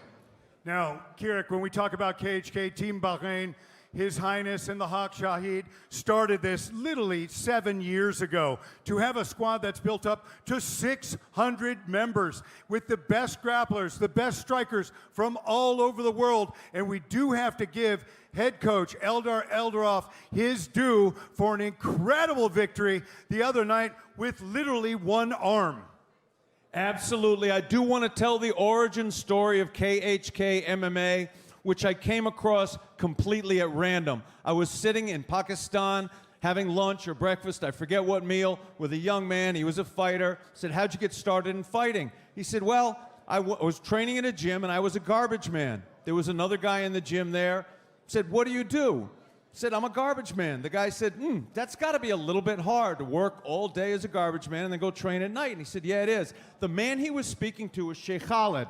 Sheikh Khalid was like, I don't like this. I do not like a young man training next to me, working so hard and having to work all day. So what did he do? He created a facility. They had a doctor there. They had a physical therapist there. They had dormitories. They had a cafeteria. And he began to create this team.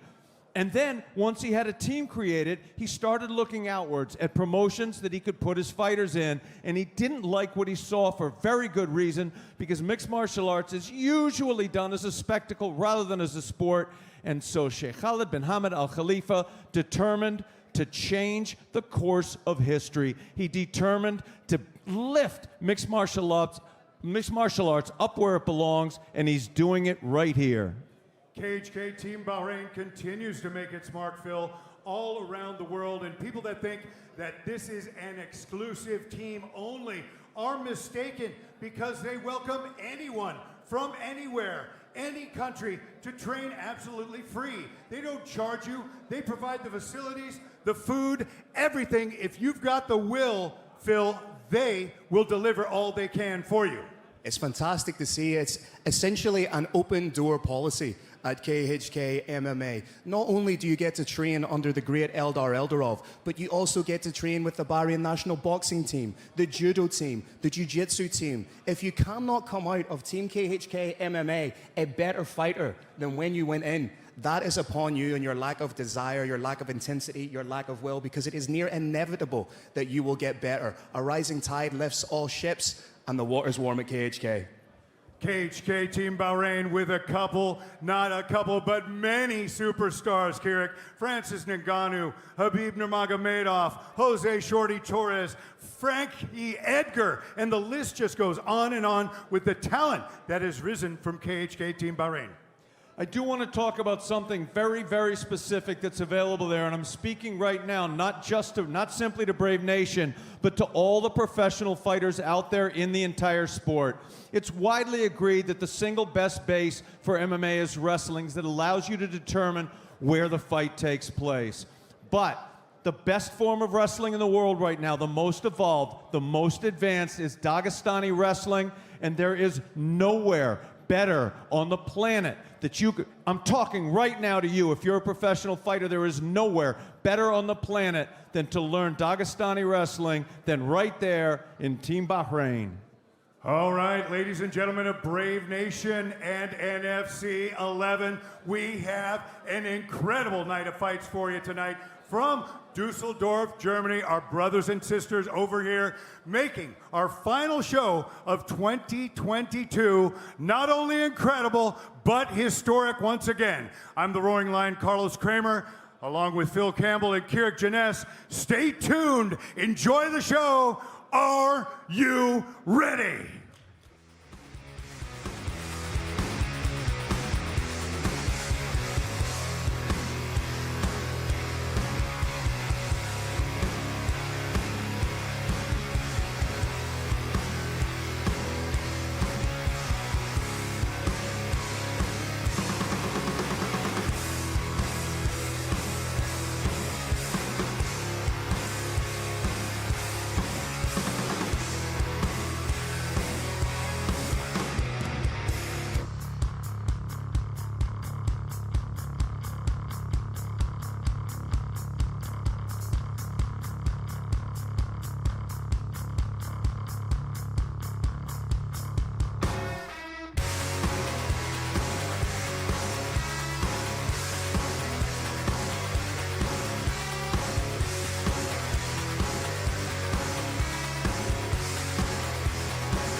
A man's vision, determination, inspired a generation.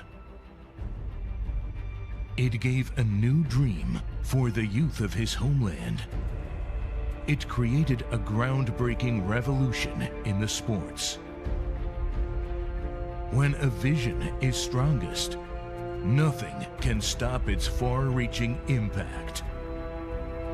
And the vision was 3 powerful letters: KHK. And today, his vision is far-reaching. The valor and pride of his homeland is far-reaching. Today, his vision is defining the future of a new generation. A generation of heroes and of gladiators. Today is the day of hope for the hopeless. The day KHK will inspire the souls to fight back, irrespective of what they are and who they are. Many will emerge as heroes. This will be a new era of true heroes and gladiators. When he stood in the front and led them, They called him the Prince of Gladiators and Heroes.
In 2016, a vision revolutionized mixed martial arts in the Middle East. It all started with the evolution of MMA in a small island in the Middle East. The magnificent Kingdom of Bahrain, a land of ancient glory and bravery, thriving under great leaders and visionaries. The country is now home to the largest MMA promotion in the region, Brave Combat Federation. And the kingdom became the first ever country outside of the United States that featured the IMF World Championships. His Highness Sheikh Khalid bin Hamad Al Khalifa and his true warrior spirit envisioned the growth of MMA in the region. He believed in the glory of the sport of mixed martial arts and facilitated the best MMA facility in the land. Along with brave President the Hawk, Mohammed Shahid, in the shortest span of time we grew stronger. We grew bigger. This is the story of the fastest growing MMA promotion in the world. This is the story of Brave Combat Federation.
T-minus 1 minute and counting. Countdown.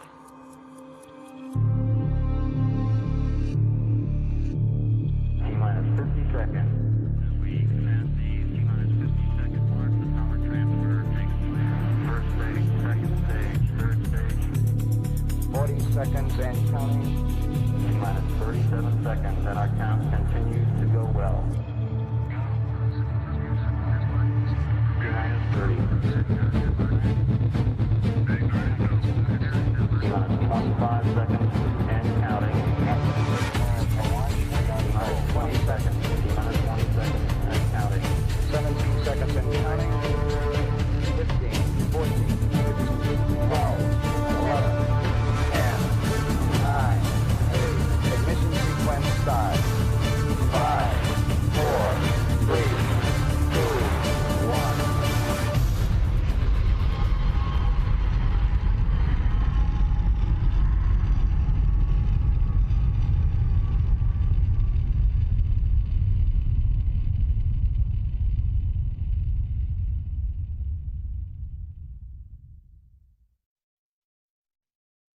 Ladies and gentlemen, please rise for the national anthem of the magnificent Kingdom of Bahrain.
Ladies and gentlemen of Brave Nation and NFC fans, Guten Abend! We are live from beautiful Düsseldorf, Germany. We're amazed and humbled with your support, and tonight we give back. Ladies and gentlemen, it's time to begin Brave CF 68 and NFC 11. We are live right now.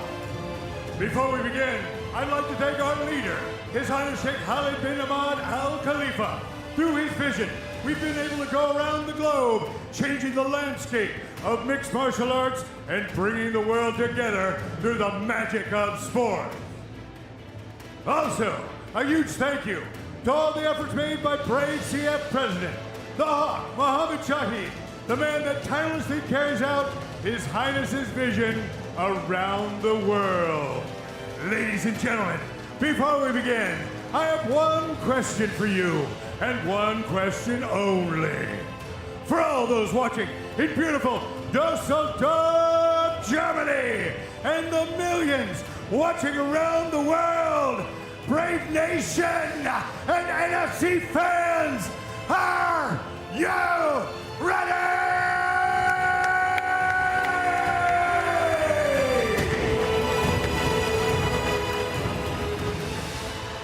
Finally, a huge thank you to our sponsors, the Minute Team Hotel, P&Z, NFT Gyms, and Top 10 Fight Gear. Thank you for all your support in making this magnificent event a reality. The cage is set. The fighters are ready. Can you feel the thunder? It's time to be brave.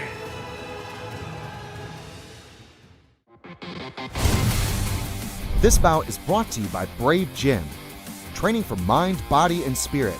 Brave, it's more than a gym. Azerbaijan's Ali Guliev is undefeated in 6 professional fights, with 4 of his wins coming via KO TKO stoppage. He aims to put the division on notice and climb the Brave CF rankings with another emphatic win at Brave CF 68. Training under the tutelage of superstar Joelton Luderbach, Brazil's Brave CF debutant Jefferson Oliveira also has an appetite for early finishes, with 7 stoppages to his name, including 4 submission wins. Coming up next, Ali Guliev takes on Jefferson Oliveira in a featherweight bout.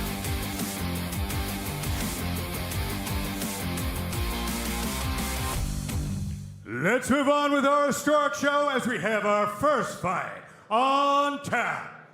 Introducing your first warrior. Fighting out of the blue corner, this man's a mixed martial artist with a professional record of 8 wins and 2 losses. He stands 173 centimeters tall and weighs a ready 65.04 kilograms.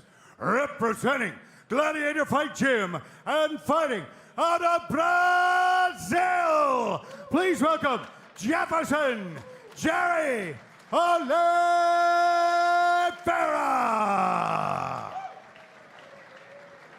And his opponent, fighting out of the red corner, this man's a mixed martial artist with a perfect professional record of 6 wins and no losses. He stands 178 centimeters tall and weighs a ready 65.76 kilograms. Representing Henzo Gracie Jiu-Jitsu and fighting out of Azerbaijan, give it up for Ali Black Wolf Guliev.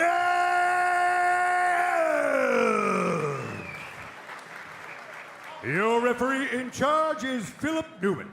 Big thanks to our sponsor, Maritime Hotels. Brave Nation, you've got Jerry Oliveira in black and red, loose fit fight shorts, Ali Black Wolf Guliev in white and red. Guliev the younger by 7 years. Oliveira the shorter, but I do believe he has the reach advantage. Look at those long Dalsim style arms trying to rock the 1-2 straight away.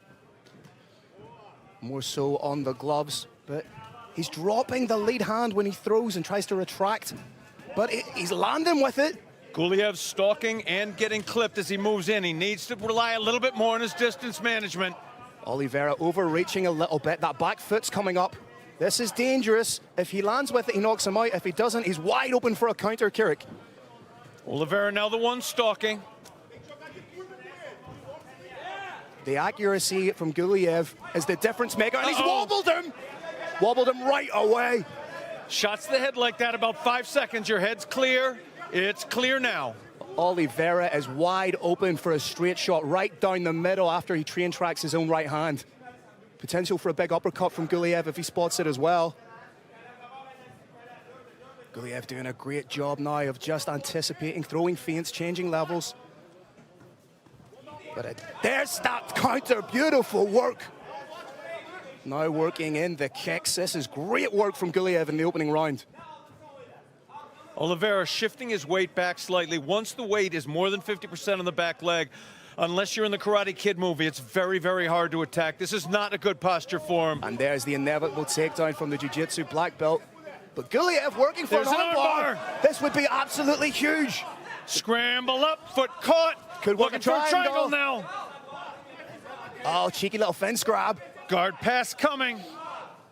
This is exactly where Oliveira wants to be. Regard and up. Good work from Guliev. Oh, huge shot. Big right short hand. Time now. It's short time, Brave Nation. Big right hand right down the middle. Guliev countering beautifully. All off that lead hand from Oliveira, which was dropping. Oliveira wisely circling, trying to avoid that right hand. Superman punching. Again, Guliev is landing heavy, heavy shots here. I would like to see some elbows in close distance. Not even the halfway mark, Brave Nation. Intelligent work from Guliev, just stepping off his opponent. And again, the right hand down the middle. Oh, there's that uppercut. There's scope for more of them should he wish. Follow it up with a hook. Black Wolf appears to fully have his opponent's number at this point. Another big shot like that, and Black Wolf could leave his opponent howling. Oh, and the head kick. Oliveira's done. Oh! Huge shot. If he follows up with some nasty ground and pound. Oh, and another big shot. Shots are landing, Brave Nation. There's 4. Guliev trying to work for his 6th finish. 3 of his finishes coming in the first round. And again, Oliveira eating huge shots here. Oliveira still firing back. I'd like to see some short elbows from Guliev here over the top, a la Muay Thai style. But he's happy to disengage. Brave Nation, getting hit in the head is exhausting. That may sound funny. I'm not trying to be funny. It drains the body of energy, and that's what we're seeing right now from Jerry Oliveira. There's only so much he can take, and he is eating huge shots here. That straight right is money every time for Guliev. Say the uppercuts there, especially now that Oliveira's tired. Jerry Oliveira running on heart right now. Heart and a strong neck, naked shot, denied fully. Well, it must be said that all of his finishes have come in the very first round. He's not used to getting dragged into the deep waters. All of his losses have come by decision, so if you're doing the math there, potentially cardio could be an issue. Very wise, Phil, for Black Wolf to let his opponent up, not try and spin to back control. This is where he's having the greatest success. Look at that liver shot. Investing in the body. Look at that liver shot again. Oliveira is running on empty here. Another big right hand. You're shy with the knee, needs to pull the head down into it. Big elbows from Guliev. That's what you want to see in close quarters fighting. 30 seconds, Brave Nation, 30 seconds left. Can he get the finish? Right now it is all Ali Guliev. You can see everything's coming just that little bit more labored from Jerry Oliveira. 10 seconds now. If you're oh, big head kick from Guliev. Big way to finish. Oliveira calling him. Jerry Oliveira calling his opponent in. He's either not very smart or very, very game. But what a first round from Ali Guliev. Surely he has to be on course for a finish, Keurig. That was an absolutely clear 10-9 round for Ali Black Wolf Guliev. Some people might even argue it was an 8 to 10. Potentially a 10-8, given the new scoring criteria, and the judges are now recommended to be not necessarily be a little bit looser with the scoring of the 10-8, but be a little bit more liberal with it. You were watching some of that great action. Rock'em Sock'em Robots with the fists. That was the greatest moment in the round for Jerry Oliveira. Unfortunately, was not able to capitalize on it. Fight went right back to standing, and the results are what you see right here: destruction and destroy. You're going to be telling Ali Guliev, if you're in the corner, just more of the same, measured, controlled, methodical. Take the openings when you see them, and Oliveira needs to get this fight to the ground. Yeah, you're going to tell Jerry Oliveira, try and take it to the clinch. Don't stand and trade on the outside. From the clinch, look for a takedown, and then do what's even harder, holding your opponent down. Eventually, you start looking for a submission, but it is a long road to there. I'd like to see Guliev just set up with the jab, and then as Oliveira's coming in, just uncork an uppercut. Another big shot down the middle. Oliveira has a chin made of granite. You have to give credit to Oliveira. He may not be winning the fight, but he is game as a badger. Nice counter hook, though. He's holding those hands a little bit low for my liking. Then lands almost like a pawing straight. Lands again, looking for it. Guliev needs to move the head. Oliveira seems revitalized in the second round. Carrick, it's more of a pawing shot coming at an awkward angle as opposed to a straight. A little bit of what they call in Russia casting, a long, wide hook. Again, as Phil alluded to earlier, we're seeing a little bit of the Brazilian style of kickboxing, which is in fact based on Dutch kickboxing. One of the things that characterizes it is a hand combination inevitably followed up with a kick. Guliev needs to start checking those kicks. He can't just eat them. That would be fair to say. Guliev is looking better in the second round than he was in the first. But again, it is dangerous to train track that rear hand. Oh, blind set up on the takedown. Guliev thought about the knee. Guliev choosing to stand off. And again, big head kick. That landed right on the jaw. Guliev smells a finish. Swarming now. He needs the distance, create distance. What is Oliveira made of? 7, 8, 9. Oliveira is tougher than a pair of old Levi's. Ali Black Wolf trying to set up a highlight reel knockout.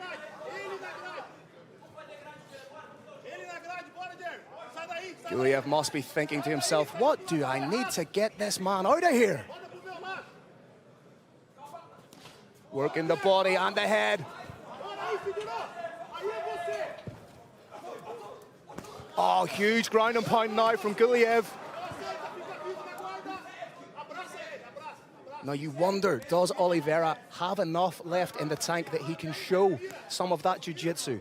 Oliveira needs to control his opponent's head. He has failed to do so thus far. With a head back that far, huge shots can come down. There's real leverage on the punches now. He is eating big shots, hammer fists, and the fatigue is a massive impediment right now to Jerry Oliveira. Big elbows!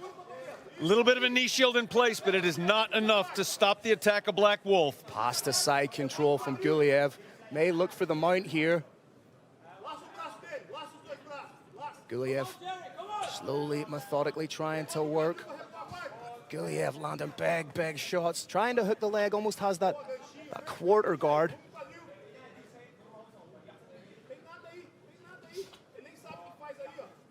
Fantastic performance so far offensively from Ali Guliev, and you have to give Oliveira his dues for sticking in this long, and he's eaten some serious shots.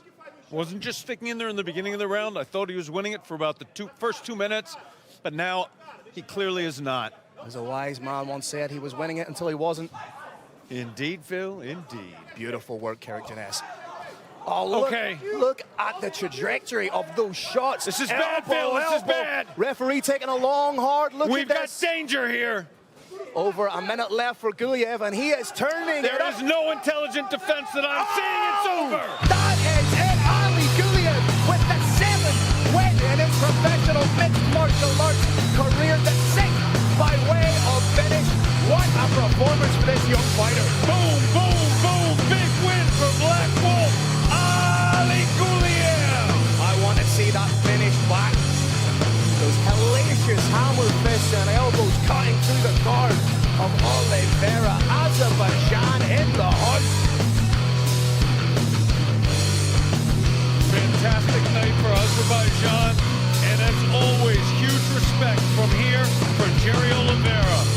Showed all the heart in the world. It simply wasn't enough from Ali Black Wolf Guliev's relentless attack. And that is the key word to use, Carrick. Relentless. Got it done with a number of huge strikes. Just took off the position, side control, essentially quarter guard then, and just landed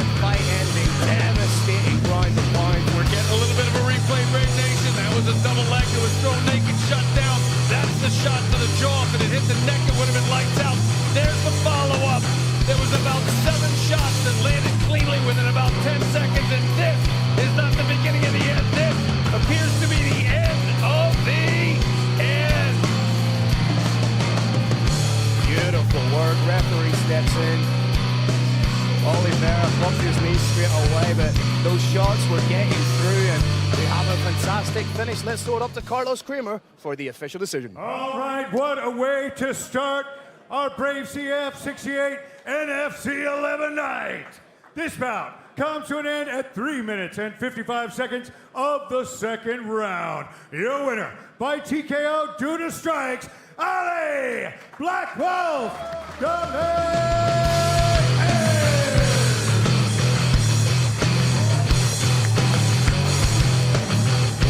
Way to kick off the card at Crave CF68 in partnership with NFC. Incredible finish by Ali Guillem. He's remonstrating with Carlos Kramer a little bit. He wants over the mic, he's not getting it. We are rolling right along with our second fight. Carlos Kramer, introduce the fighters, please, my man. This bout is brought to you by Brave Gym. Training for mind, body, and spirit. Brave, it's more than a gym. NFC Lightweight Series winner Christian Mock looks to take his career to the next level when he debuts on the Brave CF stage. The durable German has never been KO'd, and 5 of his 6 wins have come via stoppage. Austria's Gökhan Aksu looks to get back to winning ways and show the Brave Nation fans a glimpse of his star power, considering that all 7 of his wins have come via stoppage. Coming up next, Christian Mock takes on Gökhan Aksu in a lightweight bout.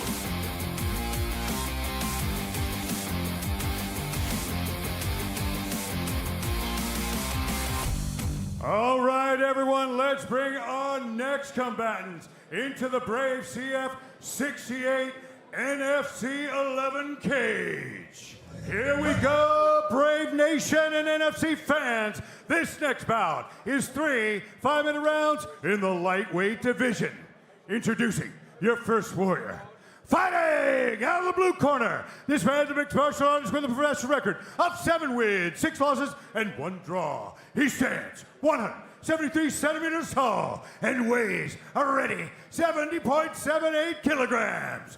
Representing MMA Rosenheim and fighting out of Austria, please welcome Gökhan Abinader Aksu.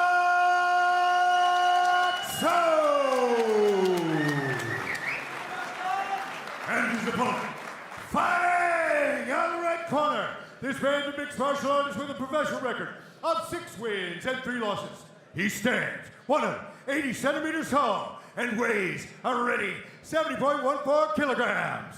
Representing Planet Eater and fighting out of Germany, put your hands together for Christian, the Walking Dead, Mock!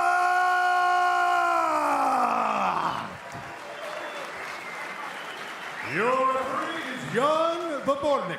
Big thanks to our sponsor, PNZ Brave Nation. You've got Gökhan Abinader Aksu in black loose fit fight shorts with a blue accent.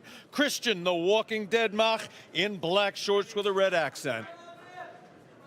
We say fantastic fight in prospect here, Carrick. This is one I was very much looking forward to. Why did he call Christian Mock the Walking Dead? Because he cannot be fazed. He runs through punches, never been stopped by way of KO or TKO. But Gökhan's looking to change that. Landing big shots and getting out. He's showing that kickboxing background. We've all seen The Walking Dead. What you have to do to stop them is kill their brain. That is absolutely what Abinader is intent upon doing right now. Oh, big shot fired back. These men are meeting toe-to-toe. Pressure here from Gökhan up against the cage, trying to find those little angles, spaces to throw the big shots. The taller Mock trying to use those kicks to keep his opponent at distance. Not particularly successful with it thus far in the fight. Statistically, the weakness of Gökhan seems to be the grappling, as he has 4 losses by way of submission. So perhaps it would be incumbent upon Mack to try and take the fight to the ground, as he has 3 wins via submission. Oh, it's a good shot! And another man down, Brave Nation, and it's over! Wow! Gökhan actually becomes the first man to stop Chris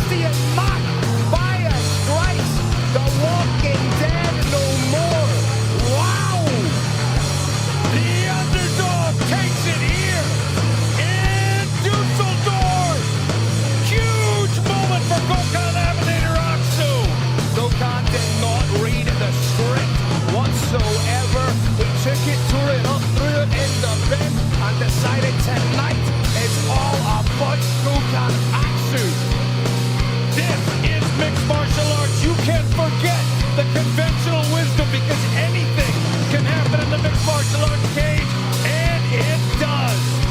I want to see that finish back. Big shot drops him, and then the uppercut and the hook, that puts him on. Again, expert stoppage from our officials here. The two elements that you look for in Brave Nation in a stoppage are one, the presence of danger, and two, a lack of intelligent defense. We saw both of those elements right here in front of us. Two are exchanging respect, as we characteristically see in the Brave Combat Federation cage. This is a league where fighters can act however you want. If you want to play the fool, you are allowed to. You should be yourself. But what we see time and time again is tremendous sportsmanship. What a finish by Bob Keeper, what you would assume was the underdog. But he adds another finish. He keeps his finishing rate at 100%. Now has 7 wins by a KO or TKO. 5 first round finishes. What a performance from Nokan Axel. Ladies and gentlemen, nothing left to do but throw it up to Mr. Carlos Kramer for the official decision. All right, Brave Nation and NFC fans, what an unbelievable bout we just had. This ends at 1 minute and 5 seconds of the first round. Your winner by knockout, Gokhan Abinida Atso!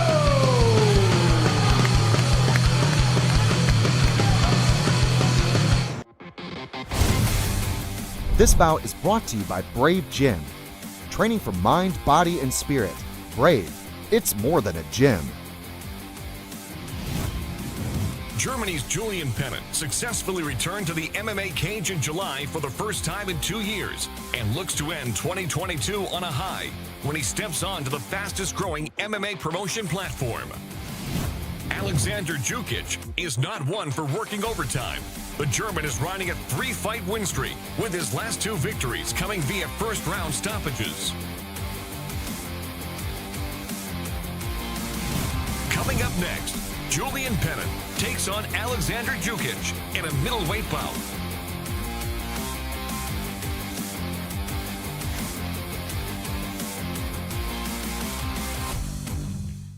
Brave Nation and NFC fans, let's bring our next warriors into the Brave CF 68 NFC 11 cage.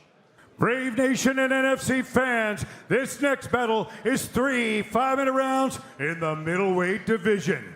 Introducing your first warrior. Fighting out of the blue corner, this man's a mixed martial artist with a professional record of 6 wins and 3 losses. He stands 185 centimeters tall and weighs a ready 84.4 kilograms. Representing Paderborn Wombats and fighting out of Germany, please welcome Alexander the Conqueror Jukic.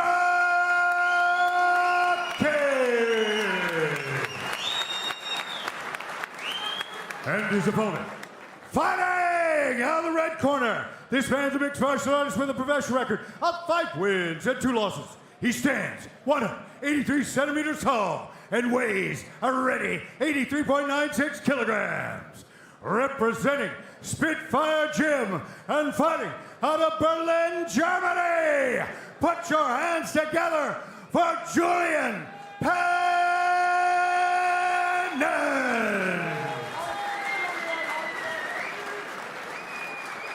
Your referee is Philip Newman. Big thanks to our sponsor, NFT Gyms. Brave Nation, you got Alexander the Conqueror Jukic in black and blue, Julian Pennant in black and red. Someone's going to be left black and blue by the end of this fight, I'm sure. Pennant, a fantastic striker, spent time in Mexico sharpening up his boxing and actually took a fight in Mexico, which he won via 3-round decision. And right now he's in stalking mode. Brave Nation, the 3 safest blows to strike were a front push kick, an inside low kick, and a jab. We opened up with those 2. Those download a little bit of information, just enough so you can throw something more. We saw it right there with that low kick. Now we're back to throwing safe strikes. Pennant has said previously that his bread and butter is his boxing. His hands are devastating, but you've seen just how nasty the low kicks are from Djukic.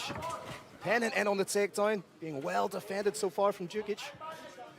Landing little short pot shots, now working for the underhook, very intelligent. Djukic not young, but Brave Nation, the last physical quality to go is strength, and we're seeing that strength in this defense. Wasn't enough. As I've said before, it's hard to take somebody down, harder to hold them down. Good takedown from Pennant right now. Djukic not giving up the takedown, constantly working, getting his back against the cage, going to try and free him off, get to a knee and work up. There you see he's trying to sneak that knee underneath himself, almost like a Russian get-up with a kettlebell, doing it in stages. Intelligent work from Pennant, acutely aware of that, just drags the hips up a little bit, trying to elevate those hips. Pennant positioning his head beautifully to avoid strikes from here. Takedowns used to count more under the unified rules. At this point, simply getting the takedown isn't very much. When you're on bottom, you get taken down, you land a bunch of shots to the head. You could even be ahead on the judges' scorecards. Very smart tactically, moves tactically so far from Alexander the Conqueror Djukic. Nice work from Pennant there. He saw that Djukic was trying to use the cage to get up, and he brought him back a little bit more into the open forum of the mat. Let's see if he does that again. May try and take the back here. Does so beautifully.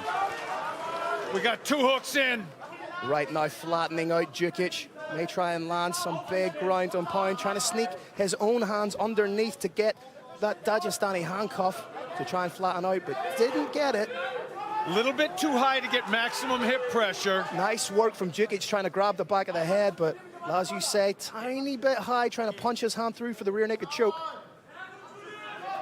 And Carrick, at what stage, if you're the man on the back, do you give up this position? Because it will be taking a little bit out of the legs the longer it continues. One of the toughest things in this sport, Phil, is when you think you've got something, you think you've taken somebody's back, you think you're in position to finish, and it turns out you're not quite. Tough position to be in psychologically, but we've got the beginnings of a choke. No, I spoke too soon. Potential for a Suluev stretch if he wanted to dive in on that leg. Seldom seen, hard to finish, but it is there. Can't quite see from this position of Julian's. No, he doesn't have the choke. He's slowly getting higher and higher up that back, Carrick. He needs to be down closer to the hips of Djukic. Right now trying to work on a Kimura. Does have his lone submission win via Kimura, but a very difficult angle to try and catch. Pennant trying hard now to apply hip pressure, trying to drive those hips down like you're jumping out of an airplane with a parachute, shouting Geronimo, but the hips aren't quite, when he's applying pressure, they're not quite where they need to be, but it's only off by a couple of inches. The hips have sunk back. Can he keep them there? That's tactically, that's the question we're looking at right now. Trying to work for that rear naked choke, but I'd like to see him just land more ground and pound. Because usually, inevitably, what happens is the ground and pound may not be the fight ender, but it is the distraction that brings the chin up, and you can work for the rear naked choke from there. Trying to just lift that chin up and sneak the arm underneath. If he's trying to do that, you'd like to see him get almost the blade of the wrist underneath the nose, because that's an incredibly uncomfortable place to be, and a little bit more advantageous for him now, being right in the back. The escape is a little easier. Oh, he's going the wrong way. Went the wrong way. Brave Nation with that. That's it. That is so deep. That's it. It's there is no way out. Wow! Julian Pennant with only the second win in his professional career by way of submission. His third finish in the very first round. Fourth overall. What a finish from the Spitfire Berlin MMA man. Phil, Alexander the Conqueror Djukic indicating with body language that his shoulder may be injured. We hope, of course, there's no significant injury to that shoulder. All credit right now goes to Julian Pennant. He was patient on the back. What we often see in this sport is fighters take the back and they throw too many punches and then they slide off. He was patient, kept working his hips back, began just a few shots, and when that chin moved up by a centimeter, that was all it took to get that arm in place, and that was that. We're going to see exactly what you're talking about here with a replay of the finish. Julian Pennant rolls to take the back. Djukic went the wrong way, and that arm final squeeze, gets the top. Julian, a pennant at 29 years old, is the real deal. Brave Nation, when that arm comes around to choke you, it points the way your hips are supposed to go. If you don't, it is a very short night.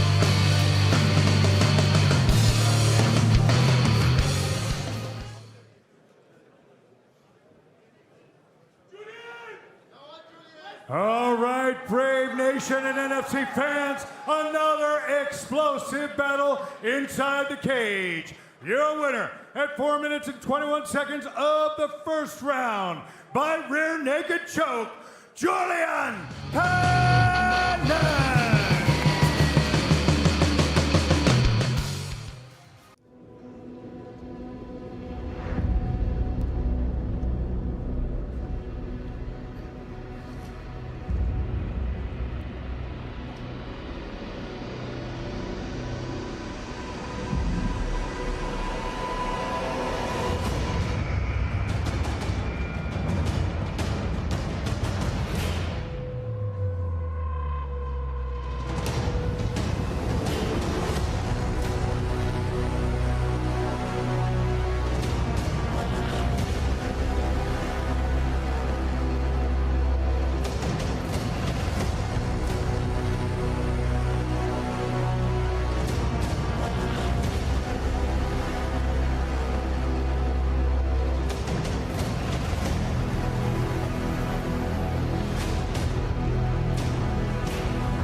This bout is brought to you by Brave Gym.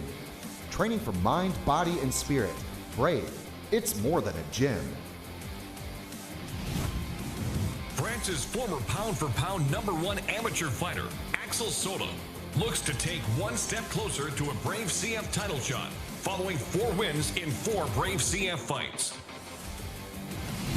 Mateus Miranda aims to fly the Brazilian flag high when the unbeaten athlete makes his Brave CF debut and looks to claim another stoppage victory. Coming up next, Axel Sola takes on Mateus Miranda in a catchweight bout of 77 kilograms.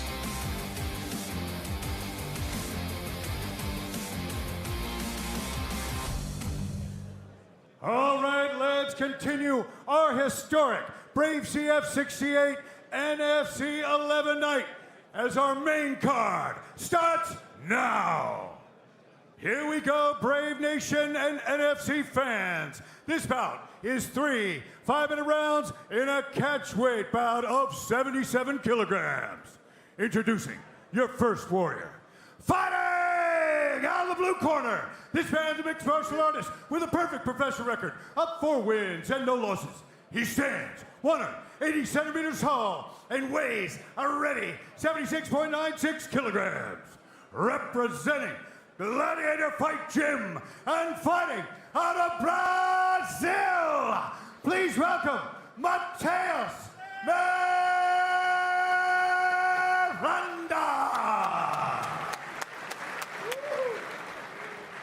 And his opponent, fighting out of the red corner, this man's a mixed martial artist with a perfect professional record of 4 wins and no losses. He stands 185 centimeters tall and weighs a ready 76.8 kilograms. Representing KHK, Team Bahrain and Boxing Squad, and fighting out of Nice, France, put your hands together for Axel Sola.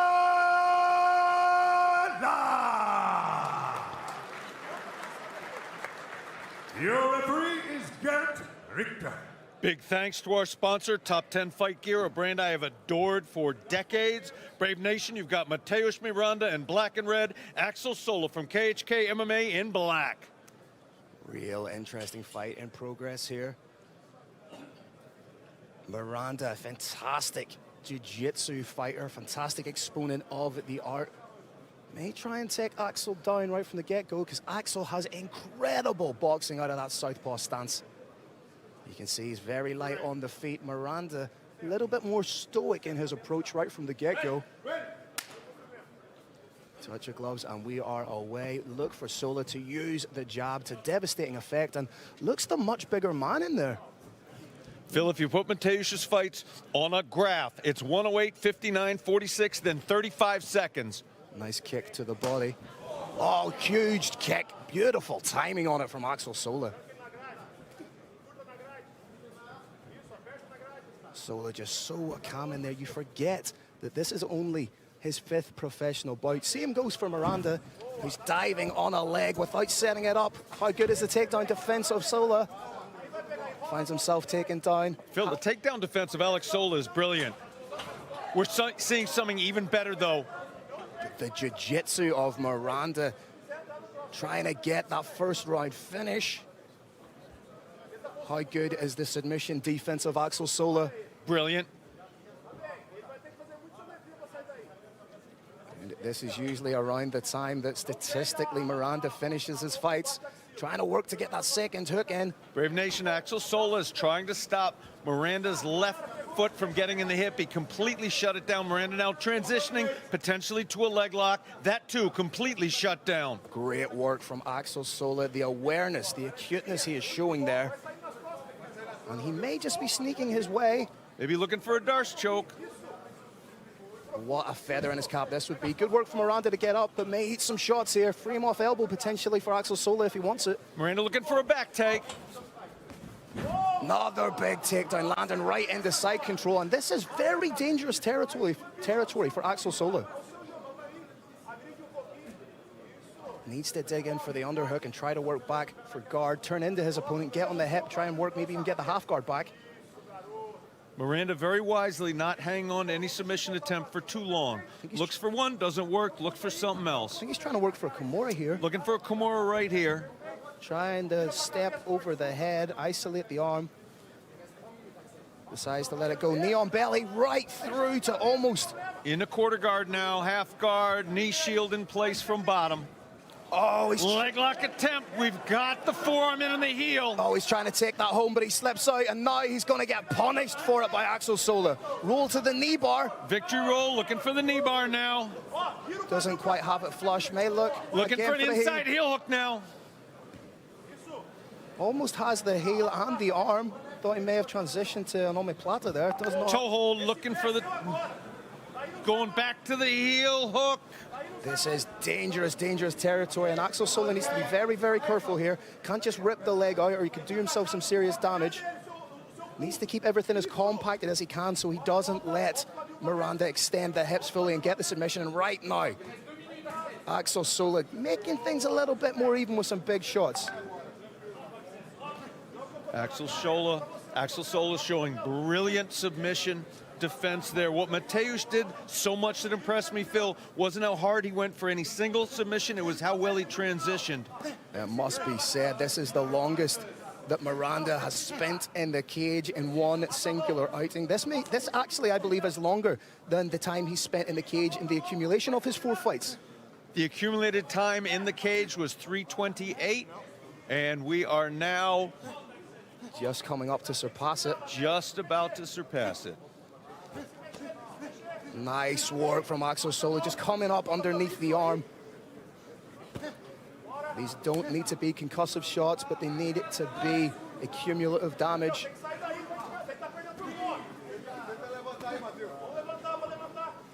Sola now showing positional dominance, Brave Nation. Doing a great job of just taking his time, and Miranda's not really offering much here at all. Sola doing what's called a tight waist. You reach around the opponent, reach around the back, hold on to his belly, and this is what you do. But these are on the arm. A lot of these shots are on the arm, though.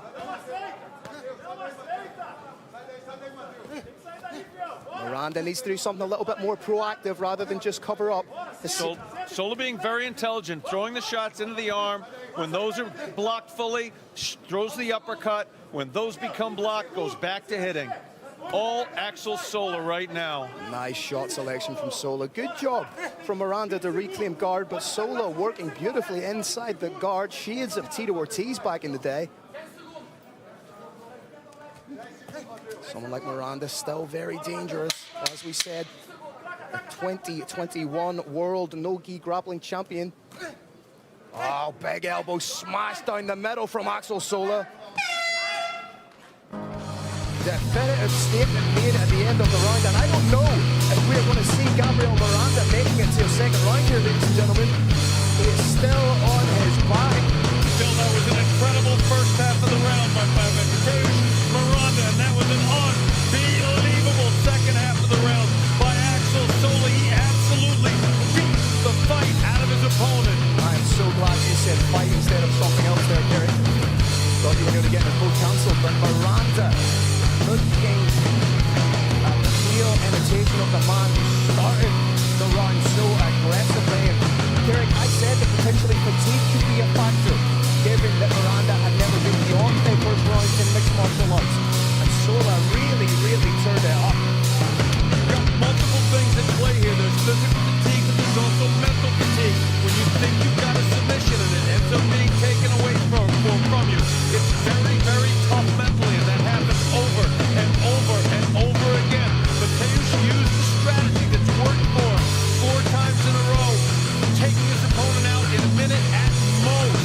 This time it didn't work, and this time Axel Sola shut him down. I'd like to see Axel put it on him.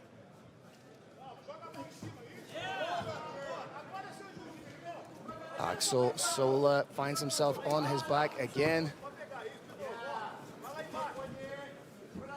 Again, Miranda, like a dog with a bone when it comes to the lower limb submissions. Axel Sola taking his time, methodically working. And this is the thing when you commit your hands to a lower limb submission. Oh, hammer fist after hammer fist. This is nasty from Axel Sola. Wisely looking up at the ref saying, "Hey, do you want me to stop it?"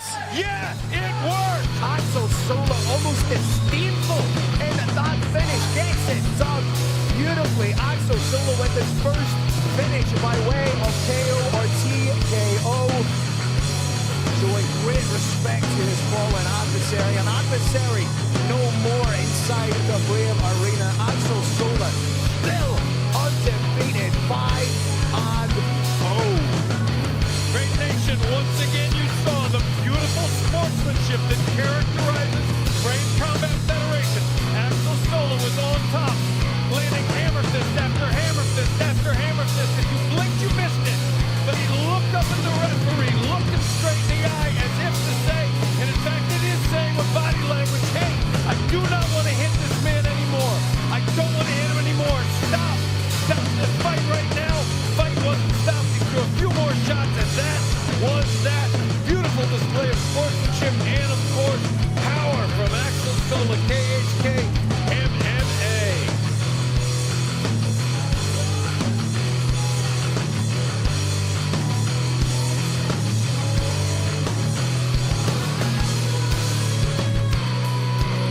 Getting a little look right there at the finishing moment. Axel Sola standing up victorious.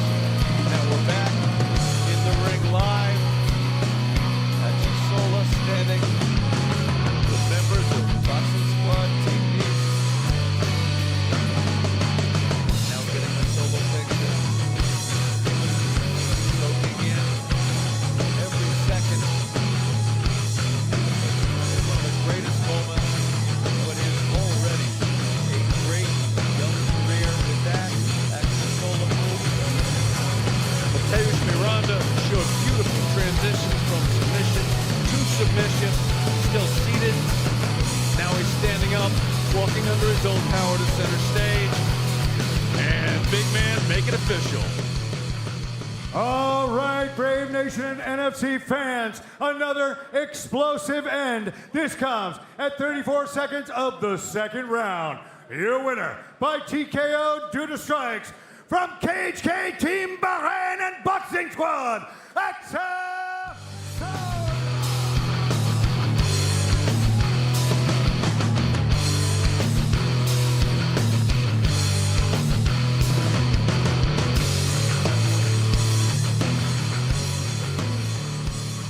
All right, ladies and gentlemen, I'm here with a victorious Axel Sola. Axel, every time I talk to you after a victory, you're never satisfied with your performance. You have to be satisfied with that type of a devastating finish. Yeah, sure, but just first of all, I want to thank His Highness Sheikh Khalid and the great team of Brave Combat Federation did a great job for this event. Huge thanks to my opponent to take the fight almost 1 week notice. It was not easy fight for him to take with such amount of time of preparation, so he managed to take me down to get good position. He did very well, so can't wait to see him again. About the question, so yeah, I'm happy to get the finish, but I'm not happy with takedown defense. I was expecting 100% takedown defense, and he took me down 3 times, so there is some things to work. I want to thank my team, Boxing Squad, Maccabi, and of course KHK team Bahrain. I definitely need to be back there. Guys, my training partner there missed me a lot, so can't wait to be there. Were you surprised at just how aggressively he was diving on the submissions from the get-go, or was that something you anticipated? Yeah, definitely. He got very good timing for the entry, so I was trying to figure it out and to catch him with the knee, but I didn't manage to get this like this, so next time. Now, what do you think's next for yourself, Axel? I heard a rumor floating around that potentially a drop in weight. Is that true? Is that something you'd be interested in? Oh yeah, definitely. 77 kilo. I do it just with diet, no need to do weight cut. So I definitely want to go first at super lightweight, and I think I can be a lightweight, but I need to try it at the gym first. So we'll see what's next. That is a terrifying prospect for everybody in the super lightweight and lightweight division. Once again, congratulations on a fantastic performance. Ladies and gentlemen, give it up for Axel Solar! This bout is brought to you by Brave Gym. Training for mind, body, and spirit. Brave, it's more than a gym. Switzerland's Hussein Khantamagomedov makes his 5th Brave CF appearance and has a chance to start building good momentum in the 155-pound division, with 9 of his overall wins coming via stoppage, with 6 KO TKOs and 2 submissions. Azerbaijan's Akshan Babayev will look to finally settle the score with Khantamagomedov following 1 cancellation and 1 no contest result. Babayev is a Brazilian Jiu-Jitsu black belt with 13 wins which came by submission and 7 first-round finishes. Coming up next, Hussein Khantamagomedov takes on Akshan Babayev in a lightweight bout. All right, Brave Nation and NFC fans, don't blink for this one. Let's welcome our next gladiators into the Brave CF 68 NFC 11 cage. Here we go, Brave Nation and NFC fans. This bout is 3 5-minute rounds in the lightweight division. Introducing your first warrior. Fighting out of the blue corner, this man's a mixed martial artist with a professional record of 22 wins, 7 losses, and 1 no contest. He stands 173 centimeters tall and weighs a ready 70.54 kilograms. Representing Henzo Gracie Jiu-Jitsu and fighting out of Azerbaijan, please welcome Akshan Warrior Babayev.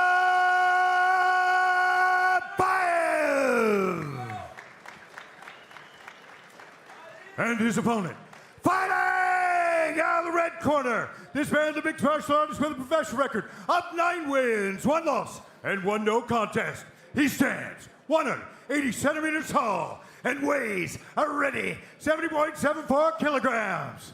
Representing UFD Dusseldorf and fighting out of Switzerland, put your hands together for Hussein Lamanbars Khantamagomedov.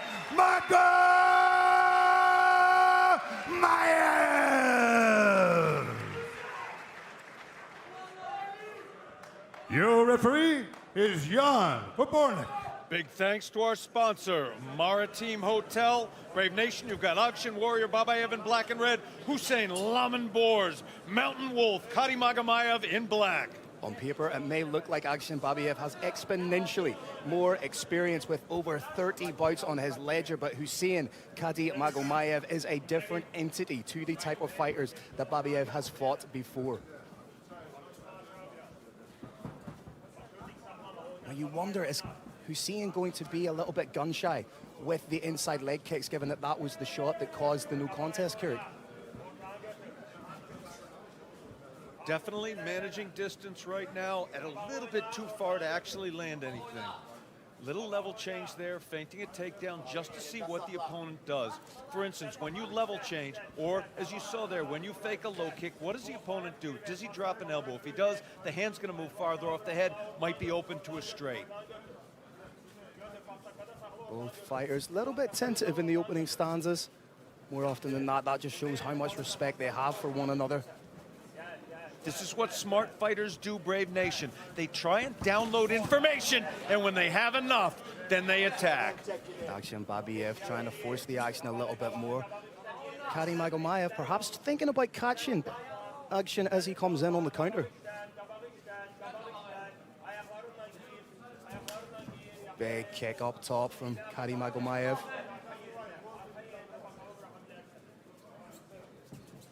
It took me longer to say a second name than it did for him to throw the kick, Kirk. Only 22 years of age. There is still so many more levels that this young man can progress to. Lead leg's like a cobra, back leg is like a cricket bat. Oh, timing! Down. Can he stay up? Yes, can he keep him down? That is timing incarnate, the personification of takedown timing right there. And this is exactly where Hussein wants to find himself and not where Akshan wants to find himself. Right in the open forum of the mat. This was not a takedown against the cage, making it all the more impressive. There are different kinds of strength in mixed martial arts, Brave Nation. One of them is punching power, and it can be possessed by people that aren't particularly strong. There's also grappling strength, and that right now is what Akshan Babayev is feeling. Babayev, you can see he's opening the guard, which means that he's trying to work for something. Magomayev doing a great job of following the hips. Close guard now from Babayev. He's thinking about he's throwing big elbows from the bottom here, maybe trying to cut Hussein. Akshan Babayev has a number of strategies he can employ here. He can look to turn his opponent over. He can try to stand up. He can try and take his opponent's back. He can try and go for a submission. He can do, as he tried to right there, hold on to the opponent, stay safe, and try and get a stand-up, or he can strike. The most success he's had right now has been with the strikes. Looked for a submission there. Now he's looking for a second submission. He's going to try and stand it up, and he did so successfully, and down again. Beautiful work right there from Akshan Babayev, now on top. And when you have a fighter who's a BJJ black belt, they can distribute their weight so well. I almost feel like you have a hippopotamus on top of you as opposed to a normal man. It's an incredible sequence right there. That is how you turn the tables. Akshan needs to be careful here. Babayev, in all likelihood, wants to at least pass to half guard. And we've said that Karim Agomayev is a decorated wrestler, but with that comes an incredible jiu-jitsu game. 2 of his wins coming by way of submission, a triangle and a guillotine, so he is dangerous off his back.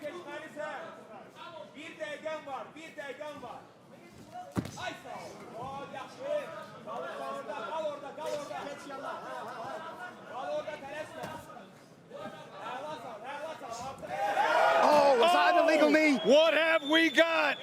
Huge illegal knee, and what is it about this fight that they cannot keep away from something controversial? Do not tell me, Irish Thunder, that we're going to see another no contest again. That one came out of nowhere, absolutely in no way, shape, or form. Was that intentional? We see Laman Bors, Karim Agomayev speaking with one of the officials here. The official, maybe a doctor, is assessing his mental state. He's indicating through body language and word that his head hurts a little bit where that knee landed, but he's standing up without any wobbling whatsoever. His balance appears perfect. Now they're looking to see if there's any surface issue.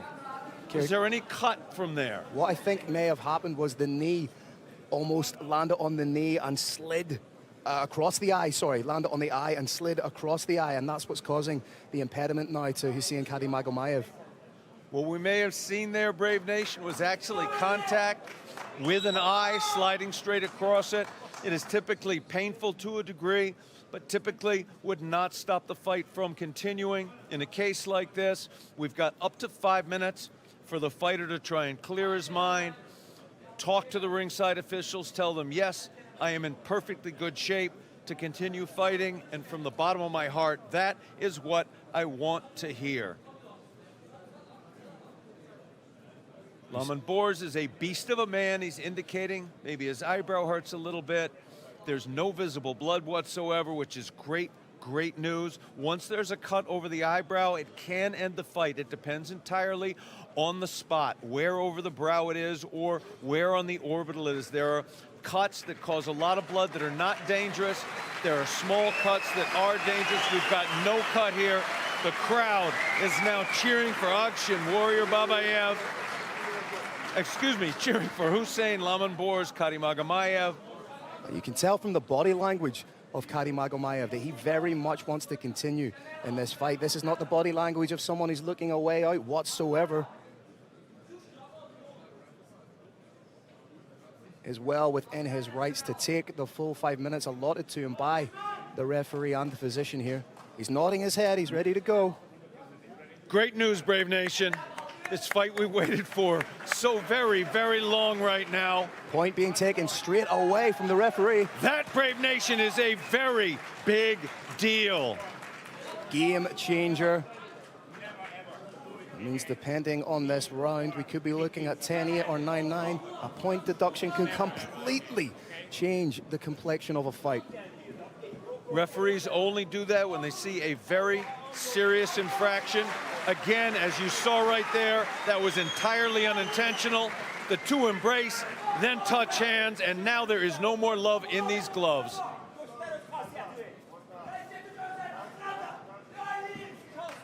Akshin Babayev needs to be a lot smarter with his shot selection, cannot afford to throw something else errant.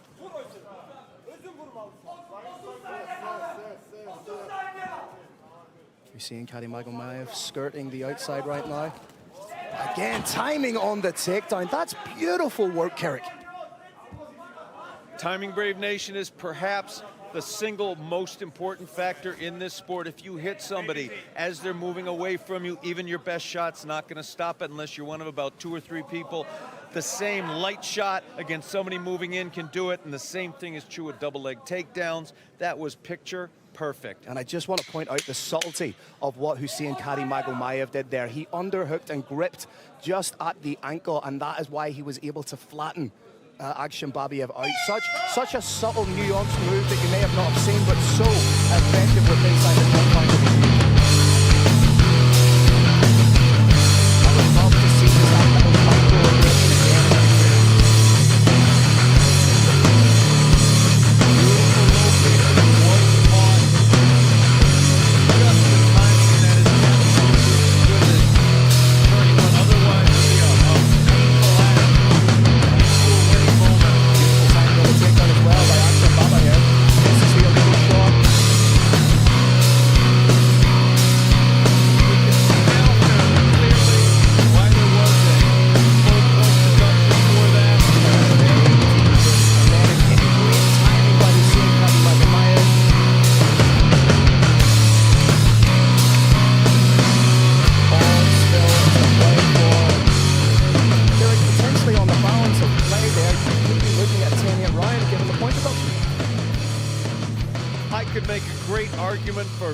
And with that point deduction, I could make a great argument, Phil, for anything -1. Right now, it's in the hands of the judges. Having said that, I am not at all sure this fight is going to go the distance. I just want to say, Carrick, is your backside sore from sitting on the fence there? You're seeing it, Karimagamayev again, very light on the feet, and timing not just quite on the takedown, but hits beautifully on the break.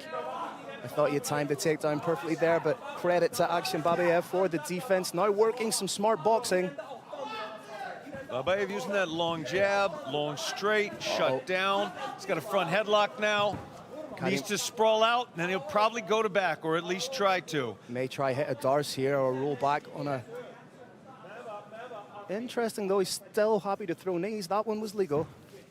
Looking for the back take. It was denied. Back to standing.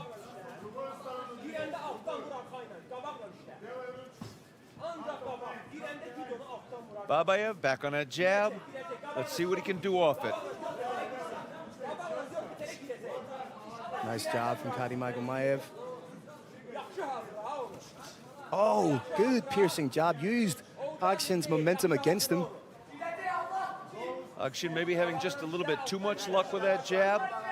You landed too many times. There you go. That's very smart. Switched it to a sort of a shovel hook.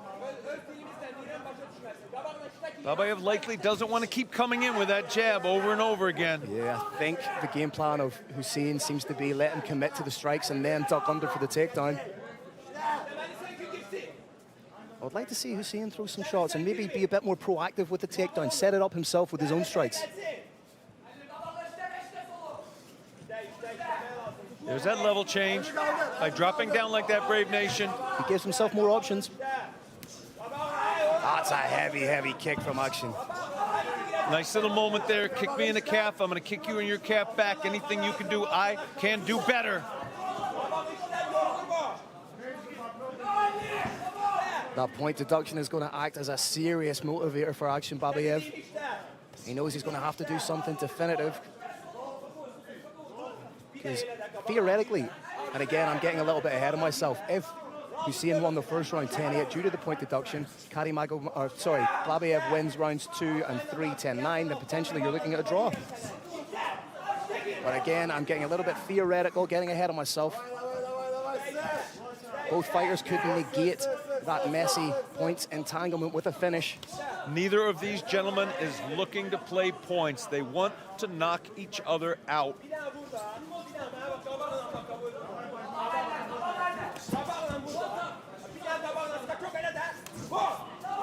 Akshin being a little bit more aggressive.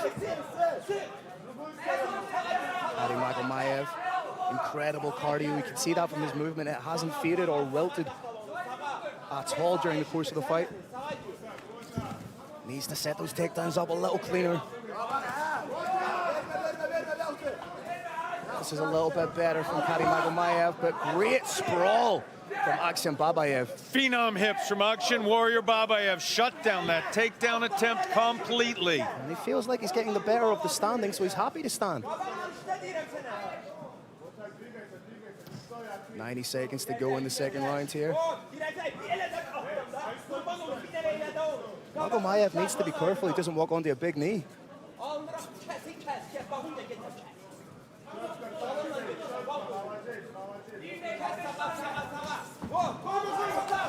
Oh, barrage of punches from Akshin Babayev. Babayev's confidence beginning to soar here right in front of us. Having great luck shutting down those takedowns. Karimagomedov going in blind for the takedown and eats a big shot in response from Babayev. Less than a minute to go in the second round here. Babayev that far not able to take advantage of this takedown. Needs to throw some shots here to make it count. Hussein trying his best to tie up Babayev. Doing the right thing by trying to shrimp out, but when you're doing that against the Brazilian Jiu-Jitsu black belt, it's always going to be incredibly difficult times 10. Hussein with a foot on the hip, trying to create an angle for himself. But Babayev doing a great job of just keeping square with the hips.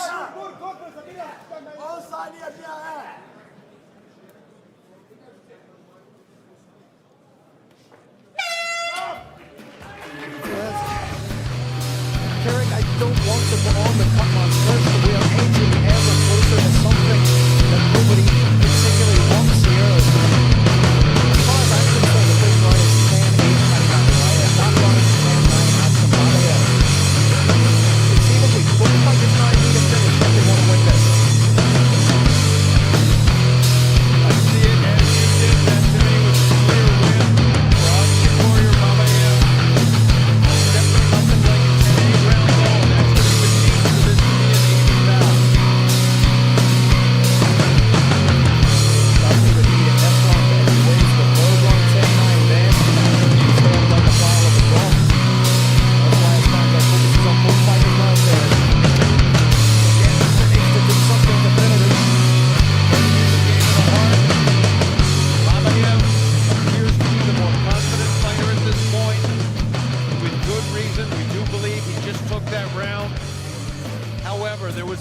massive point deduction for an errant knee in round one. It is not impossible that makes all the difference in this fight. The referee couldn't quite see what he was. I think he was motioning towards the glove, perhaps intimating that action was holding onto the glove. I think it's fair to say the bad blood has been squashed here. Woo! Lemon Boars coming out with a nice 1-2. Nice jab. That was the beginning of the sequence that really led to him losing. You could see round two, we believe. You could see the referee at the just before the round started had to towel off Akshin Babayev because the crowd had moistened him with that water, which gave him a little bit more, gave him some extra seconds because the referee had to towel him off.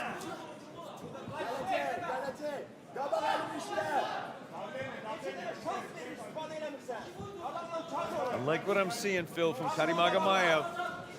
The jab was the difference in the last round, and now he's come back, taking his opponent's attack and applying it on him. Potential eye poke there. I think that was, again, by accident, outstretched hand of Akshin Babayev. We need to see that again in the replay. I didn't catch it first time. That's not to say it didn't happen. I believe this eye poke will take relatively short time, Phil, to deal with. I don't think we're seeing anything long here. Little glove touch, nothing personal, embrace, and we're back at it.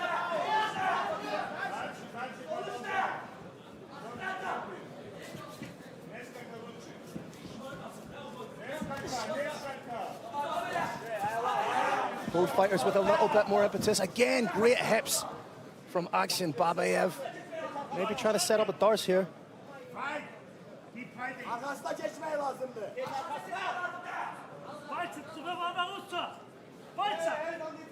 Akshin having a very emotional discussion with somebody at this point. Listening to his corner. I do believe he may be referencing a glove being grabbed. He believes the glove is being grabbed. Brave Nation, you can grab a glove from the outside. You can't reach your fingers into the wrist. Near as we can guess, that's what the charge was. Solid chopping low leg kick there from Hussein Karimagamayev.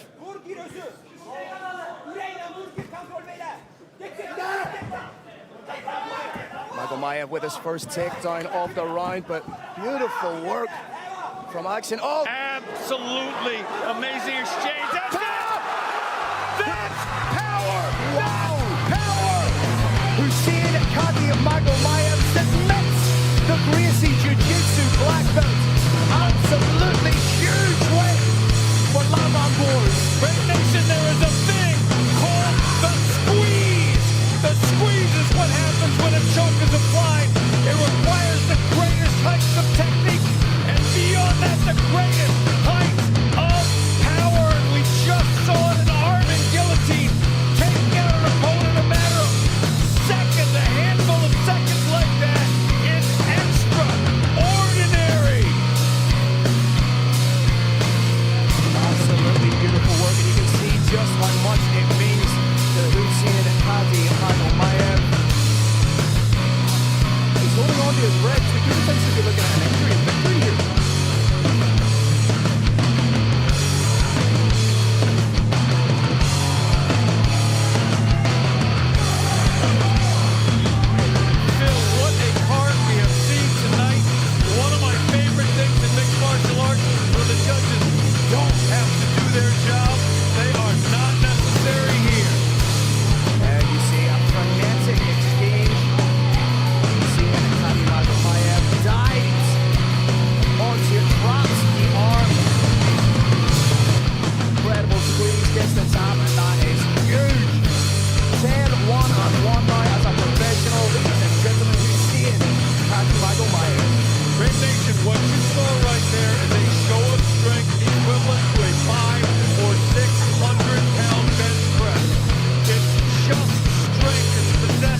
All right, Brave Nation and NFC fans, another incredible battle inside the cage. This comes to an end at 2 minutes and 5 seconds of the third round. Your winner by guillotine, Hussein Lamanbar.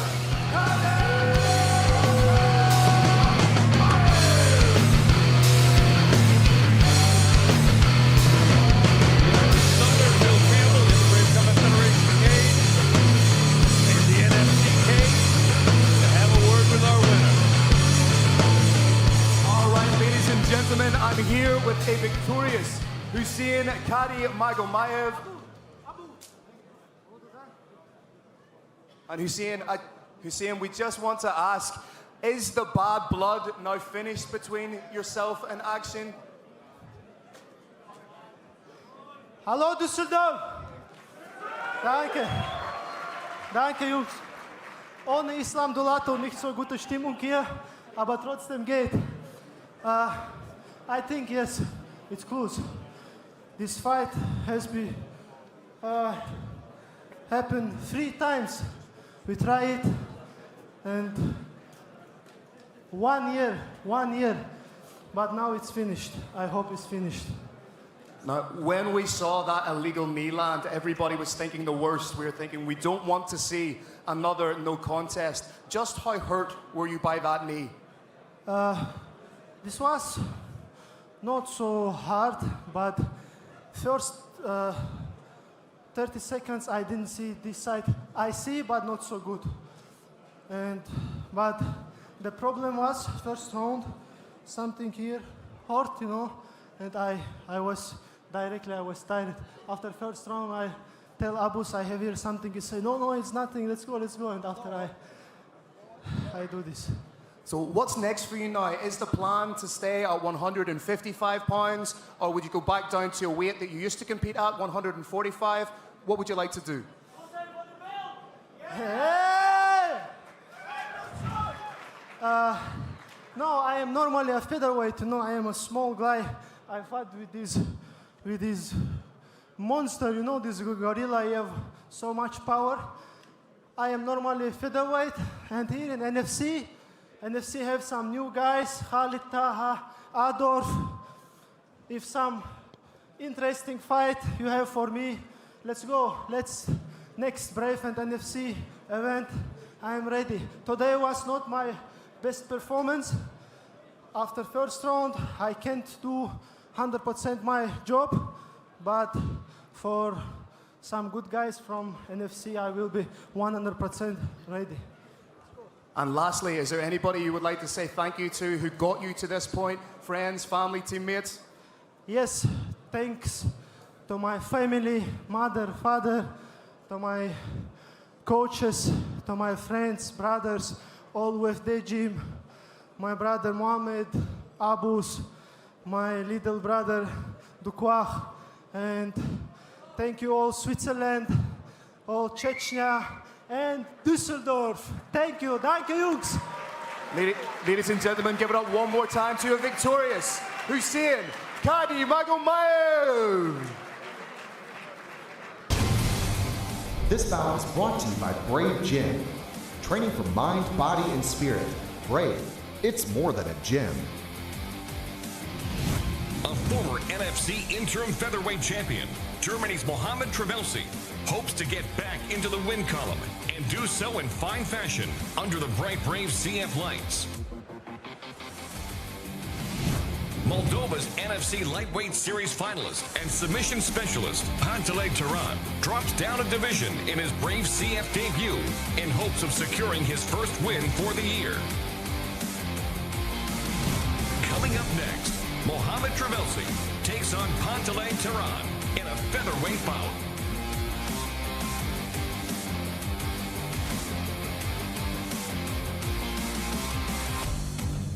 All right, let's continue our historic Brave CF 68 NFC 11 incredible night.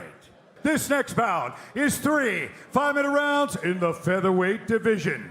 Introducing your first warrior. Fighting out of the blue corner, this man is a mixed martial artist with a professional record of 5 wins and 4 losses. He stands 175 centimeters tall and weighs a ready 66.22 kilograms. Representing Piranha MMA and fighting out of Moldova, please welcome Pantele Taran!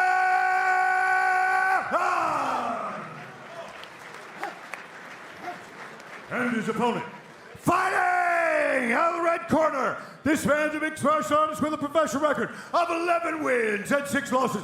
He stands 180 centimeters tall and weighs a ready 66.22 kilograms. Representing Munich MMA and fighting out of Germany, put your hands together for Mohamed Momo Trabelsi.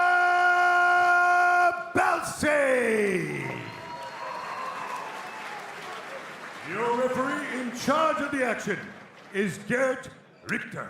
Big thanks to our sponsor, PNZ. Brave Nation, you've got Pantele Taran in black shorts with a blue accent, and Mohamed Momo Trabelsi, black with a red accent. Gert Richter is your man in charge. Both these fighters love to throw down, Carrick, and we are in for an incredible matchup, I'm sure. First blood goes to Pantele for that low kick. Watch for Pantele to close the distance, try and get hands on his opponent.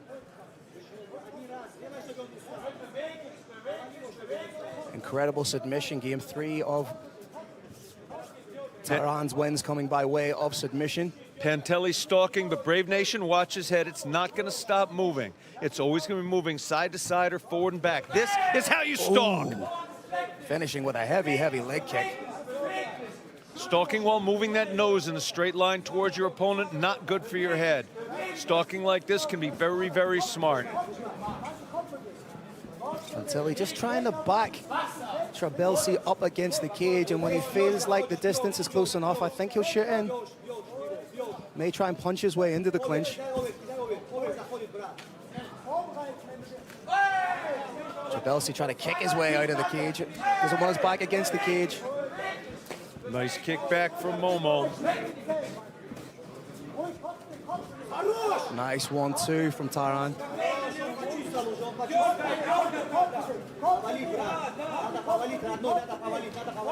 There's feints preparatory to closing in, as you'd reference, Phil.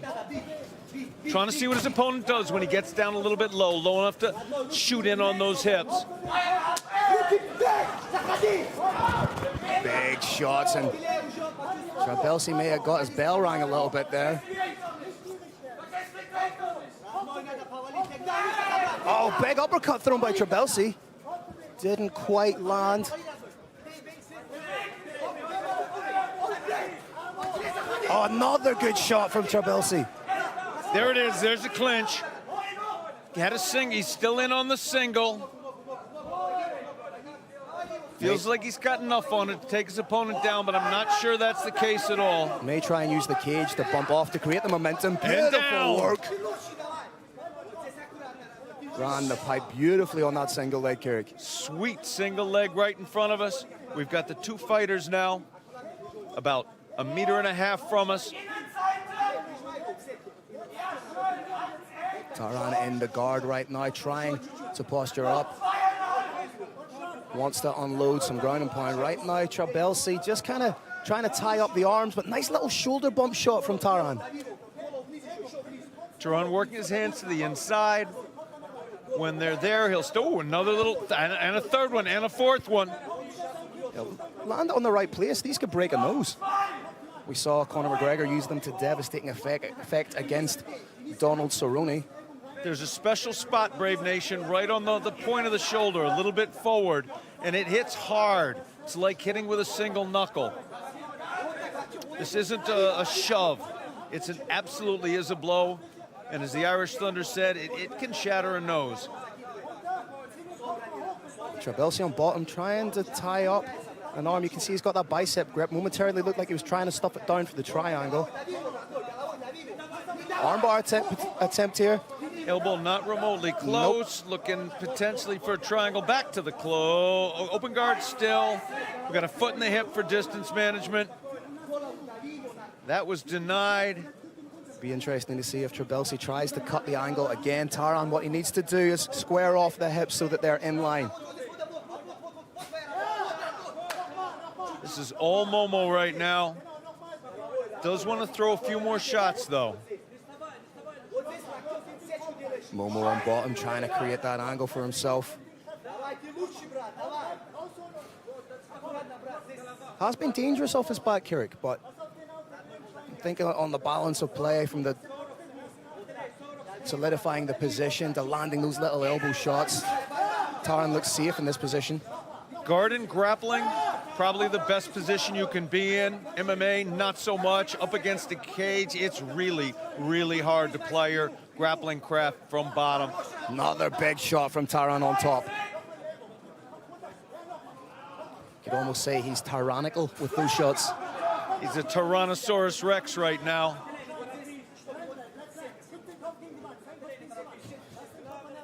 Why is that not his nickname? Short time, Brave Nation, down to 10 seconds. Big shot incoming from Taran. Strong way to finish the round for Pantelli. Mohamed Momo Trabelsi cannot afford another round like that. He does not want to be on his back. What does he need to do, Kirik, to stop the takedown? He needs to develop hips that are a little bit more magical. I think he may be a little bit too intent, Phil, on setting down and trying to throw strikes. Yeah. He needs those hips to be in a little bit better position to shut down the takedown. He's a little bit too eager to strike. He's got a brilliant corner with him. They're going to tell him exactly what to do. We may see, and I hope we do see, a little bit of a different look from him in about 25 seconds. Cannot for 1 second be a prone target, but then in saying that, he will have to sacrifice the power in his shots, so he won't be able to sit down in his shots because Taran will be wise to that, will sneak underneath for the takedown. Can't afford to have his back against the cage either, so needs to implement constant, not just lateral movement, but almost ice skating, like Z-shaped movement to keep his back off the cage. Watch Taran's head, Brave Nation. It's been moving very, very well, keeping him safe from those shots.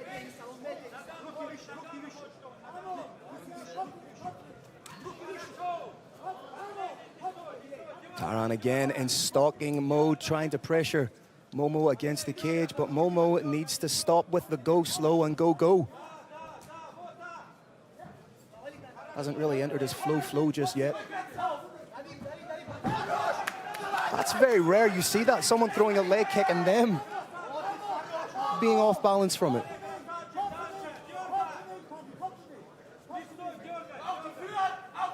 You feel that takedown, Kirik, from Taran is almost inevitable. He's moving his head so beautifully, Phil. He knows his opponent is headhunting with the hands. He can feel it. And by moving his head just a couple of centimeters up, down, forward, back, left, right, he is avoiding nearly all the shots while playing with distance enough to land shots in his zone. Again on the single. Can he run the pipe on that? Switches to a higher grip. Now has both hands locked around the waist. Got a body lock. We've got an underhook. Very hard to take somebody down from here. Momo doing the right thing by trying to raise that level of Taran up. But he eats a big knee to the midsection. This is that dog fight territory I was talking about. Pantelli did a beautiful job there of turning a defeat into a victory. Was looking for that takedown. When he didn't get it, got a couple of nice shots in. It's a win-win. Little cut under the left eye of Taran. Got caught with something. That's good work from Trabelsi, very subtle, but by changing levels, he was giving Taran different looks, which meant he had to back off there. Oh, the timing on that, using the hands to set up the outside trip. Sumptuous wrestling from Taran. Taran, Brave Nation, is good, and he's getting better as the fight goes on. He's not getting fatigued. He's getting more and more information on his opponent, and he's using it to, as you saw right there, get a takedown, the quickest he has in this fight thus far. Nice work from Trabelsi to get back to his feet, but inevitably what goes up must come down. It's just gravity, Kirik. Right now, essentially the 3/4 side control here. Tehran needs to be a little bit busier from top. Takedowns now count less than they used to. There's been an evolution in the understanding of the unified rules of mixed martial arts. Simply getting a takedown does not indicate you're ahead in the fight. He's just happy to solidify the position right now. Full side control, hips nice and low. May look for knee on belly and then transition into side control. Doesn't have anything directly offensive right now, just maybe some shoulder pressure, but not looking for the head arm triangle. Very impressive shoulder pressure it is, and now he's switched. Oh, he was looking for submission we do not see very often. He's looking for the Baz Rutten squeeze. Years. Right now, finds himself in trouble. May get his back taken here. That's what happens, Brave Nation. If you look for a highlight reel, there's a back to it, and it's not pretty. No hooks are in yet. High risk, high reward, but he is underneath the chin, Got Kurt. forearms under the chin. And he's out. What a beautiful transition. Tehran needs to be careful he doesn't leave an arm in here. As almost always, Brave Nation, you need position before submission. Without at least one of those hooks in place, that well-sunk choke was not effective. Beautiful work right now from Tehran. Just casually transitions into the side control. I don't think we're going to see him switch the scarf again. Landing nice little frame off elbows. Looking for the hand now. Straight armbar and Americana, perhaps. It's getting closer. Looking for that Americana. Nice, just, huge elbow. That's a beautiful example, Brave Nation, of how you look for one thing, you don't get it. It gives you something else even bigger. Theatricality and misdirection are powerful. And now we're right back on it. Needs to try and get his leg free to get as much leverage as he can on the Americana. Has it with one arm. You can complete the submission this way, but it's incredibly difficult. 10 seconds left. Oh, he's trying to pop that shoulder. One of the three keys here, keeping that wrist pinned on the ground. Didn't happen, wrist came just slightly off. Wasn't successful, but that was an extremely successful round for Panteli Tehran.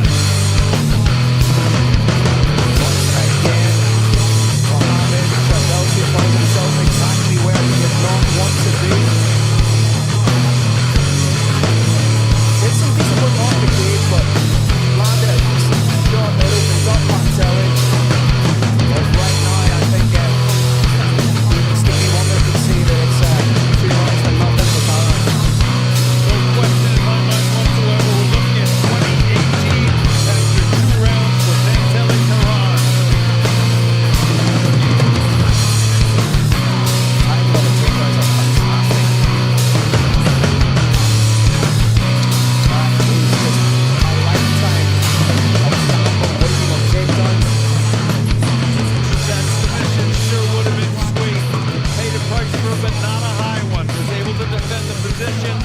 Therefore, the submission was insufficient.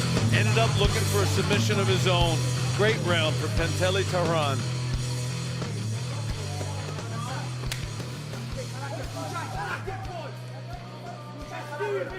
The impetus now really has to be with Mohamed Trabelsi. He's the one that needs to push the action. He, objectively speaking, he's the one that needs the finish here. He's the one that needs to get it done. For Momo to win this fight, he has to either tap his opponent out or knock him out. And he's trying to do it. Oh, the gum shield's out. He's looking for it.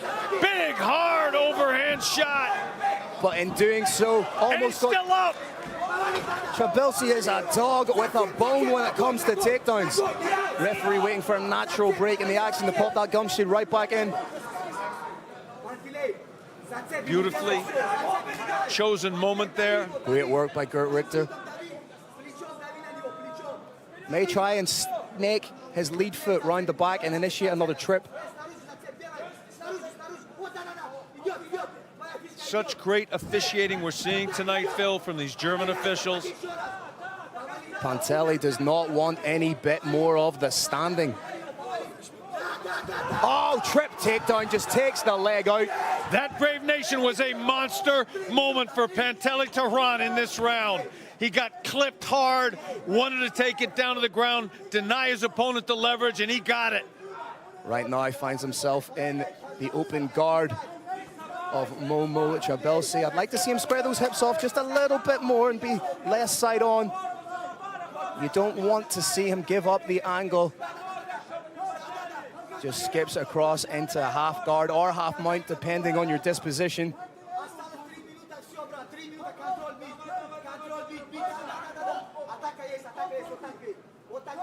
Continuing to attack, doing just enough to stop the stand-up. Needs to solidify the position a little bit more for me and try and clear that underhook that Trabelsi's got. There it is, cleared beautifully. Knee shield in place, but up against the cage like this, it's barely defensive. Virtually zero offense available from here.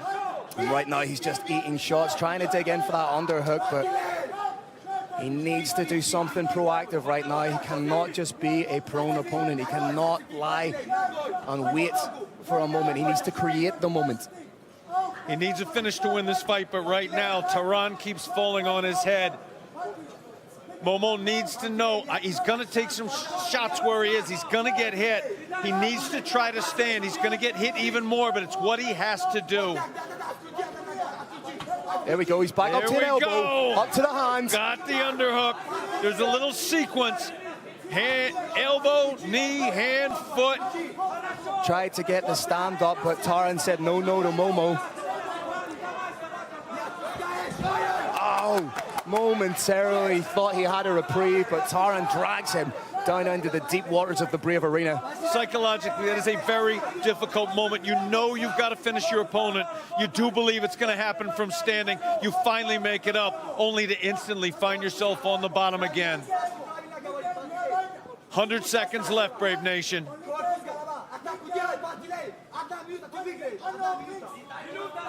And if you're Taran right now and you're in his corner, you're not going to be telling him to take any unnecessary risks. He's winning the fight, he's solidifying the position, he's landing enough strikes to keep himself honest, he's dominating the ground exchanges for the most part. Tehran has a winning strategy here, and he is able to fulfill it beautifully. He does not have to try and finish his opponent. He puts him on his back, denies him the leverage that's there when you're standing, and then grinds him. Needs to clear that foot on the hip with a little bit of a shift. Doesn't want to find himself caught in something at this stage with less than a minute to go in the third and final round. Looking to step over that foot in the hip right now, was not successful with it. But he continues to grind, he continues to land shots. Hammer fist there, looping right there. Look at the underhook from Momo on the bottom, trying to find an angle for himself. He's got an angle and he's not near the fence, but he doesn't have the elbow positioning he needs. That is going to be so demoralizing. That may have been the last Hail Mary in the locker of Momo. Momo looking for it again. He's still trying to work the angle, but again, Taran so wise to it. 10 Elbows seconds to too go. wide. 10 seconds, Brave Nation. Oh, and he's throwing everything into the final 10 seconds. Boom, boom, boom, boom from both of them. And for the first time tonight, we go to the judges' scorecards.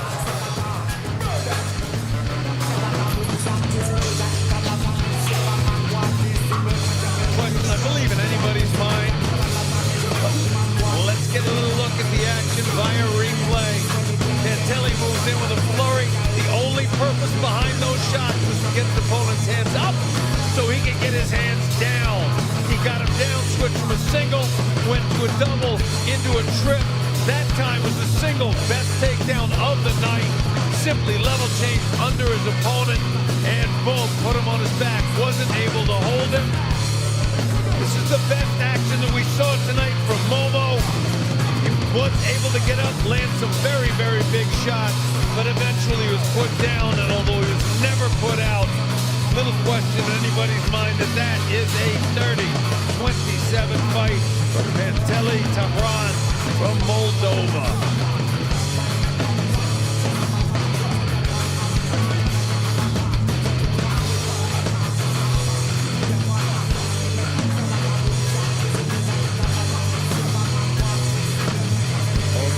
that can be a signal that it's something like a split decision. They're making sure that the I's are dotted and the T's are crossed. It's not the case here. Roaring Lion. All right, another exciting battle in the cage. After 3 rounds, we go to the judges' scorecards. All 3 judges score the bout 30-27 for your winner by unanimous decision. Out of the blue corner, Pantella!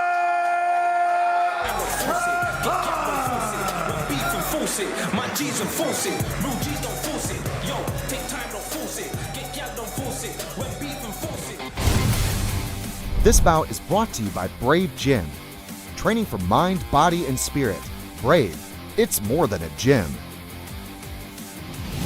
The number 2 ranked Brave CF Super Welterweight, Ismail Nuradiev, is looking to bounce back from his failed title bid and is counting on his experience, technique, and style to reaffirm himself in the stacked Super Welterweight division. Vadim Kutsi will make his second appearance in the Brave CF organization following a successful debut in his home country of Belarus. He plans on proving to the Brave CF matchmakers that it's his turn for a run at the title. Coming up next, in the co-main event, Ismail Nuradiev takes on Vadim Kutsi in a super welterweight bout.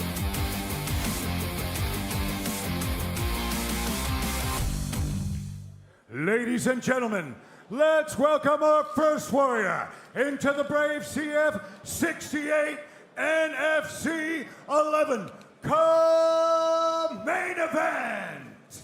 This next battle is our co-main event of the evening. 3 5-minute rounds in the super welterweight division. Introducing your first warrior.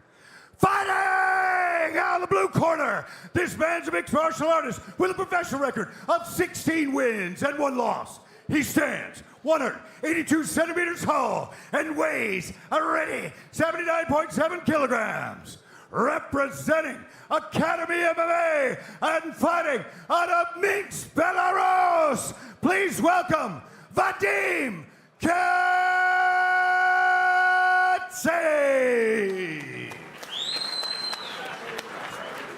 And his opponent, fighting out of the red corner, this man's a mixed martial artist with a professional record of 22 wins and 6 losses. He stands 183 centimeters tall and weighs a ready 79.5 kilograms. Representing Killcliff FC and Top Team Salzburg, and fighting out of Austria, please welcome Ismail, the Austrian Wonder Boy, Nuradiev.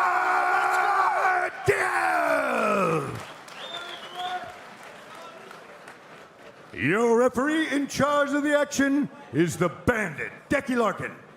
Thanks to our sponsor, NFT Gyms. Brave Nation, you've got Vadim Kutsi in black and red, Ismail, the Austrian Wonderboy Nuradiev, in dark green. For big fights, you need a big man in the middle. One of the best to do it, Decky the Bandit Larkin, and we are ready to go.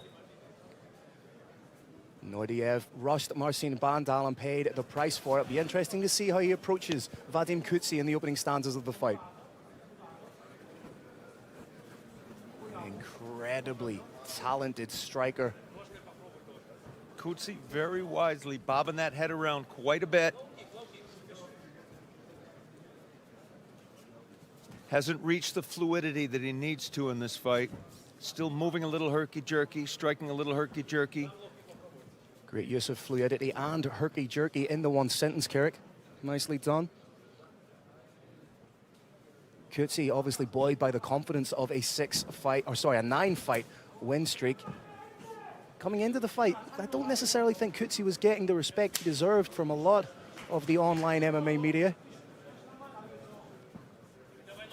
Oh, big kick up top. Fake low, went high. Beautiful work from Nuradiev. He's not rushing his work. Doing a great job so far.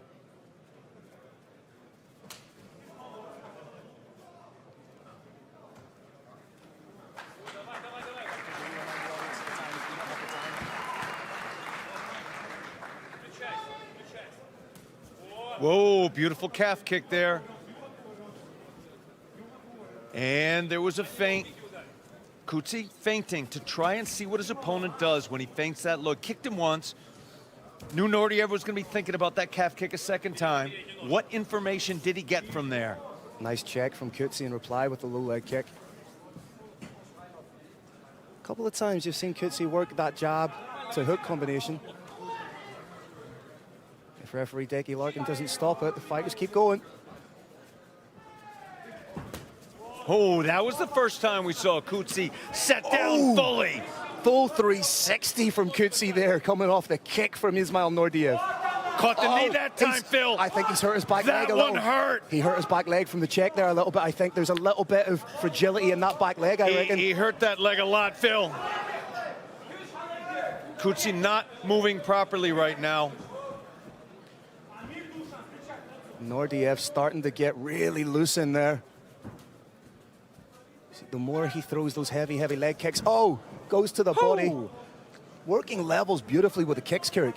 I think there was a gravity leak right there. Floated up like he was in a science fiction movie on the moon. And Ismail Nordiev just kicks different. Coetzee in on the takedown, but great defensive wrestling. Oh, big shot over the top from Nordiev. Forces the panic shot, but now elbows. This is a huge moment. Coetzee's legs have been savaged. 50-50 position, and you'd like to see Ismail Nordiev disengage. Monster moment for the Austrian Wonder Boy. Monster moment. You wonder just how much that back leg has been compromised.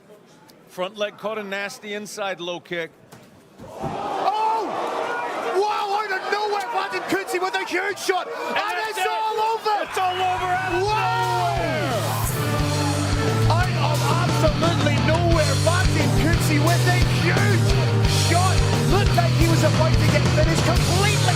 Turns the tide of the fight. Ladies and gentlemen, Vadim Coetzee. Nation! This is mixed martial arts. It happens out of nowhere. I need a cigarette after that fight. That's how good it was. What a monster moment for Vadim Coetzee. Brave Nation, I have to be honest, Brave Nation, I was wrong. Let's see where I was wrong. Oh, that's the shot that wobbled Coetzee, kept up by the cage. All right, over the top. Momentarily stiff. Ismail Nordiev, I think falling down and hitting his head is what brought him back round. But then Vadim Coetzee following up with an absolute barrage. That's Franks for lots of punches. Brilliant strategy there from Vadim Coetzee.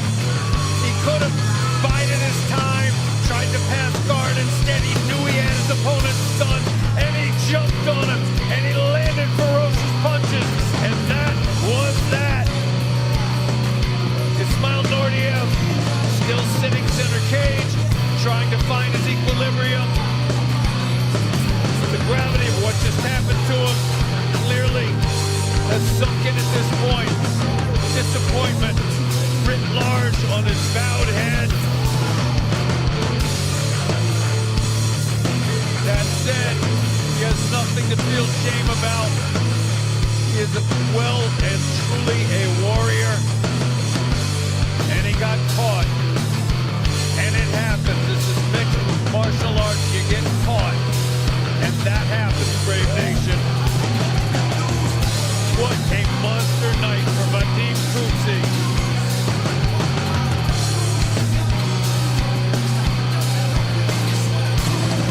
That streak now moved to an absolutely unbelievable 10-0. That streak is perfect.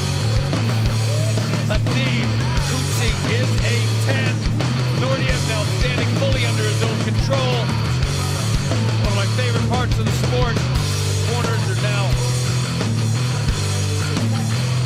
exchanging respect. Speaking of which, the man we all respect, Carlos Kramer. Tell us how it is. All right, another incredible finish.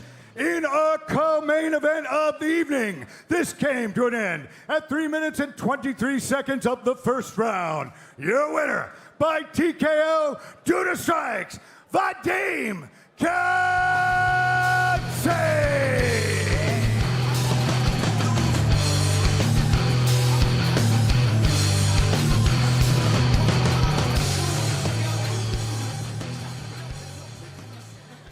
All right, ladies and gentlemen, I'm here with a victorious Vadim Katsay, a fantastic fight, a fantastic finish.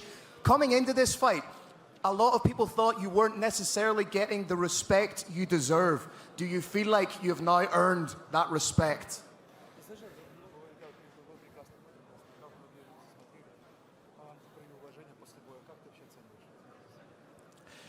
Всем привет! Hello everyone! Brave Nation, hello! Буду говорить по-русски. Немножко устал. Были переживания. В принципе, я очень рад здесь находиться. Очень рад одержать такую красивую победу в главном событии вечера.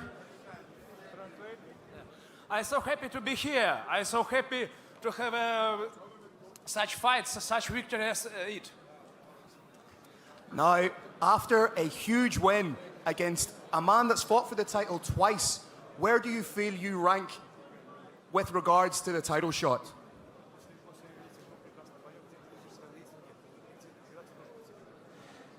Martin Bendel, where are you?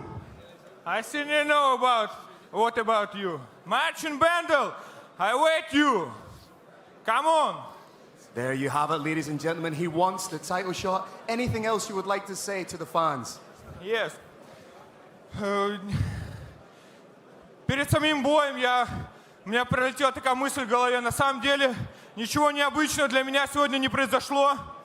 Единственное, что я хотел сегодня всем, в первую очередь букмекерам, особенно Макслайну и Артему Леонову, доказать то, что коэффициенты – это всего лишь цифры. Отсюда выходят настоящие бойцы и показывают уровень свой, что они могут. В свою очередь, всем спасибо, особенно моей команде Академии ММА. Не буду долго перечислять. Все и так знают, кто причастен к этой победе. Так же, как всегда, эту победу посвящаю своей маме. Большое спасибо Виктору Быкову отдельно за моральную поддержку. В принципе, на этом все. Может, я забыл что-нибудь? I want to say thank you to all. Before these fights, I have a little wisdom. I want to talk to Max Line. Guys, coefficient is just numbers. I am a real fighter. I'm doing real fights. And also, thank you to all. Well, ladies and gentlemen, give it up one more time. Congratulations on a fantastic performance. Ladies and gentlemen, Vadim Katsay! Brave Nation, the odds were 3-1 against Vadim Katsay. I know some good people that made a lot of money tonight. The main event of Brave Combat Federation 68 is Jolyutan Luderbach versus Mikhail Kotruta for the interim super lightweight championship of the world. And this fight has levels beyond man versus man. Kotruta is a master of sports in combat sambo and world medalist with 9 wins via his fists. And when he gets a submission, it's after he has caused destruction and destroy with his knuckles, as we saw in his last win versus former lightweight champion Luan Santiago. Across the brave cage stands Luderbach, a proud Brazilian Jiu-Jitsu black belt, intent on proving that on this night, Russian Sambo comes second. And the German Brazilian is much more. He has a black belt in judo. He has a black belt in Brazil's luta livre, a mix of catch wrestling and old school Kosen judo. And he's a world titleist in K1, coming off a KO victory in Glory Kickboxing, and he is a 6th promotion MMA champion in 5 different nations. Hero versus hero, Russian martial arts versus Brazilian martial arts for the world championship. And waiting in the wings is perhaps the greatest fight in Brave history, a unification bout versus Eldar Eldarov.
This bout is brought to you by Brave Gym.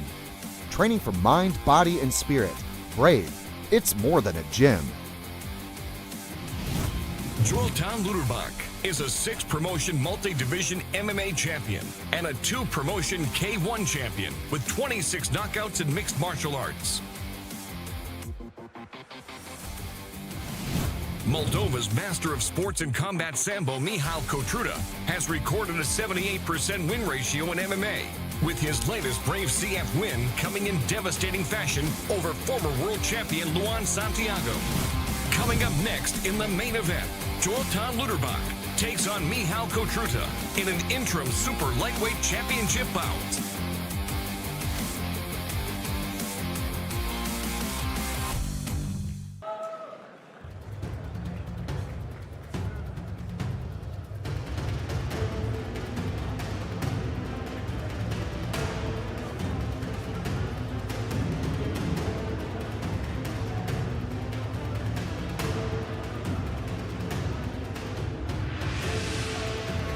And now, Brave Nation and NFC fans, it's time for our main event of the evening. Presented by the Hanekom Hotel, PNC, NFT Gyms, and Top 10 Fight Gear. This main event is sanctioned by the German Mixed Martial Arts Federation. Your 3 judges for this bout are Clemens Werner, Steve Nifferty, and Nick Skundy. Your referee in charge of the action is the Bandit, Decky Larkin. 2 warriors are ready to collide inside the Brave CF NFC Arena. Brave Nation and NFC fans, don't blink for this one. This will be absolute fire. Our main event of the evening for the interim Brave Combat Federation Super Lightweight Championship of the World. 2 men enter, only 1 leaves with his arm raised in victory. Who comes out on top in our championship main event? It's time to find out. Let's introduce our 2 main event warriors. Brave Nation and NFC fans, can you feel the thunder? It's time to be brave. Before we begin, I have 1 question for you, and 1 question only. To all those watching in beautiful Dusseldorf, Germany, and the millions watching around the world, Brave Nation and NFC fans, are you ready?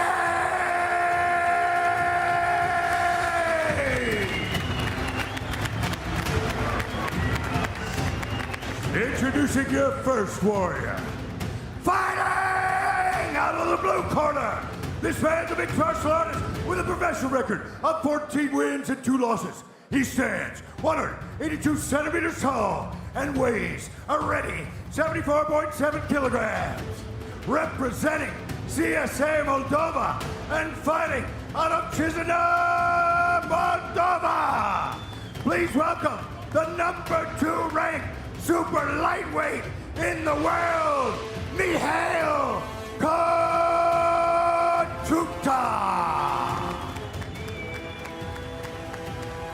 And his opponent, fighting out of the red corner. This man's a mixed martial artist with a professional record of 36 wins, 10 losses, and 1 no contest. He stands 183 centimeters tall and weighs a ready 74.94 kilograms. Representing Gladiator Fight Gym and fighting out of Germany. Put your hands together for the number 1 ranked super lightweight in the world, Joelton Pellegrino Luderbach.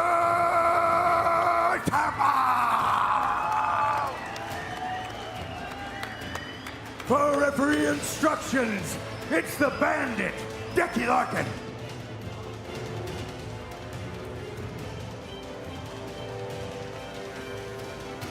gentlemen, we've been over the rules. This is my instructions all the time. If I tell you stop and break clean. If you want to touch gloves, do it now. Go back your corners. Thanks to our sponsor, Top 10 Fighting. Brave Nation, we got Mihail Kotruta in white and black, Yoilton Peregrino Luderbach in white and red. Both these fighters cutting very different figures. Stoic is Mihail Kotruta, amped up, ready to go as Yoilton Luderbach.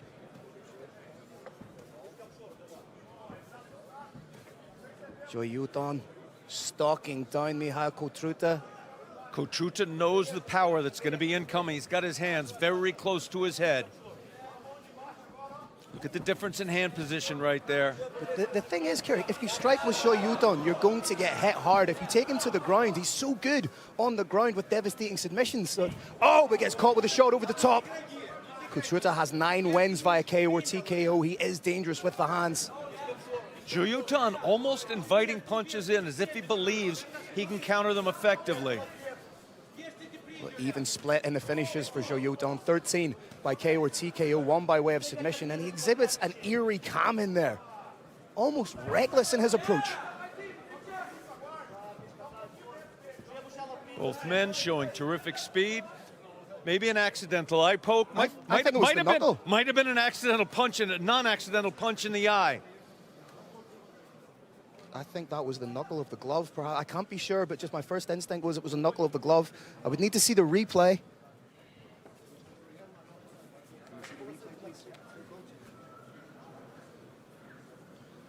Brave Nation, stand by. We're hopefully going to get a clear view of what that was. And they're back at it. Yoilton back on the jab. Oh, nice shot from Kotruta with the lead hand. A little bit of a misstep, more so than a wobble, I think. Oh! Yoilton just finds these pockets of space to land big shots. Phil, what does Peregrino mean? It means dangerous, and that's exactly what he is. You're seeing it right here. You're hearing it right here, Brave Nation. Everything he throws is with nasty, nasty intent. Uppercut there. Oh, stiff jab. The striking of Yoilton is just incredible. Woo! Nice flurry from Mihail.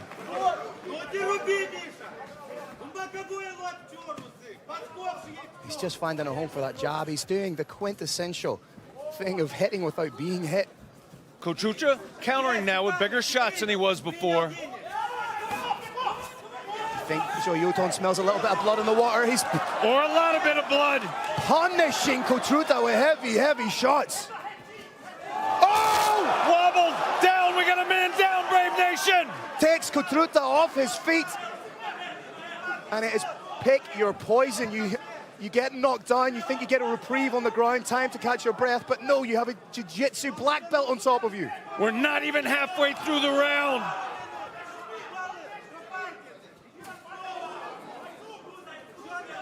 Beautiful work from Yoilton.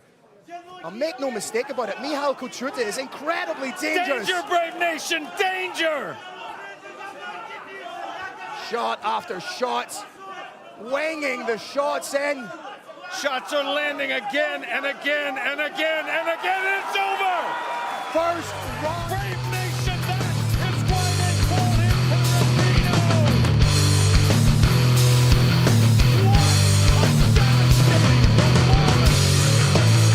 Brave Nation, that wasn't just exciting to watch, it was exciting to hear. The force of those jabs landing, those hooks landing, those straights landing when you bring it back on a coconut. Smash, smash, smash, 1 8, right?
man. All right, what a main event. It comes to another explosive end at 2 minutes and 53 seconds of the first round. Your winner by TKO due to strikes, Joyuton Peregrino Lante.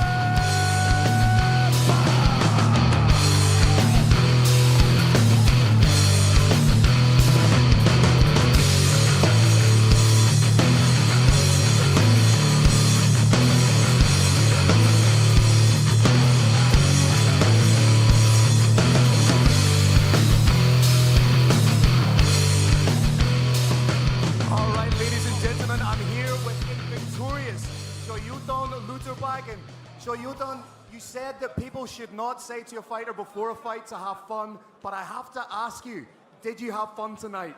Yeah, I had fun tonight, really. It was good for me, you know, but a lot of respect with my opponent. He's a really tough guy, you know, and then I was like this, the people say, have a fun, man, enjoy your time. I say, how am I gonna get fun? Because you're gonna watch the fight on TV, you know. I'm inside the cage, I'm gonna get punched, but tonight was my night, you know, and I won the fight. And then, so, I hope next fight I can fight for the belt, you know, but sometimes like this. Now, you are a Brazilian Jiu-Jitsu black belt, a luta livre black belt, a judo black belt, and you knock people out. Where does that striking power come from? I don't know, man. Maybe my power comes from grappling, you know, because I come from jiu-jitsu, you know, from wrestling, and also I work a lot all my life, you know, with heavy things, you know, moving house. I work in the farm. I did a lot of things in my life. I had a hard life, you know. And I want to say, nobody can beat one guy with a hard life, you know, because when I come to the cage, you know, it's not a joke. I'm a funny guy, but when I'm here, I'm different, you know. Nobody can beat one guy with a hard life, with a hard story, you know, and this I am. Now, Eldar Eldarov, I'm sure, was keeping a close eye on this fight. I want you to look right down the barrel of the camera and deliver a message to Eldar Eldarov. First, I wish you good recovery for your shoulder, you know. I think 2 years ago he did surgery. And then I wish you a speedy recovery. And I hope you can get better, maybe 2 months, 3 months. And then you can make this fight happen, you know. And finally, the last words are going to be yours. What do you want to say to the people who came here to watch you tonight, to the people who support you, your friends, family, teammates, the people who love you? Yeah, I would like to say thanks to all the people that come here to support me, you know. And so I'm so happy, I'm so blessed to have you here, guys. And then I can't wait to come here again to fight in Brave. And I hope the next fight can fight for the title. Well, congratulations on a fantastic performance, my friend. Ladies and gentlemen, one more time, give it up for Joyuton Lutabai!